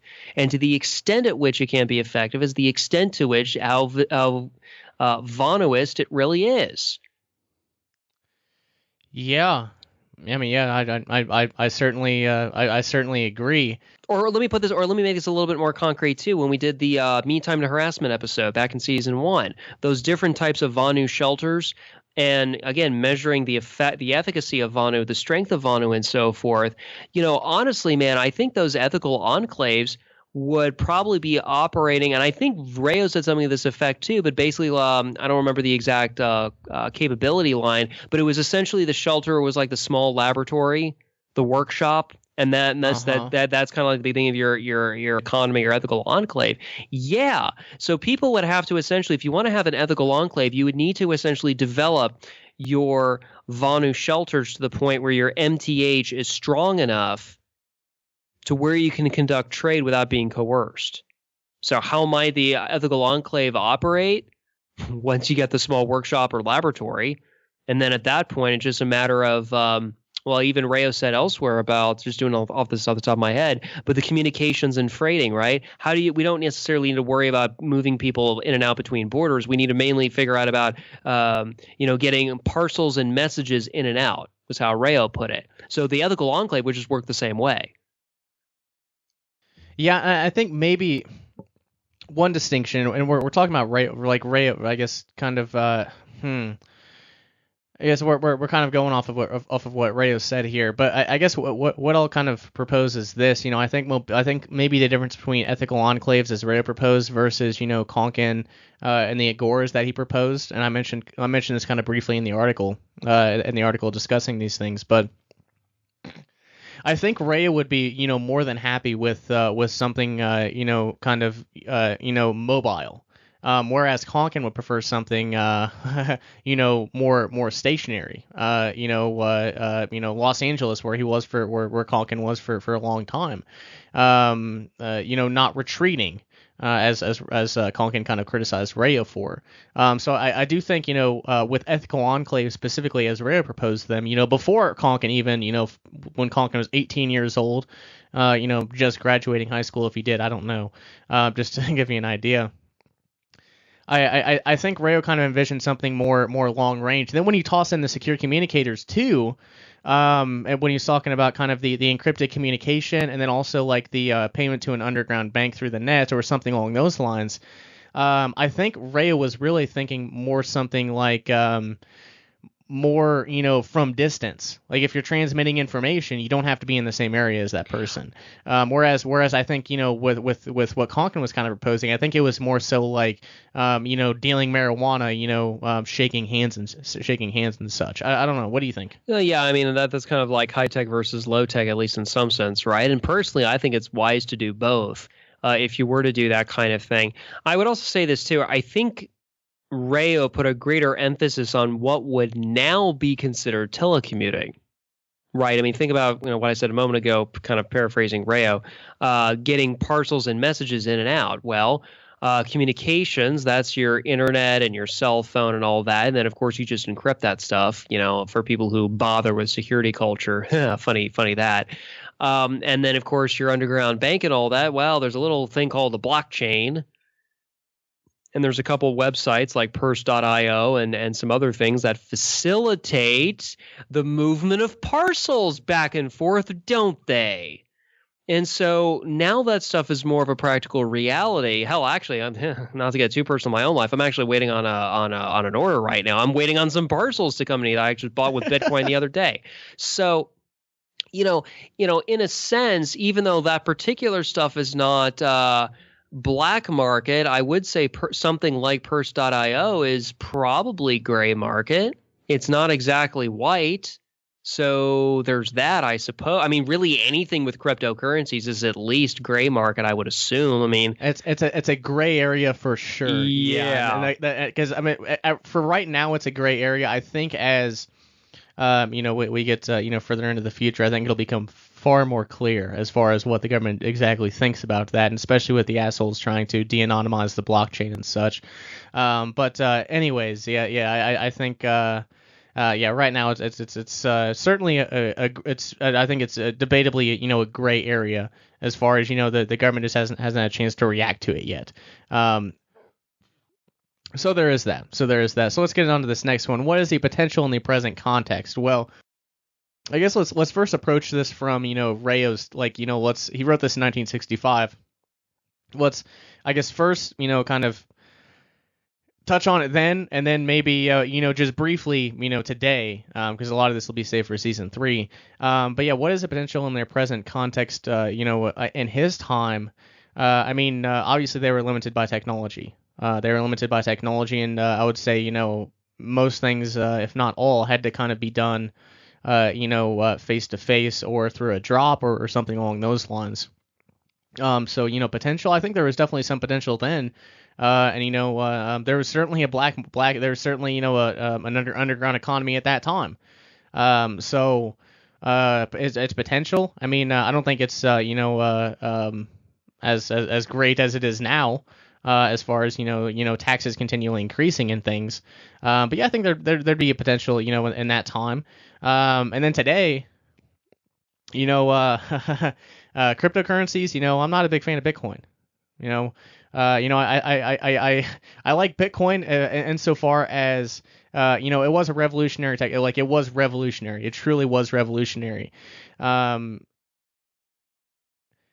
And I use it to get in and out of like FRNs to altcoins, to more anonymous things like Monero and shielded Zcash transactions and things like that. So like the utility for Bitcoin for me now is not privacy. So you don't really have a lot of privacy on Bitcoin as it's finally come out. But yeah, when you look at the potential for ethical enclaves now, oh man, completely anonymous cryptocurrencies.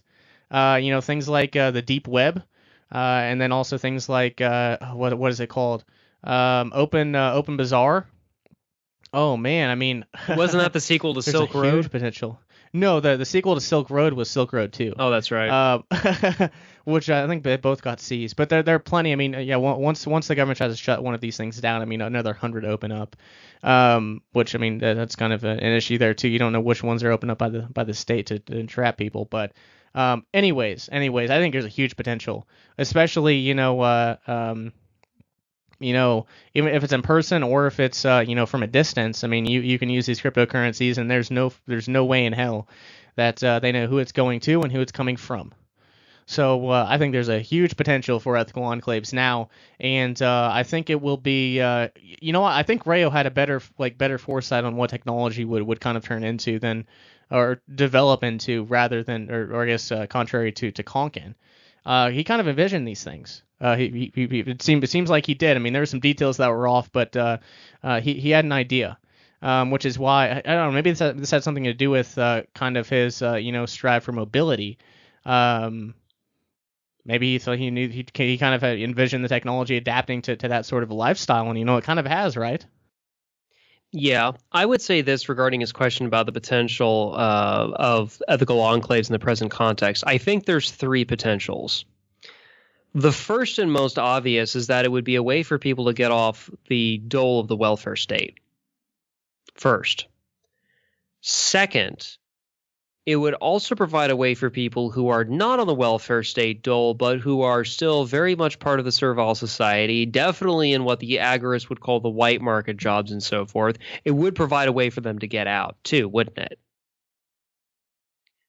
And third, I would say that the potential, and this is probably the most controversial one people will probably hate me for mentioning because nobody likes the following topic, except some people, of course, is the potential of ethical enclaves, that it provides a security blanket of sorts. Maybe that's a bad way of putting it, but it provides a way to facilitate the creation of assassination markets and do it right. Yes.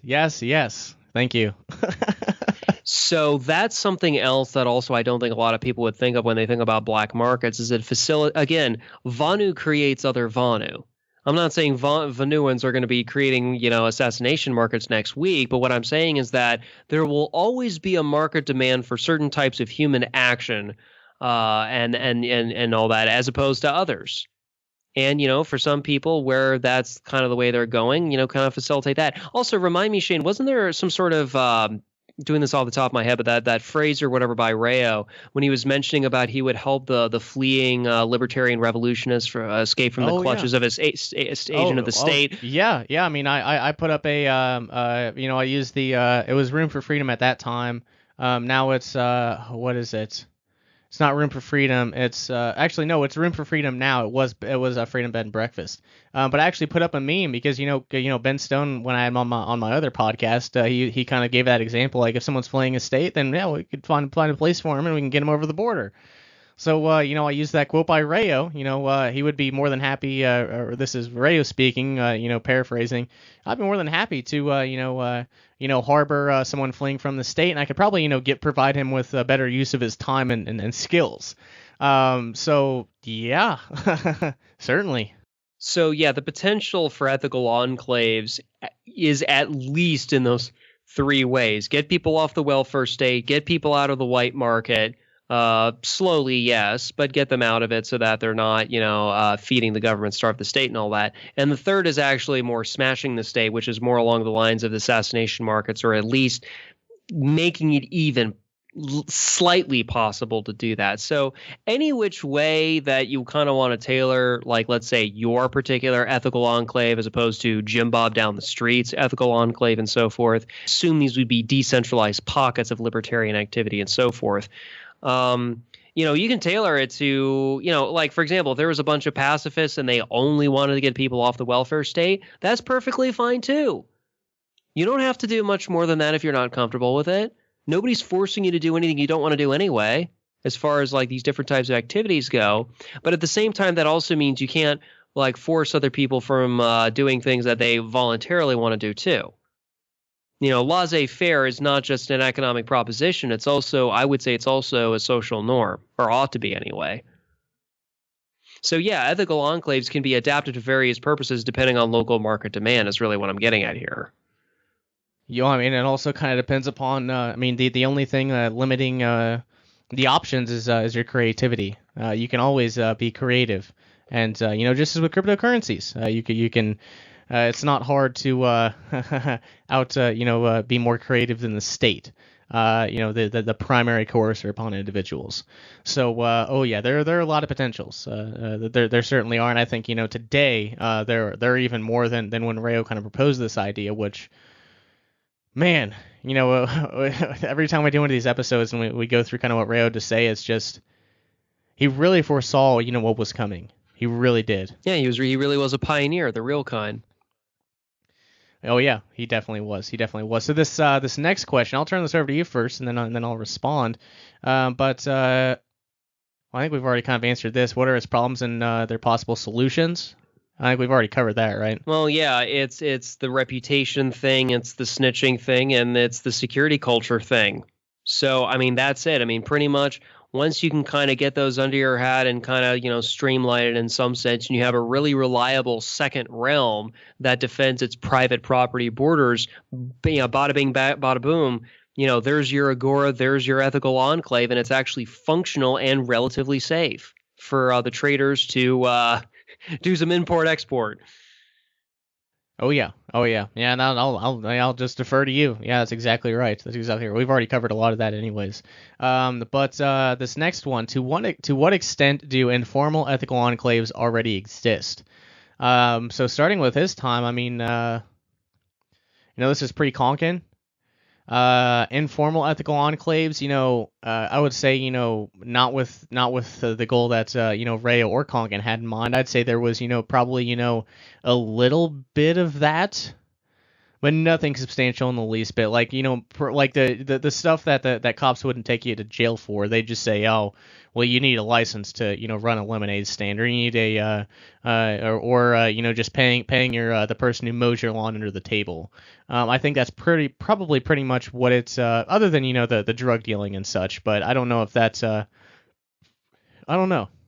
Well, honestly, I don't know if ethical enclaves, I almost disagree with Rayo's phrasing here. I don't know how ethical enclaves could be formal, though, if you were to play it the other way around. So even his question, presuming that ethical enclaves could be informal, it's like, well, aren't they already informal to begin with? We're not exactly setting up a 501c3 organization. We're not exactly incorporating anything. We're not renting some storefront property and hanging a shingle outside that says ethical enclave, all traders welcome, just keep the bludgies out or something. That's not exactly how this kind of works. Ethical enclaves have to be informal as a baseline so that they even have a possibility of functioning despite the state. So they have to be informal. Yeah, I'm going to disagree on Rayo on that one. It's like they're already here. The only difference is more. The only I'd say what's important is how do you streamline it and how do you make it, dare shall I say, user friendly? And that's kind of the big question. And that's going to take, what dare shall I say, entrepreneurship to really kind of solve those problems, because I ain't no central planner. Yes. And, we as individuals all have our skills and and our specialized skills to kind of develop those things. But anyways, good catch on that one. Yeah, I should have caught that. But this last one, what is the relative merit of an ethical enclave compared to other approaches to freedom in our time? Doesn't that sound a lot like the Free State Project's Liberty in Our Lifetime? Yeah, it sounds kind of similar. Yeah. Oh man, and that'll be one of the next it'll be a mini series on this podcast. Discussing the various solutions that Rio proposed. He actually kind of predicted the Free State Project too. But anyways, or not predicted, but he kind of foresaw something like that happening. But relative merit. What do you think? Do you think ethical enclaves are better off or worse off when finding freedom now? I think ethical enclaves are one of the better approaches. Relative to the other approaches, well, let's see. We'll cover these in future episodes, but yeah, the whole Freeport thing, the intentional community, the local congregation, and some other things. I don't know, man. If I had to pick one, I would put my ferns on a ethical enclave. I probably only put like 5 ferns on it, maybe not 10. But then again, I'm trying to accumulate some capital, like Mises was kind of encouraging in Human Action. The relative merit of an ethical enclave compared to other approaches, it's probably the most efficacious by far.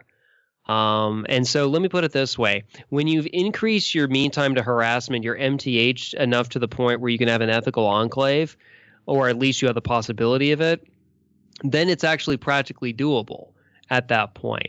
But like those other approaches, which we'll get to those in those episodes, I think they have much higher opportunity costs than people would initially like to admit. And although they may have had the best of intentions and there was at least the appearance, maybe not the reality, but at least the appearance of them not being forms of political crusading, I think there's some disillusionment that we'll obviously get to when we do those episodes. But yeah, with ethical enclaves, I don't think any such disillusionment is necessary. I think it's still very much efficacious if people are willing to put into it. And also consider something too. Consider something like trading in cannabis. Right. I mean, that specific type of thing, people just go ahead and do that. Right. So those are already like ethical enclaves of a kind, aren't they?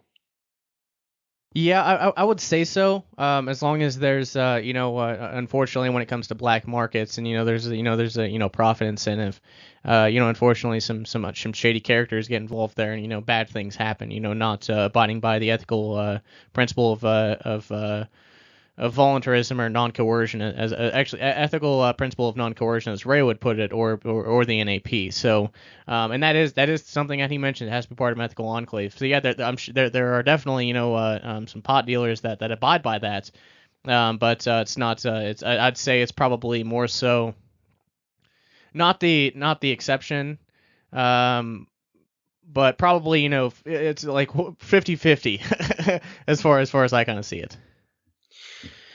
Well, I guess that's one way of kind of viewing it, and obviously in this next couple episodes we'll be going into the other approaches to freedom in our time in more depth. But regarding the ethical enclaves, if I was a betting man and a gambler, which I tried not to be, I would have to put a stake with the ethical enclaves, right? Because at that point you're only really limited as an individual trader with the other individual traders that you're trading with. And, if you make good on a deal, bully for you. If you screw up, hey, I hope you don't end up in prison.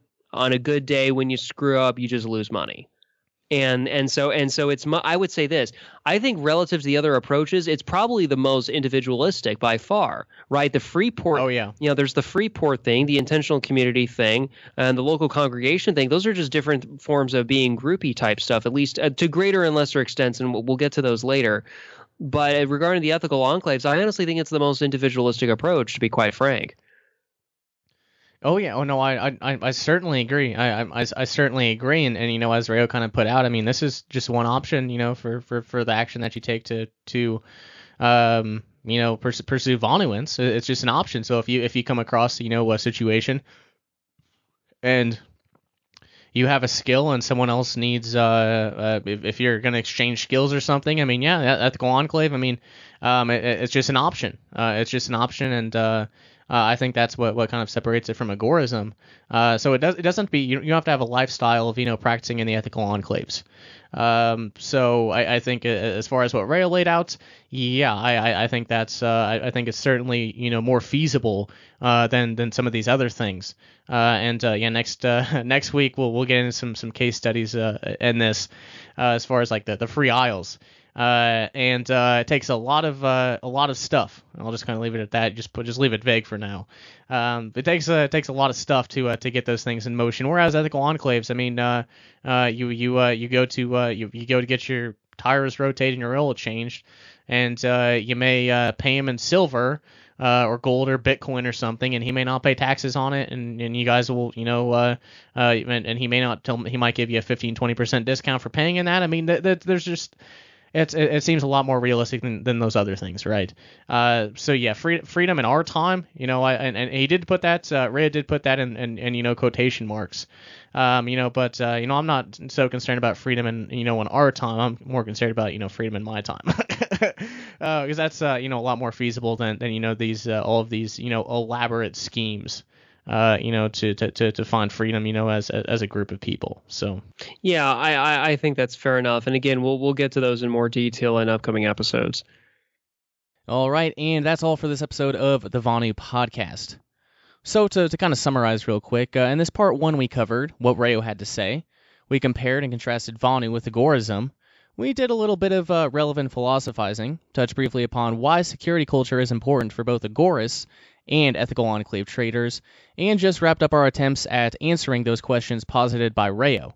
We'll certainly, you know, provide more clarification on that when we get to Season 3 and really get to expand upon Rayo's ideas.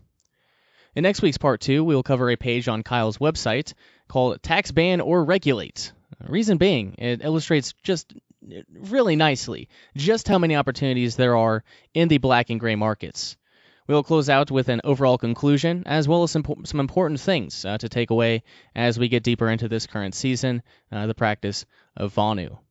We sure hope you enjoyed it. If you did, please consider leaving us a positive review on iTunes, and tell your friends and family about it. Share it everywhere on social media, put the episodes up on your YouTube channel, all of that good stuff. Again, this is a BIP Cottage show, so you can do whatever you want with our content. Please do. We encourage it. Kyle and I would, you know, sure love to have a Vonu association someday, and the only way we can accomplish that is by, you know, more folks learning about Vonu and Rayo and, you know, all of the great things that he had to offer. So, you know, please consider doing those things. We surely appreciate it. Lastly, make sure to find us on Fascistbook and Twitter. Facebook.com/Vonu Podcast and @Vonu Podcast for Twitter. You can find all of those on the website, VonuPodcast.com. There's a little floating social media icons thing that'll just float with you on the page, and you can, you know, connect with us everywhere. So definitely do that. You'll get some awesome memes occasionally. You know, I sometimes get in the mood to you know, do some memeing. And, you know, I've come out with, you know, quite a few very, very great ones, you know, of things that Rayo had to say. So, you know, go there and share those and do all that good stuff, as I've already said. So, thanks so much, guys. Again, the website is VonuPodcast.com, and we'll talk to you next week.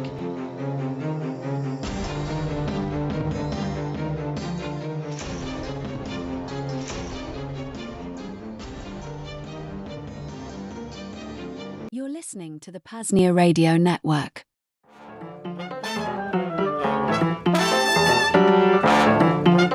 Billy Mays here for the Pain Liberator Miracle Muscle Pain Relief Spray. Ever have one of those deep and dirty pains or strains that just won't go away? Annoying migraines? Maybe you got into an altercation with Goat General Willie 2 and are only alive because of his mercy. Regardless, you've tried everything, but have you tried Pain Liberator? With the power of DMSO, aspirin, and magnesium, this Miracle Muscle Pain Relief Spray is taken directly and deeply into the tissues, providing instant pain relief. Wow. Commonly used in sports and physical training independently, DMZO has its own benefits, but combined with anything, in this case, aspirin and magnesium, those compounds are taken directly to your pain point with 90% absorption rate. Double, wow. That means lower doses needed, rapid relief, and a provably safe way to live pain-free.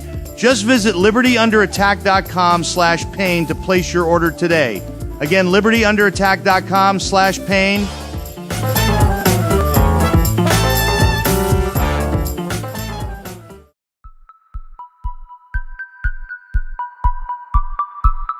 Hello, Freedom Pioneers! Billy Mays here. Are you tired of big tech tracking your every click?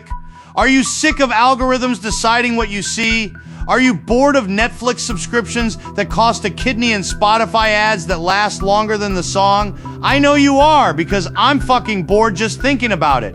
But I have the solution: infrastructure. So powerful, so private, so decentralized, it will crack the concrete of censorship. It's the brand new PAZNIA library. That's right. It's a free to-use privacy-friendly decentralized combination of Netflix, Spotify, and your digital book app, and it's live right now. Check it out. We've got the full HBO documentary, The Anarchists, with Jason Henza and Miranda Webb. We've got the legendary Bill Cooper documentaries. We've got Alongside Night, libertarian fiction, and Eyes Wide Shut, which, let me tell you, is basically nonfiction. And wait, there's more. We've got Trailer Park Boys. We've got Sky Huddleston's Second Realm Speed Dating, and music streaming is coming soon. Plus, a digital book library is on the way. Terabytes of content, more to upload. We have the beginnings of true media freedom, an infrastructure base with many, many potentialities. I'm Billy Mays, and I'm always here to help you take back your media. Visit lbry.paznia.com. Again, lbry.paznia.com to start streaming today. Billy Mays, signing off to go binge watch Firefly. Over and out.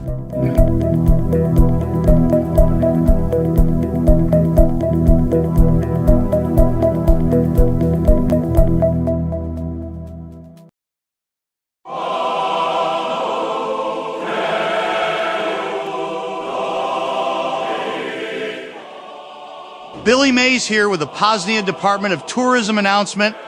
Vonu Fest 7, our premier yearly gathering of liberation, is happening once again, this time September 21st through the 28th. All vetted self-liberators are encouraged to attend. Join us in our Church of Self-Liberation for another celebration of living free, despite the despicable and ever-growing stains of coercion in the servile society. As far as what to expect, it's always spontaneous, and even more so this year with the consulate fire. But the Agora and the Second Realm never fail to bring wonder, enrichment, and restoration to the lives of freedom pioneers. The goal is for the embassy to be ready by then, and for Vonu Fest 7 to be a sort of ceremonial opening of the embassy. Regardless, we will have porta potties, an outdoor shower, and a pond for bathroom concerns. And of course, plenty of room to tent camp, park your van. I'll be there with free samples of OxyClean. Surely an event you don't want to miss. Again, September 21st through the 28th. If you need help getting vetted, it's usually not that hard. Just email coordinator@PAZNIA.com, coordinator@PAZNIA.com, or message coordinator Rayo somewhere else, like Simple X. Hope to see you at Vonu Fest this year, my friends. Billy Mays signing off.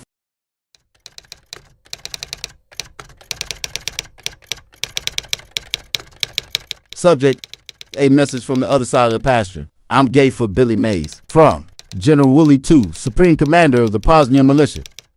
Dear Billy Mays, I am writing to you from the high peaks of the Sierra Nevada, where the air is thin, the rocks are sharp, but let's just say the grass is getting a little messy. I need to talk to you, and I need to talk to you now because I have a problem that only you can solve. Billy, I am General Woolley II. You may not know my name, but you know my hoof prints. I have led my troop of 50,000 goats across 3 countries, over 4 mountain ranges, and through 2 heavily guarded national upholds. We are the toughest, most agile, most relentless force nature has ever produced. We can scale a 90-degree cliff face. We can chew through a steel cable in under 10 seconds. We can survive on a single blade of grass in the middle of the desert. But Billy, we have a ground problem. See, when you spend all day jumping off cliffs, you get dusty. And when you eat thorny bushes, you get sticky. I tried soap. I tried water. I even tried mud, which ironically just made it worse. Nothing worked. The grime was caked on. The dust was settled. The hay residue was, well, let's just say it was a biohazard. Then I heard your voice.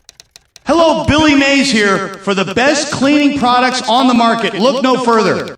Billy, your energy, your volume, your sheer, unadulterated enthusiasm for cleanliness. It was like a beacon in the dark. I downloaded all of your lectures off GoTube. Study your techniques. I saw you scrub a pan that had been ignored for 3 weeks. I saw you lift stains that had been there since the Reagan administration. I saw you make the impossible possible. So, Billy Mays, I am making a bold request.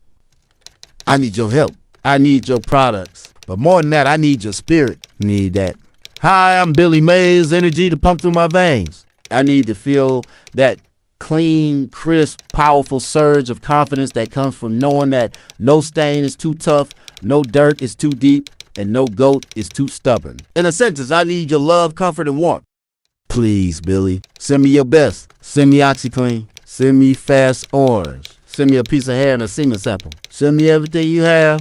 I will clean the stables. I will scrub the rocks. I will make this herd shine so bright the eagles will be blinded by our hygiene. And Billy, if you ever find yourself in the mountains, look for the goat with the shiny hooves. That will be me, waving, smiling, clean, shaft fully extended, with immense admiration and a lot of scrubbing ahead. General Willie II, commander of the Horn Horde. Don't just be tough, be clean.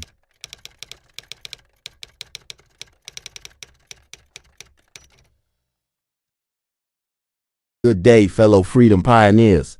Dope General Willie II here, coming to you with a PAZNIA mutual aid request. Some of you may remember our friend Corey Hughes. Rail 2 had him on the Vonu podcast a couple of times to discuss Kerry Thornley's role in JFK assassination. Thane Riddle had him on to cover some CIA spycraft and identity transfer operations regarding Lee Harvey Oswald. In short, this dude is the preeminent JFK researcher to date, probably the only one worth giving your attention to. But his work goes much deeper than that. Unfortunately, our brother Corey was recently diagnosed with stage 3 rectal cancer, with a weird genetic tinge, making the situation a bit more complicated. The success rates aren't bad, but the stress of having to deal with human doctors, exorbitant human medical bills, and the prospects of your life ending quicker than you think. That's fucking tough, man. Let's help our brother Corey through these hard times as we can. If you have any spare dollars, donate directly to him by visiting buymeacoffee.com/JFKbook. Again, buymeacoffee.com/JFKbook.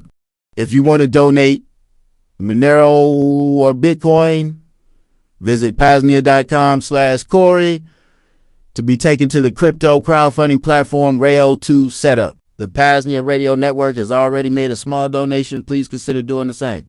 Again, buymeacoffee.com/JFKbook to donate fiat directly to Corey, or PAZNIA.com/Corey to donate Monero or Bitcoin via the campaign Rail 2 setup. You're listening to the PAZNIA Radio Network. Ethical Enclaves, the Precursor to Agorism, Part 2.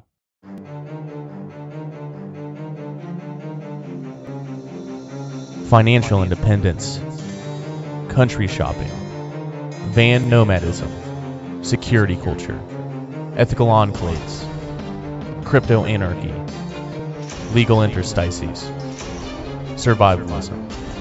Join your hosts Shane and Kyle as they explore this freedom strategy known as Vonu.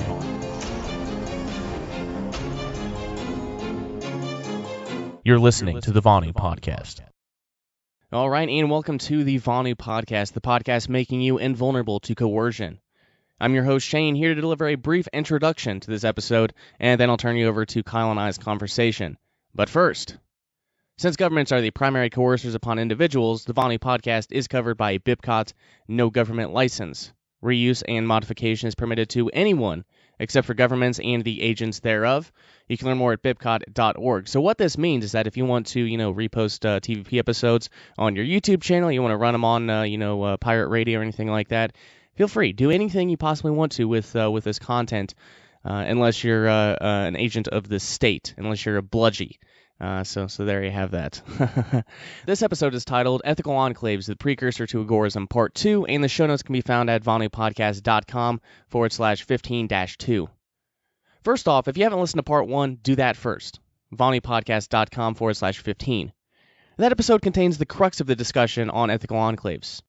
You know, what Rayo said, comparing and contrasting Vonu with Agorism, etc. Just some really, really important stuff, some foundational things to listen to before moving forward. But we still have some more important things to cover today. Namely, we'll run through a page on Kyle's website called Tax Ban or Regulate. We'll provide an overall conclusion to ethical enclaves and discuss the most important things to take away as we progress through Season 2. One other note. The article that goes along with this two-part episode is not ready for release yet, but I'm hoping it will be soon. Kyle's been busy with exporting labor, so, please bear with us as we work on, getting ahead again, like we did for Season 1 where we had, 4 episodes ahead of time. So we had no issues there. But yeah, we're working on it. Working on getting back to that point. But enough rambling. Let's talk about ethical enclaves. Enjoy.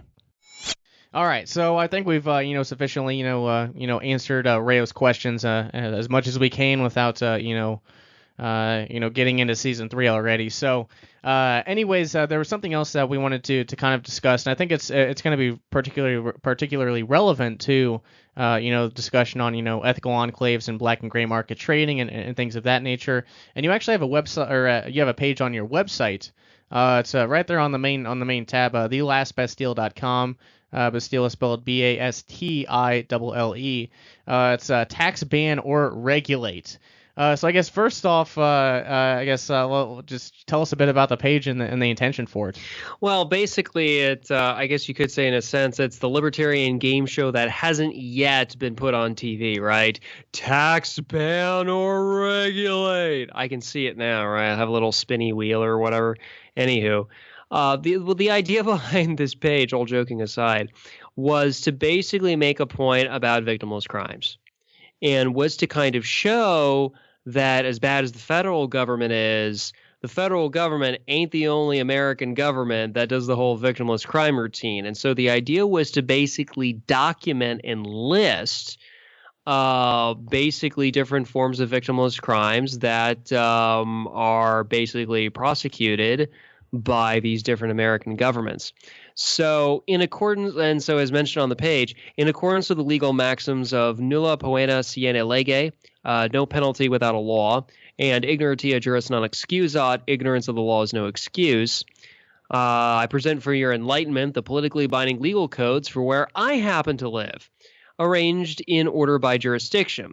So these would be the Code of the City of Austin, the Texas Transportation Code, the Texas Government Code, the Texas Alcohol Beverage Code, the Texas Education Code, the Texas Health and Safety Code, the Texas Penal Code, the Texas Administrative Code, that's fourth branch of government, by the way, and the United States Code. That's too much code for me, man. Yeah. Like when I think about coding, like, there's no such thing as like too much. Well, I guess programmers might disagree, but there's no such thing as like too much coding when it comes to computer programming, like developing some of these, encryptions and things. But that's a lot of codes. Yeah, and most of them are at the state level for Texas and all that. So kind of keep that in mind. Oh yes, Texas is like this brave Wild West place. It's like, come on, really? I guess those people don't live here. But I do.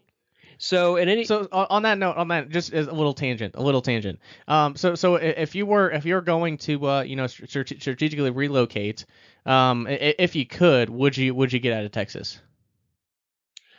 At this juncture, I honestly don't know, because there actually are several batches of people here who just frankly just commit civil disobedience, and they for now get away with it. So I guess at that point it's more a question about risk tolerance, like, how agorist do you want to get? And so yeah, if you're more willing to go along that line, please come to Texas. We could really use the help, but. And you're right, Derek Bro. As far as the government of Texas, though, like if you were going to like strategically relocate to find a government that was more conducive, would you move, like, if you could find such a place? Again, I honestly just don't know, because you could kind of play that either way. Let me put it this way: Derek Bros is a Texan, right? Oh yeah, Houston. Yeah, he and I are dealing with the same government at that level. So that's kind of interesting, right? So you can't open carry legally unless you have the concealed carry license and so forth. Like, he's dealing with that same law that I am. For example, among other things, right? Cannabis is still illegal unless it's medicinal marijuana, even then it's only for the epilepsy patients and so on and so forth, right? So whether we're talking guns and weed, or other things. He and I are in a lot of ways dealing with very similar laws, and that's before we get into the really interesting stuff like nuisance abatement, which I hope he'll never have to deal with, but they'll probably try and do it to him anyway at some point. And thankfully, on that note, I brought that up specifically when I interviewed him. As far as their location, it's they're looking at like he mentioned no show cash. As far as he's running into some issues, and he said, yeah, we're gonna do some more research and find something that's unincorporated, so we don't have to deal with that sort of thing. So he's familiar with that, thankfully. So hopefully they don't have to deal with that in the future. But yeah, go ahead. I apologize. No, it's fine, and I'm glad he's making a go of it. I just hope the experiment turns out well. But hell, worst case scenario, if it doesn't go well, it's important to learn from that too, right? So anyway, regarding this tax ban or regulate page, well, I'll just very briefly, I won't give the legal citations, which are on the page, and I encourage people to look at it, click on them so they can see, oh, there really are laws in the books banning or regulating or taxing these various activities and such. So just to kind of in broad brushstrokes, for example, the municipal government that's known as the City of Austin, dumpster diving is illegal. It is several $1,000 fines. So banned. Oh, straight up banned. Yeah. There's also the infamous plastic bag ban of several years ago. In fact, I also linked to a particular bureaucrat, a particular annoying statist by the name of Gina McKinley, who does deserve to be ostracized. And the reason in particular why she does is Gina McKinley bragged about it on the local mainstream KXAN about how wonderful the plastic bag ban was. So you would be breaking the law in Austin if you use plastic bags. If businesses within the incorporated limits of the City of Austin give customers, as per complimentary social norms, a plastic bag to basically carry their purchases in, then yes, they would be violating a municipal ordinance and would be taxed and fined, or not taxed, excuse me, they would be fined as such. And Gina McKinley. Wow. So essentially, if they were to continue if they were to civilly disobey, they'd probably get their license pulled.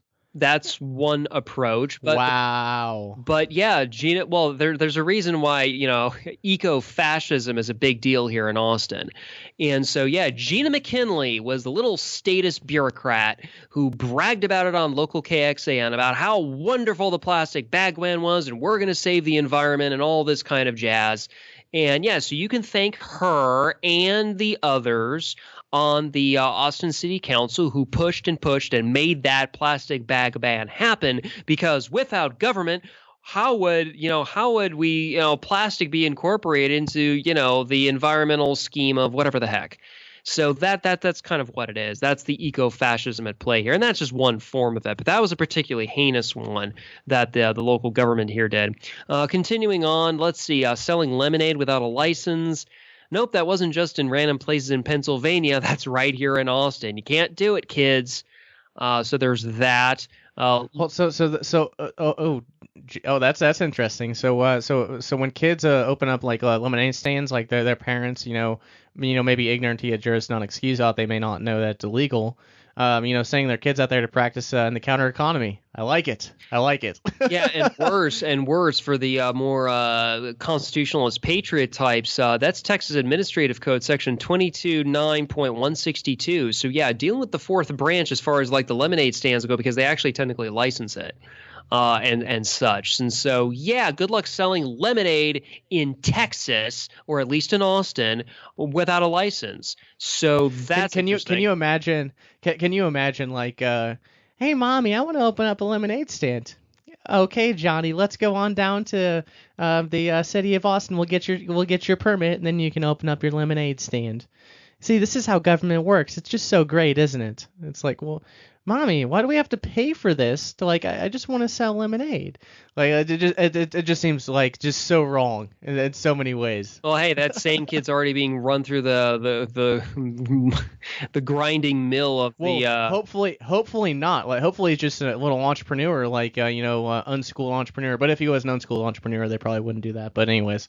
Well, yeah, or the kid would just be a straight up kind of on his way to being an agorist, right? Because his parents already were, right? I mean, that's kind of the idea here, but anyway. Yeah. So anyway, Good. loitering is illegal within city limits.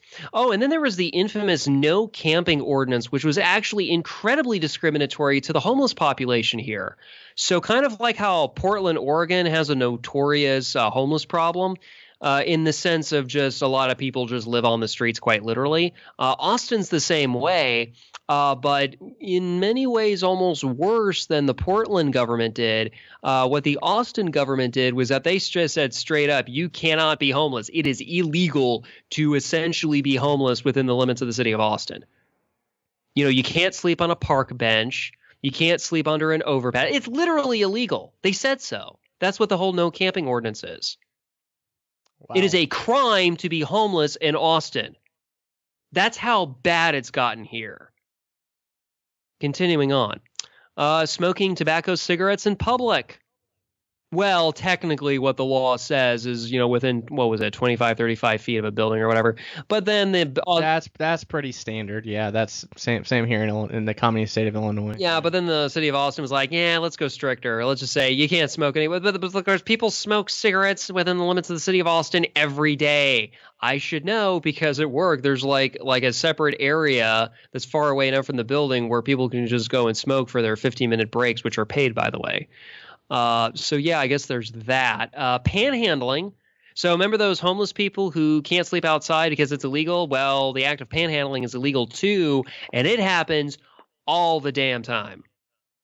So the homeless are just screwed there unless they want to, break the law. Oh no, they're constantly breaking the law. That's the point. They are illegals, at least in a sense, even though they may not be crossing borders, political borders and so forth. Yeah, the homeless population in Austin are just straight up illegal. You know, not because of skin tone, not because of nationality, not because of whatever the heck. It's their behavior and I guess you could say their lifestyle or where they happen to end up, which is basically with nothing. Yeah, so being homeless is a crime in Austin, apparently. Disobeying a cop. So I want you to jump up and down. No, I don't think so, officer. Hands behind your back, you're under arrest. Disobeying cop, it's illegal. Nope, can't do it. And then, of course, my personal favorite, failure to identify or show photo ID. Your papers, please, in the land of the free, within the limits of the city of Austin. Failure to identify or show photo ID is a municipal violation. So how do you? So people still want to live in cities? How do you like living in cities now? You know, just saying. Yeah. And I guess let's just for listeners that may be confused while we're going through this, why is this relevant to the ethical enclaves? I know the answer to this, but why is this relevant to ethical enclaves and Agorism? It's relevant because it's showing how whether it's people like the Agorists or Vonuans who are working inside of an ethical enclave are basically resisting lawfare. Which, of course, is defined as maybe we should have made this at the beginning, but lawfare is basically defined as the government's use of its own laws as a weapon of war against the domestic population. And so when they do things like they basically essentially make homelessness a crime, or they make entrepreneurship by children selling lemonade, by children a crime, when they make complementary social norms like giving a friggin' plastic bag to your customers a crime. Hell, even the dumpster diving would be more akin to the homeless people, right? It's just like, really, this is where it's at. So it's not going after bank robbers. It's not going after con men. It's not prosecuting thieves. It's not punishing murderers. It's not, whatever, like real crimes with actual victims. No. It's like homeless people and entrepreneurs and like certain people doing certain forms of human action. That's the focus. That's like on the books. And again, my favorite part, Shane, there's absolutely zero conspiracizing here. I am talking about what the government's laws say. Again, no federal government involved. This is the Code of the City of Austin is the source for this portion of it. Anyway. Yes. So I think what's most important here, and this is something that I mentioned, Adam Cash and Guerrilla Capitalism earlier. like everyone, breaks the law. I mean, it's impossible not to, right? With all of these, whether it's the city of Austin, or whether it's whatever county that is, or whether it's Texas, or whether it's United States, or whatever, everyone breaks the law, and there's no possible way, and holy heck, that they can actually enforce all of these. I imagine smoking tobacco cigarettes in public. I'm sure that's probably not enforced much. I would imagine so, because it seems like they would be busy all day every day, writing fines and tickets for that. And even though obviously obviously they have to respond to the public in some way, like, oh, there's been a crime outbreak, we need that dealt with, so they'll focus on that and not focus on smoking tobacco cigarettes in public. So there's that selective enforcement, right? So everyone breaks the law every day, right? Yeah, and I'll go through a couple more of these just for purpose of time. So if we go to like the state of Texas, for instance, driving without a license, that's violation of Texas Transportation Code. And I remember there was that whole series I did, the extra constitutional series, which I think we did the episodes on the normal LUA series about that. So driving without a license, oh yeah, you are running afoul of the TTC and all that, because of course you don't have a right to travel according to the friggin' Texas government for all intents and purposes, which of course in that series, in that interview and such, we went in more detail on that. Practicing law without a license, that's right out of the Texas government code. You cannot do it. If you basically try to act as counsel for someone else and they pay you, no, buddy, you need a license to do that from the little Texas state bar, the little monopoly on, apparently being counsel or something. I don't know. There's the blue laws. Actually, a lot of college students will probably take interest in this, and people who just drink a lot. Blue laws. You cannot sell liquor on Sundays, and you cannot sell beer on Sundays before noon. We had something like that. I used to live in a small town right outside of Bloomington, where I live now. And like you had to. There was 2 gas stations in this small town, and due to, I don't know exactly what it was, but they could not sell alcohol on Sundays. So if you wanted to get alcohol, you had to drive 15 minutes into town, which is not bad. But still, yeah, we have similar stuff here, locally. Right. Now there's the issue about openly carrying a handgun. Handgun, of course, being a pistol or revolver. That's different from a long gun, which is a rifle or shotgun.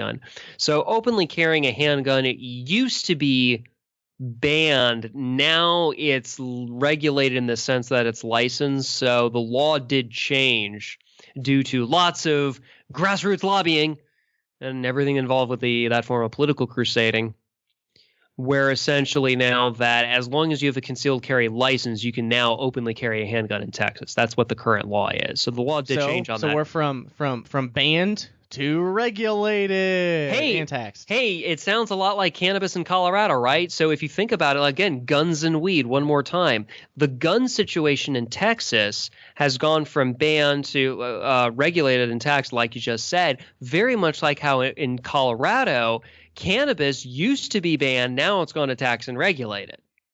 Isn't that a little coinky-dink about how our democratic republics are oh so wonderful?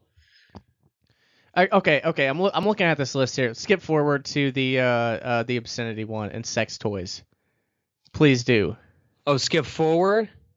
Yeah, dude, skip to that one. I'm curious. Okay, well, yeah, this is right out of the Texas Penal Code, mainly out of Chapter 43, although the punishments are, of course, in Chapter 12, and the specific citations are on the page.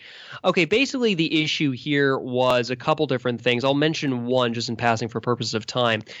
Pretty much if you own more than, say, 6 dildos, and that was actually specifically mentioned, if I remember correctly, that is actually the lawyers consider that proof of intent to distribute, kind of like narcotics.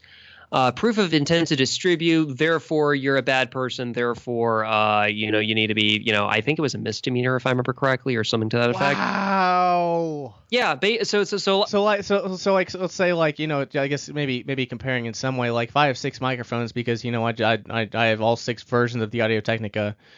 then like it compare like let's just say like kind of similar to that. Like if you have more than 6 of those, you're intending to sell those microphones. And in this case, if you have more than 6 sex toys you're intending to sell, is that kind of what I'm gathering here? Yeah, something to that effect. Actually, hold on. I'm trying to pull this up right now, if you just wouldn't mind just a moment. But yeah, I mean that's kind of how bad it's gotten. It's really just kind of like, really? That's the extent to which they're just kind of really off the reservation, as it were. And I want to keep this, PG. So like, what if like I have microphones for different purposes? Like some of them are for voiceover, some of them are for podcasts, some of them are for live radio, some of them for recording. Maybe me drumming. Some of them are for. There's different purposes for microphones, right? Yeah. So that's crazy. That's crazy. Well, yeah. So, I mean, that's kind of the idea here, is that, and yeah, I am kind of tap dancing a little bit here, trying to find something I can briefly quote. I might not be able to find it because, remember, when you're looking in the laws and things, a lot of times they try to make it really kind of hard to find anything. But the citations are there on the page if people kind of want to follow up on that. But yeah, it's just, yeah, you have too many sex toys. It's just, it's wrong. You're a bad person and all of that. And so it's just kind of unfortunate that that's kind of where it's gone. And what if you're a collector? Yeah. If you get a license for that, you're probably okay. Actually, right? Hold on. I found the exact reference. Here we go. Section 43.23, paragraph F. A person who possesses 6, that was the limit I was trying to remember. A person who possesses 6 or more obscene devices, as defined earlier in section 43.21, something 7. A person who possesses 6 or more obscene devices or identical or similar obscene articles is presumed to possess them with intent to promote the same. So yeah, they just said it right there. So it's promotion. It's not sale. Mm-hmm. Yep. Wow. Yeah, it's really overly broad. That seems Texas seems really Puritan. No kidding. And then of course wow. Of course. So 5 is okay. 5 is okay, yeah, but 6, oh man, no, that extra one, you just can't do it. You can't do it. And of course, obscene device is defined in section 43.21. 7. Obscene device means a device including a dildo or artificial vagina. So that's applicable here too, by the way. Designed or marketed as useful primarily for the stimulation of human genital organs. So yeah, actually it is actually going both ways, as it were. So it's not just the one. Talk about like, yep. So social engineering down to the point of like. Yep. So prostitution is illegal, and then it's like, okay, yeah, you can't even do this in your own house if you like. You have too many. If you prefer different microphones for different things, you just can't do it. I mean, you can't have more than 5. You just can't do it. Yeah, basically, I mean that's how. That's crazy. Well, yeah, even more stereotypical statists don't like this particular law, but that is what it says in the Texas Penal Code in Chapter 43. Period. At the end of the day, I mean that's just what it is. So anyway, going on down the list of other stuff, yeah, prostitution's illegal, bigamy is illegal. There must be a minimum wage as per the Texas Labor Code. Interestingly enough, in Chapter 62 of the Labor Code, it actually ties the minimum wage to the federal minimum wage. So therefore, any type of hiring that somebody might want to do, whether it's cash under the table or whatever, below the minimum wage is technically black market by definition, which is why the minimum wage is so wicked, at least as far as that goes. Certain forms of gambling in Chapter 47 of the Penal Code. It might as well be illegal for all intents and purposes. Truancy, I can't do that. Interestingly enough, according to the Penal Code, desecrating Old Glory or the Lone Star flags by burning is illegal, even though the U.S. Supreme Court said it's okay to burn Old Glory because that old court case from the 60s or whenever. Let's see, panhandling is still legal, disorderly conduct, which basically means anything the cops don't like you doing, which is so overly broad. Like, oh, you talk back to me. That's disorderly conduct. Turn around, hands behind your back kind of thing, right? Jaywalking. Actually, that happened to a local here, right here in town. She was a jogger. Don't remember her name right offhand. This was a couple years ago. But she was, quote, jaywalking, and they threw her down, arrested her, and all that. I mean, they really roughed her up pretty bad. Wow. Yeah, that's and ironically enough, it's actually out of the TTC, the Transportation Code, Chapter 552, actually. That's interesting. Euthanasia is illegal, by the way. So, there's that. Cannabis possession, that's Health and Safety Code and the Penal Code. Possession of drug paraphernalia, that's Health and Safety Code and Penal Code again. Public intoxication, smoking tobacco cigarettes in public again. Disobeying the cop. Failure to identify or show photo ID, that's Penal Code Chapter 38, actually. Resisting arrest, which is always a fun one, even if they didn't have a justified reason to arrest you in the first place. Even resisting them at all in this Orwellian nightmare is still illegal. There's failure to appear, which of course is bail jumping, and that's out of the Penal Code. And my personal favorite of the Texas portion of this is something called escaping unlawful custody. Now, last time I checked, ladies and gentlemen, if it's unlawful custody, that's like a legal euphemism for friggin' kidnapping. So if you escape unlawful custody, if you escape a kidnapper, I guess, unless this is being defined some other way, that is actually a friggin' crime. So maybe the kidnapping may or may not be, and even if it's unlawful custody, I guess would be an arrest that wasn't justified, I suppose. Escaping even that is still legal. So let's say the cop or a real kidnapper, if you will, basically throw you in a basement or the back of a squad car or whatever, and later was like, hey, they shouldn't have done that. It's like a crime and stuff or whatever. You getting out of there, like breaking a window, for instance, nope.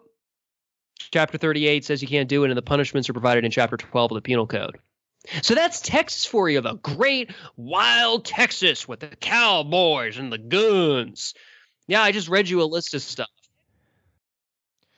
You know, that isn't even gonna move with that. I back when I was a little naive, it was like I thought Texas was this bastion of freedom. I thought it was, and I was like, I want to move to Texas at some point. Now, I mean, we've gone over some of this stuff in the past couple of years, but yeah, no, I have no interest in Texas, none whatsoever. I prefer the open ocean, but that's just me. and then of course, just very briefly going over some federal laws, because that itself would be like an entire lifetime going over United States code.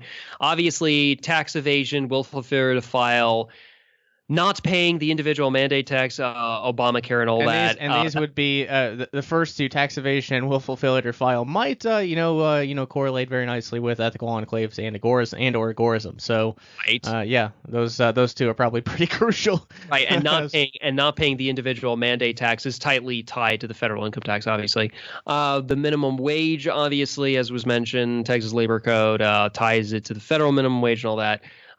Possession of cannabis, that's all Title 21. Selling drug paraphernalia, interestingly enough, is considered a separate offense against the state or federal government, I should say. One of my personal favorites, making false statements to an officer, that's Title 18, Section 1001. Usually, I think they did this with some celebrities on occasion and all that. Oh, she made a false statement. Obstruction of the mail, that's Title 18 as well. One of my personal favorites, copyright infringement. Ooh, a combination of Title 17 and Title 18. And on that note, just for the purpose of mentioning that, just go copy this, share this, remix it, whatever the hell you want to do. We don't care. Just go do whatever you want with this episode. Just go for it. Of course. Actually, this might be interesting, especially if we're to revisit it for the sailboating episode and later in this season. But apparently there's an offense, Title 18, Section 1025, false pretenses on high seas and other waters. So whatever the heck that is, it actually specifically has to deal with being on the oceans. Just hey, let me read this real quick.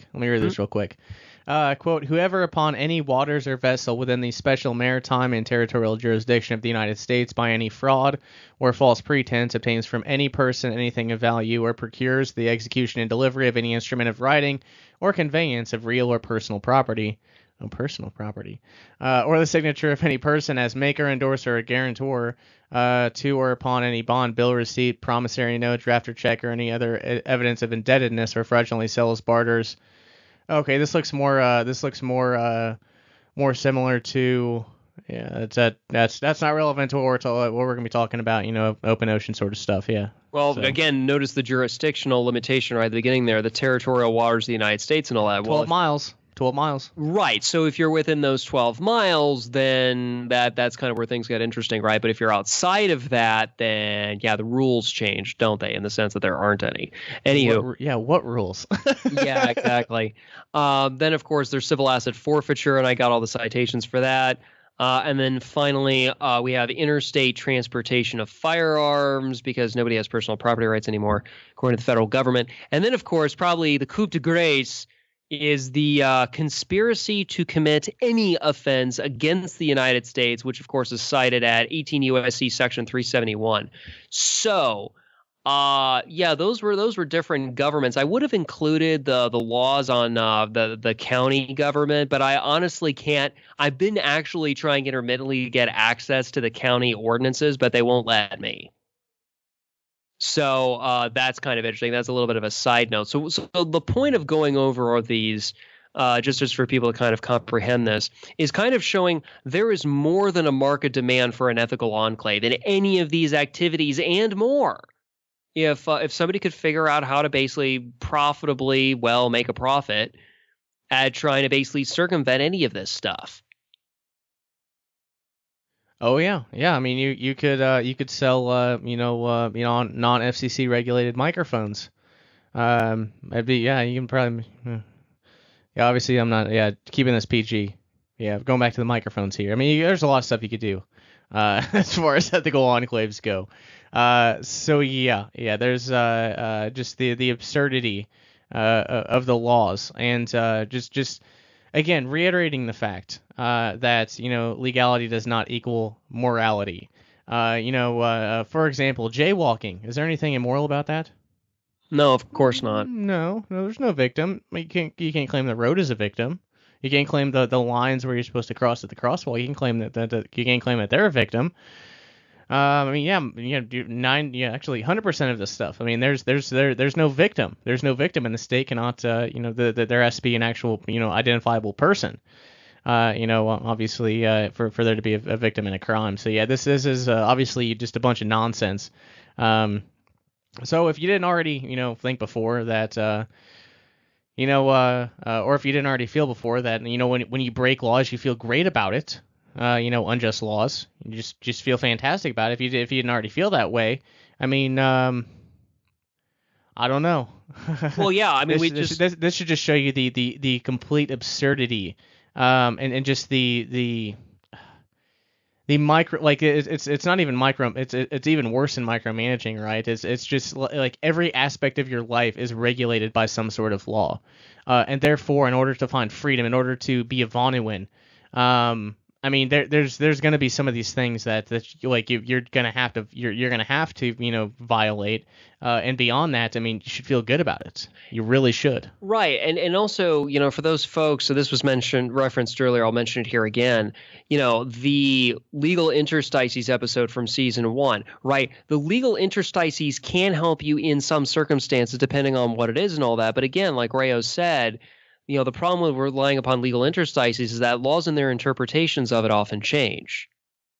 So when you're in a position where a legal interstice either doesn't work anymore because a loophole has been closed or something along those lines, or there never wasn't even an option for that in the first place, it's just straight up, been illegalized, it's been outlawed, then what do you do? And I think the ethical enclaves are one answer to that. Oh yeah, I certainly agree. So I guess some conclusionary points here.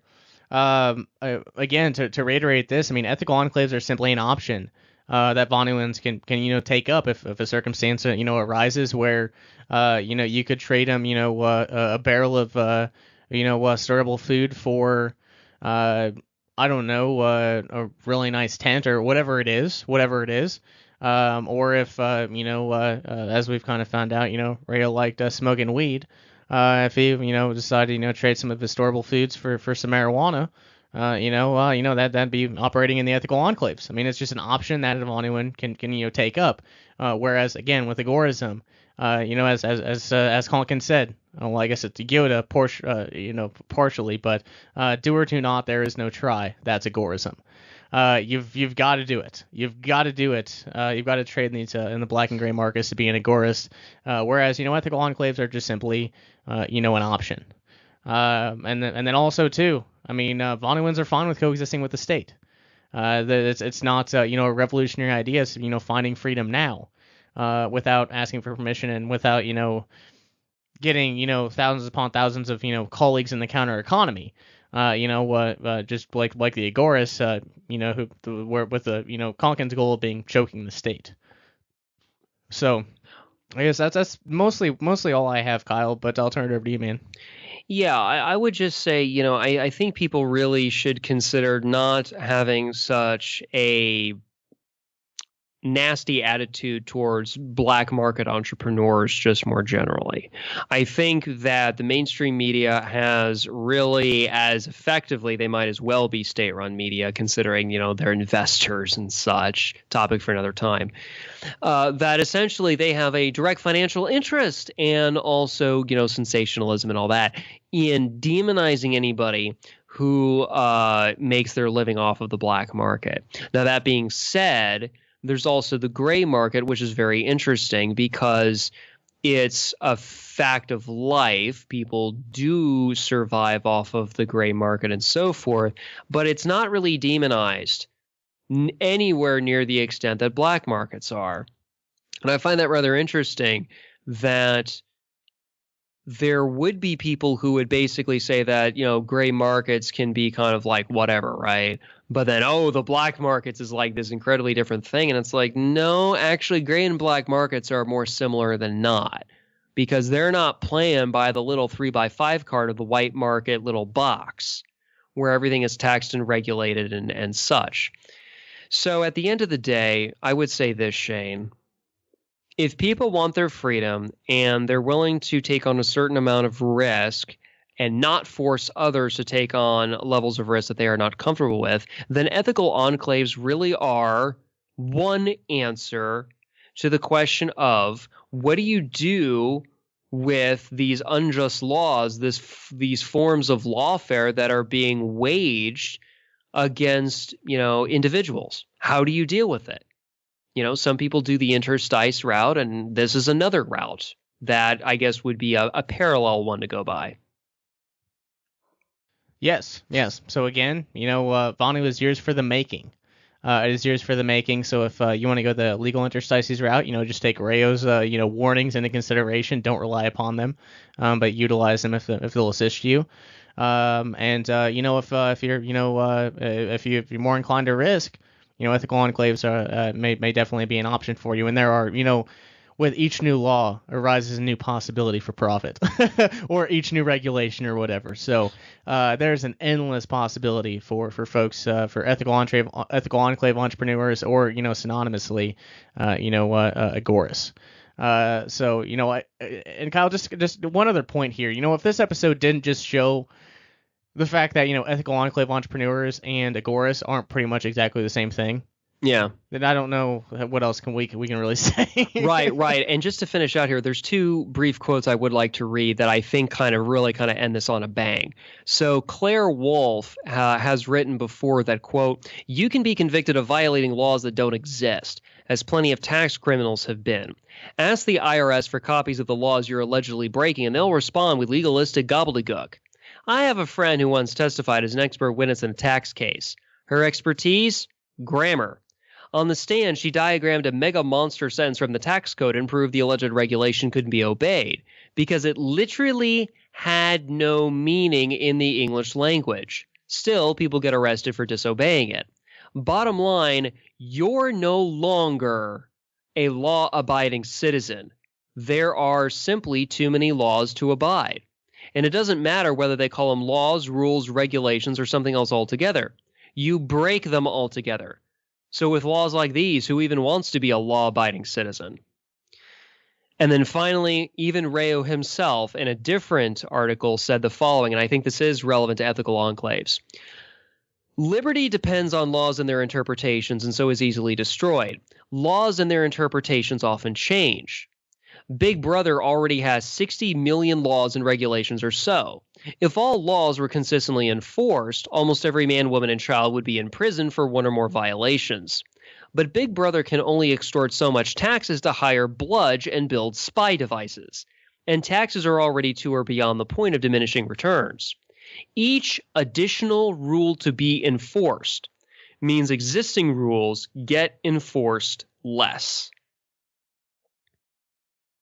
All right. There it is. That's a good point to end on. Anything else, Kyle? No, that's it. It's just, the state is not really this monolith that can harm everybody all the time. There are limitations to its capabilities, and so that's the venue that ethical enclave entrepreneurs can exploit for fun and profit. I like that. For fun and profit. Very good, very good. So next week we'll be diving into Free Isles and Free Ports, which will launch a mini series of sorts into some potential solutions that Rayo offered, just kind of chimed in on, and we'll get into some other interesting stuff as well, such as some case studies that are available on the website now as part of some history. And the following episode, we will be discussing exactly what Rayo had to say about them.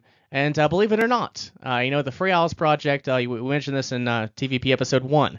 The Free Isles Project sparked a handful of attempts at founding new libertarian countries. So we'll dig into the history a little bit, give some case studies, and then see what Rayo had to say. And it's gonna be one heck of a ride. So thanks so much for tuning in. The website is VonuPodcast.com. We'll talk to you next week.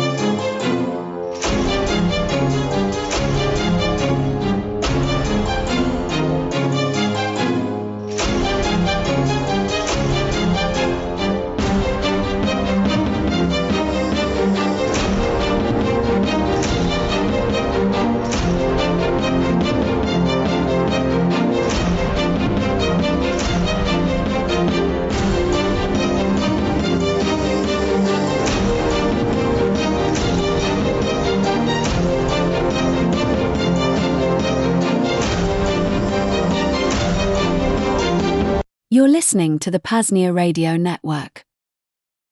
Good day, fellow freedom pioneers. Dope General Willie 2 here, coming to you with a PAZNIA mutual aid request. Some of you may remember our friend Corey Hughes. Rayo 2 had him on the Vonu podcast a couple of times to discuss Kerry Thornley's role in JFK assassination. Thane Riddle had him on to cover some CIA spycraft and identity transfer operations regarding Lee Harvey Oswald. In short, this dude is the preeminent JFK researcher to date, probably the only one worth giving your attention to. But his work goes much deeper than that. Unfortunately, our brother Corey was recently diagnosed with stage 3 rectal cancer, with a weird genetic tinge, making the situation a bit more complicated. The success rates aren't bad, but the stress of having to deal with human doctors, exorbitant human medical bills, and the prospects of your life ending quicker than you think. That's fucking tough, man. Let's help our brother Corey through these hard times as we can. If you have any spare dollars, donate directly to him by visiting buymeacoffee.com/JFKbook. Again, buymeacoffee.com/JFKbook.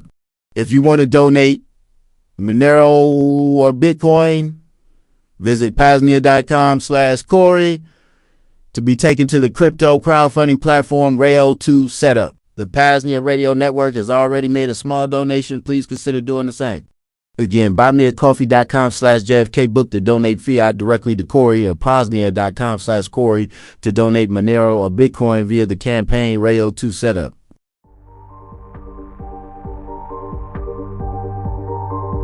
General Willie 2 here with a message from a PAZNIA Radio Network partner, Agorism.market. There are a lot of directories attempting to connect freedom pioneers with businesses and hustles in the Agora Whether it's bad design or website subpar marketing or just a lack of buyers and sellers, most hide in obscurity. That is not the case with Agorism.market, a new partner of the PAZNIA Radio Network. Do you have a business side hustle or items you're looking to sell? Are you a potential buyer seeking ways in which to keep your money in the second realm, supporting like-minded ventures over faceless, heartless corporations? Head on over and check out the newly rebuilt Agorism.market, now featuring a slick reputation system, partnership plans, and more. Again, the link to visit is Agorism.market. Create your free listing today.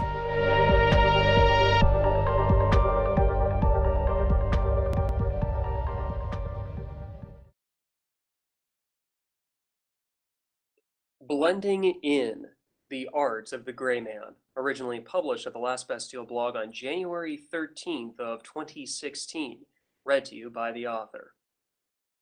The art of psychological disguise, on the other hand, lies in making oneself invisible in a particular situation. The disguise artist develops the chameleon-like ability to blend into his surroundings so well that he cannot be seen as a separate entity. Just as a chameleon is perceived as being part of a pattern of leaves and twigs, so the disguise artist is perceived as being part of the pattern of a busy city street. The best disguise, as we shall see, does not always require a costume. Edmund McGonig.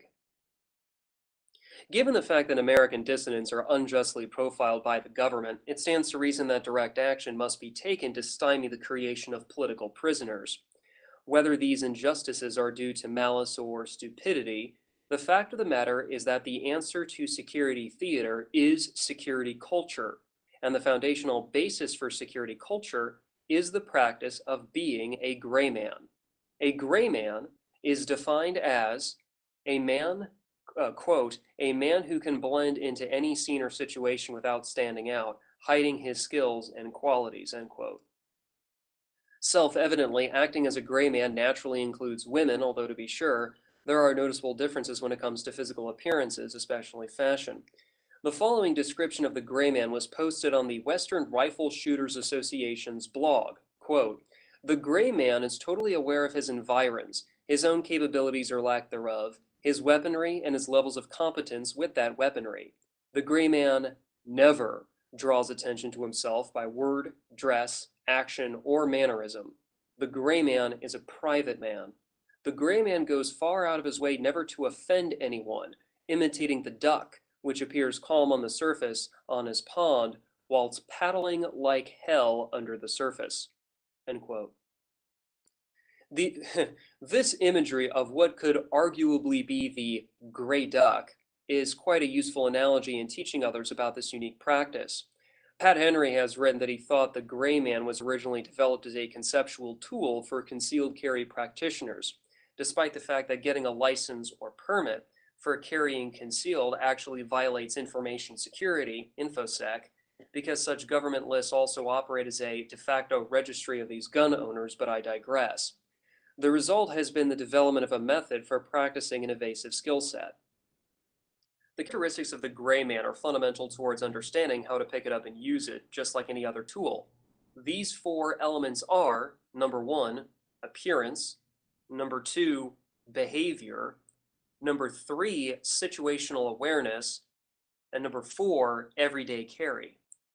Obviously, each one deserves its own cursory examination. The briefest yet comprehensive overview I can provide of these elements is that how other humans perceive you greatly depends upon your ability to become nothing more than a stereotype.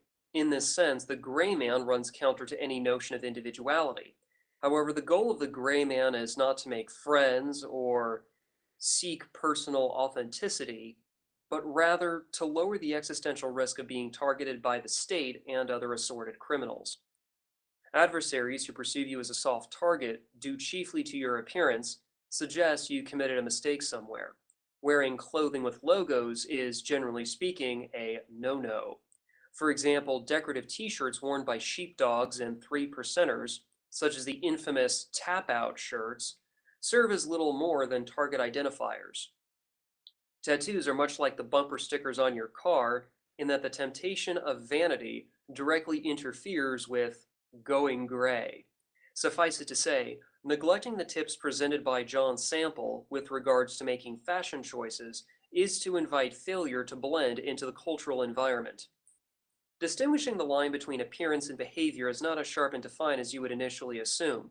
Back in 1995, James Bovard was evicted from the press section of the United States Supreme Court's courtroom during oral arguments for the Bennis versus Michigan, which is found at 516 U.S. 442, civil asset forfeiture case, simply because he laughed too loudly.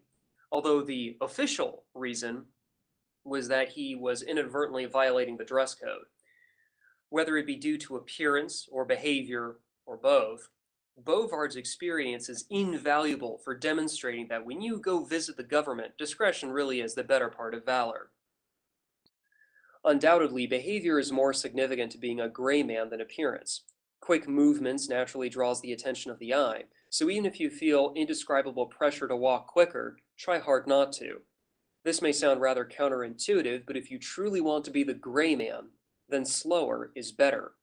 Political field trips are excellent opportunities to practice going gray, as are other public locales such as gyms and shopping malls. Dense congregations are the ideal training environment, given the sheer complexity of all the variables at play. For some people, it may be best to begin objectively evaluating their behavior by recording themselves on camera at home, and then later watching the footage for clues as to what their body language might be, perhaps inadvertently, communicating to others, especially through their facial expressions. Knowing that you are being indiscriminately surveillanced in public by officers and cameras, the challenge of the gray man is to maintain a rather drab persona, all the while resisting the enticement to alter his behavior under pressure. Avoid establishing patterns. Sometimes it is best to just wait patiently rather than go somewhere right away, especially if doing so would get you noticed, or worse, if it's a trap. Don't be afraid to choose different routes while traveling, and also consider the frequency of appearing in certain locations or within the eyesight of particular individuals. Swiveling one's head in order to look around might as well be the human equivalent to when a white-tailed deer flips his tail up, for the latter serves as an instinctive warning to other nearby deer. Instead, practice moving only your eyes when keeping tabs on fluid social dynamics. Just as important to your behavior as movement is what comes out of your mouth. Keeping your own counsel might as well be a given at this point, yet its importance for going gray cannot be overemphasized. Low-profile techniques include the use of small talk, especially for making non-committal statements during casually polite questioning. The Italian idea of a nonchalant expertise is a good notion to aim for, since there is absolutely nothing illegal about acting as bland and dull a person as possible. Situational awareness is nothing more intriguing than humble mindfulness. Being presently in the moment is an essential attribute of the gray man, for it is this, more than anything else, that truly distinguishes him from the distracted mainline public. Focused concentration is indispensable for going gray, since you have to balance your body language, like your walking cadence and frequency of eye contact, with noticing passing details. Not only has Kim's game been used to improve one's memory, but it also reinforces the fact that lackadaisical observation increases the sheer amount of missed clues present within the environment. It has been broached within prepping circles that being a gray man can become useful during emergencies, such as SHTF scenarios, but I think these credit card preppers greatly underestimate the value of acting like a gray man in the here and now. Sure, the value of subtlety could make the difference between getting hurt or killed, yet I would argue that the gray man's best utility is before there are infrastructure breakdowns, and this is further supported by the phases mentioned in the Gray Man Directive. There is no good reason why non-survivalists cannot also practice being gray men, since going gray is more of a class of privacy techniques rather than something limited to mere survival methodology.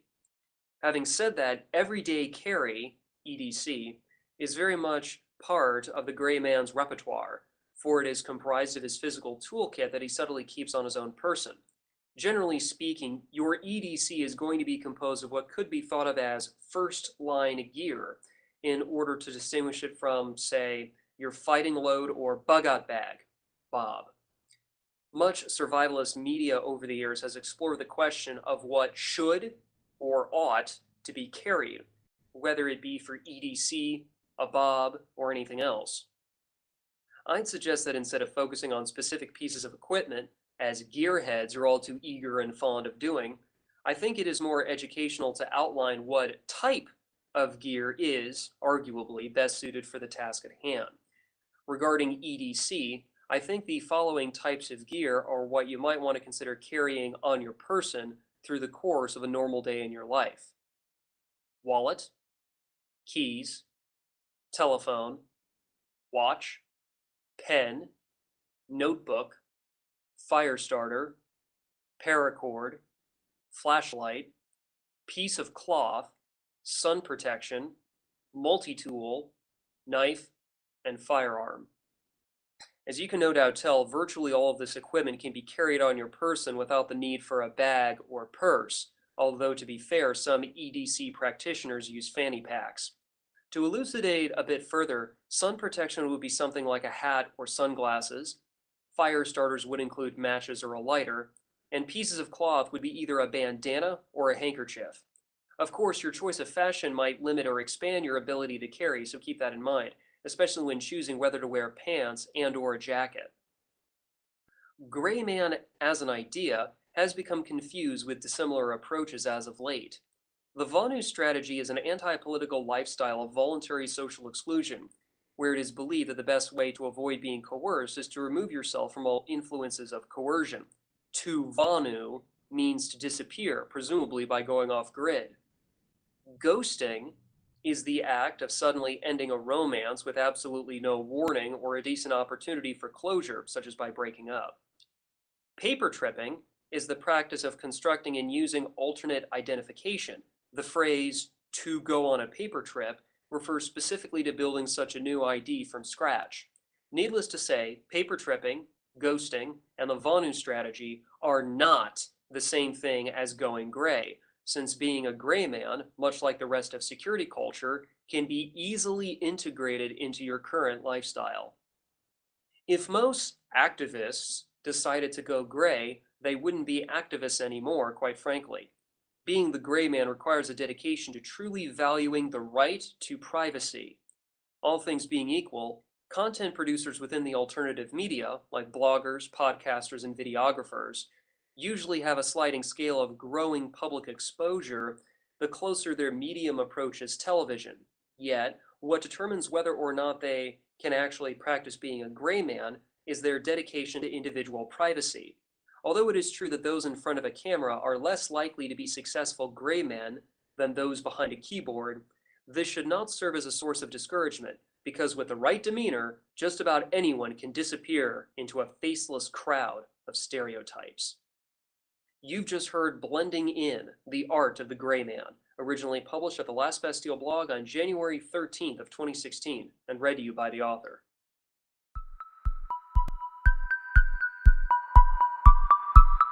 Hello, Freedom Pioneers! Billy Mays here. Are you tired of big tech tracking your every click? Are you sick of algorithms deciding what you see? Are you bored of Netflix subscriptions that cost a kidney and Spotify ads that last longer than the song? I know you are, because I'm fucking bored just thinking about it. But I have the solution: infrastructure. So powerful, so private, so decentralized, it will crack the concrete of censorship. It's the brand new PAZNIA library. That's right. It's a free to-use privacy-friendly decentralized combination of Netflix, Spotify, and your digital book app, and it's live right now. Check it out. We've got the full HBO documentary, The Anarchists, with Jason Henza and Miranda Webb. We've got the legendary Bill Cooper documentaries. We've got Alongside Night, libertarian fiction, and Eyes Wide Shut, which, let me tell you, is basically nonfiction. And wait, There's more. We've got Trailer Park Boys. We've got Sky Huddleston's Second Realm Speed Dating, and music streaming is coming soon. Plus, a digital book library is on the way. Terabytes of content, more to upload. We have the beginnings of true media freedom, an infrastructure base with many, many potentialities. I'm Billy Mays, and I'm always here to help you take back your media. Visit lbry.PAZNIA.com. Again, lbry.PAZNIA.com to start streaming today. Billy Mays, signing off to go binge watch Firefly. Over and out.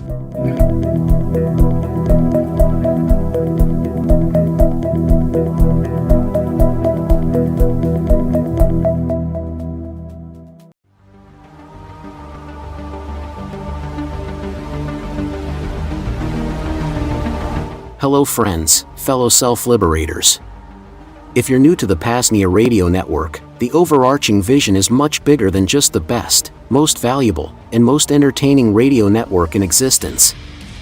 We are building the Second Realm, a parallel network founded upon the principles of truth, voluntarism, and peace. That is, the rebuilding of all necessary institutions upon these frameworks: Department of Transportation, Health and Wellness, Department of Technology, etc. And thankfully, we're at a point where some infrastructure is being deployed or will be very soon. This means ongoing hosting costs, maintenance, and more. We have a little bit in our PAZNIA Monero fund at current, but a good chunk went to the PeerTube instance, aka the PAZNIA LBRY. Other projects include our own Mumble server, think an open source, privacy-friendly version of Discord. This can be used for the PRN call online, in addition to just a cool persistent chat room. A low-data audio-only feed is forthcoming as well. There are always endless projects on the docket, so this could go on. For now, though, the point is, your financial assistance will greatly expedite the bringing of this infrastructure into fruition.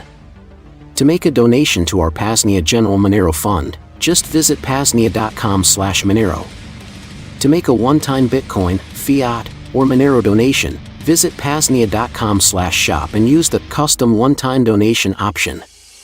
If you want to donate silver or some other metal, email coordinator@PAZNIA.com and I'll get you mailing information. And finally, if you aren't able to support financially, that's okay. Just talk about PAZNIA, promote PRN, share links to the website, the PAZNIA audiobook, or whatever. It all helps. Again, those links are PAZNIA.com/Monero for Monero, PAZNIA.com/shop for a one-time Bitcoin, Monero, or fiat donation. And reach out to me, coordinator@PAZNIA.com, for metal donations. Thanks so much for being here. Onward to the Second Realm, but for now, back to the deprogramming.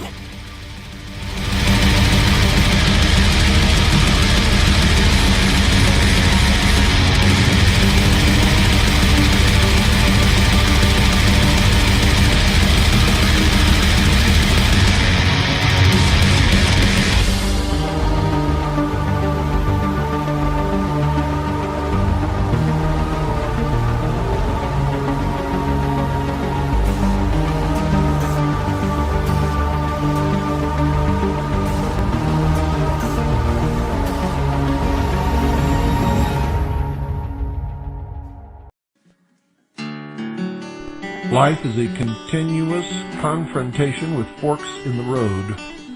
One is good, one is bad.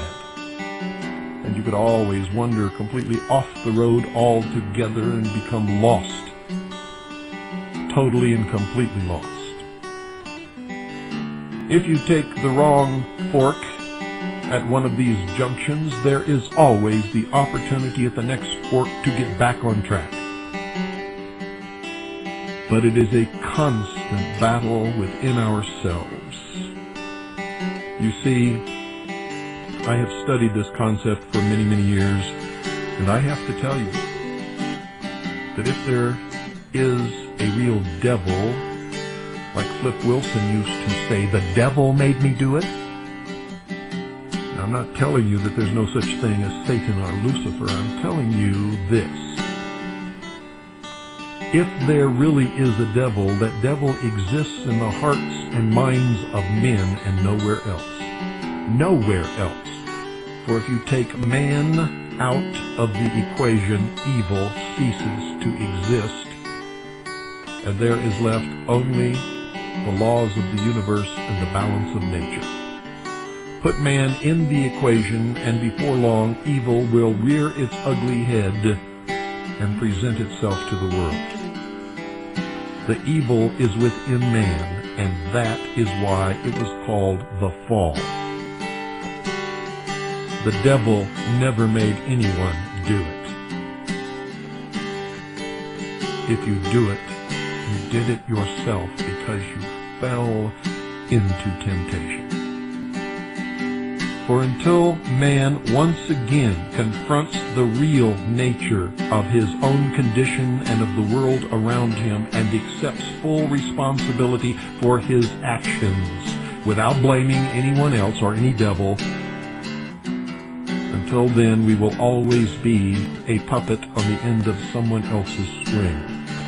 And ladies and gentlemen, when that someone pulls that string, we will dance.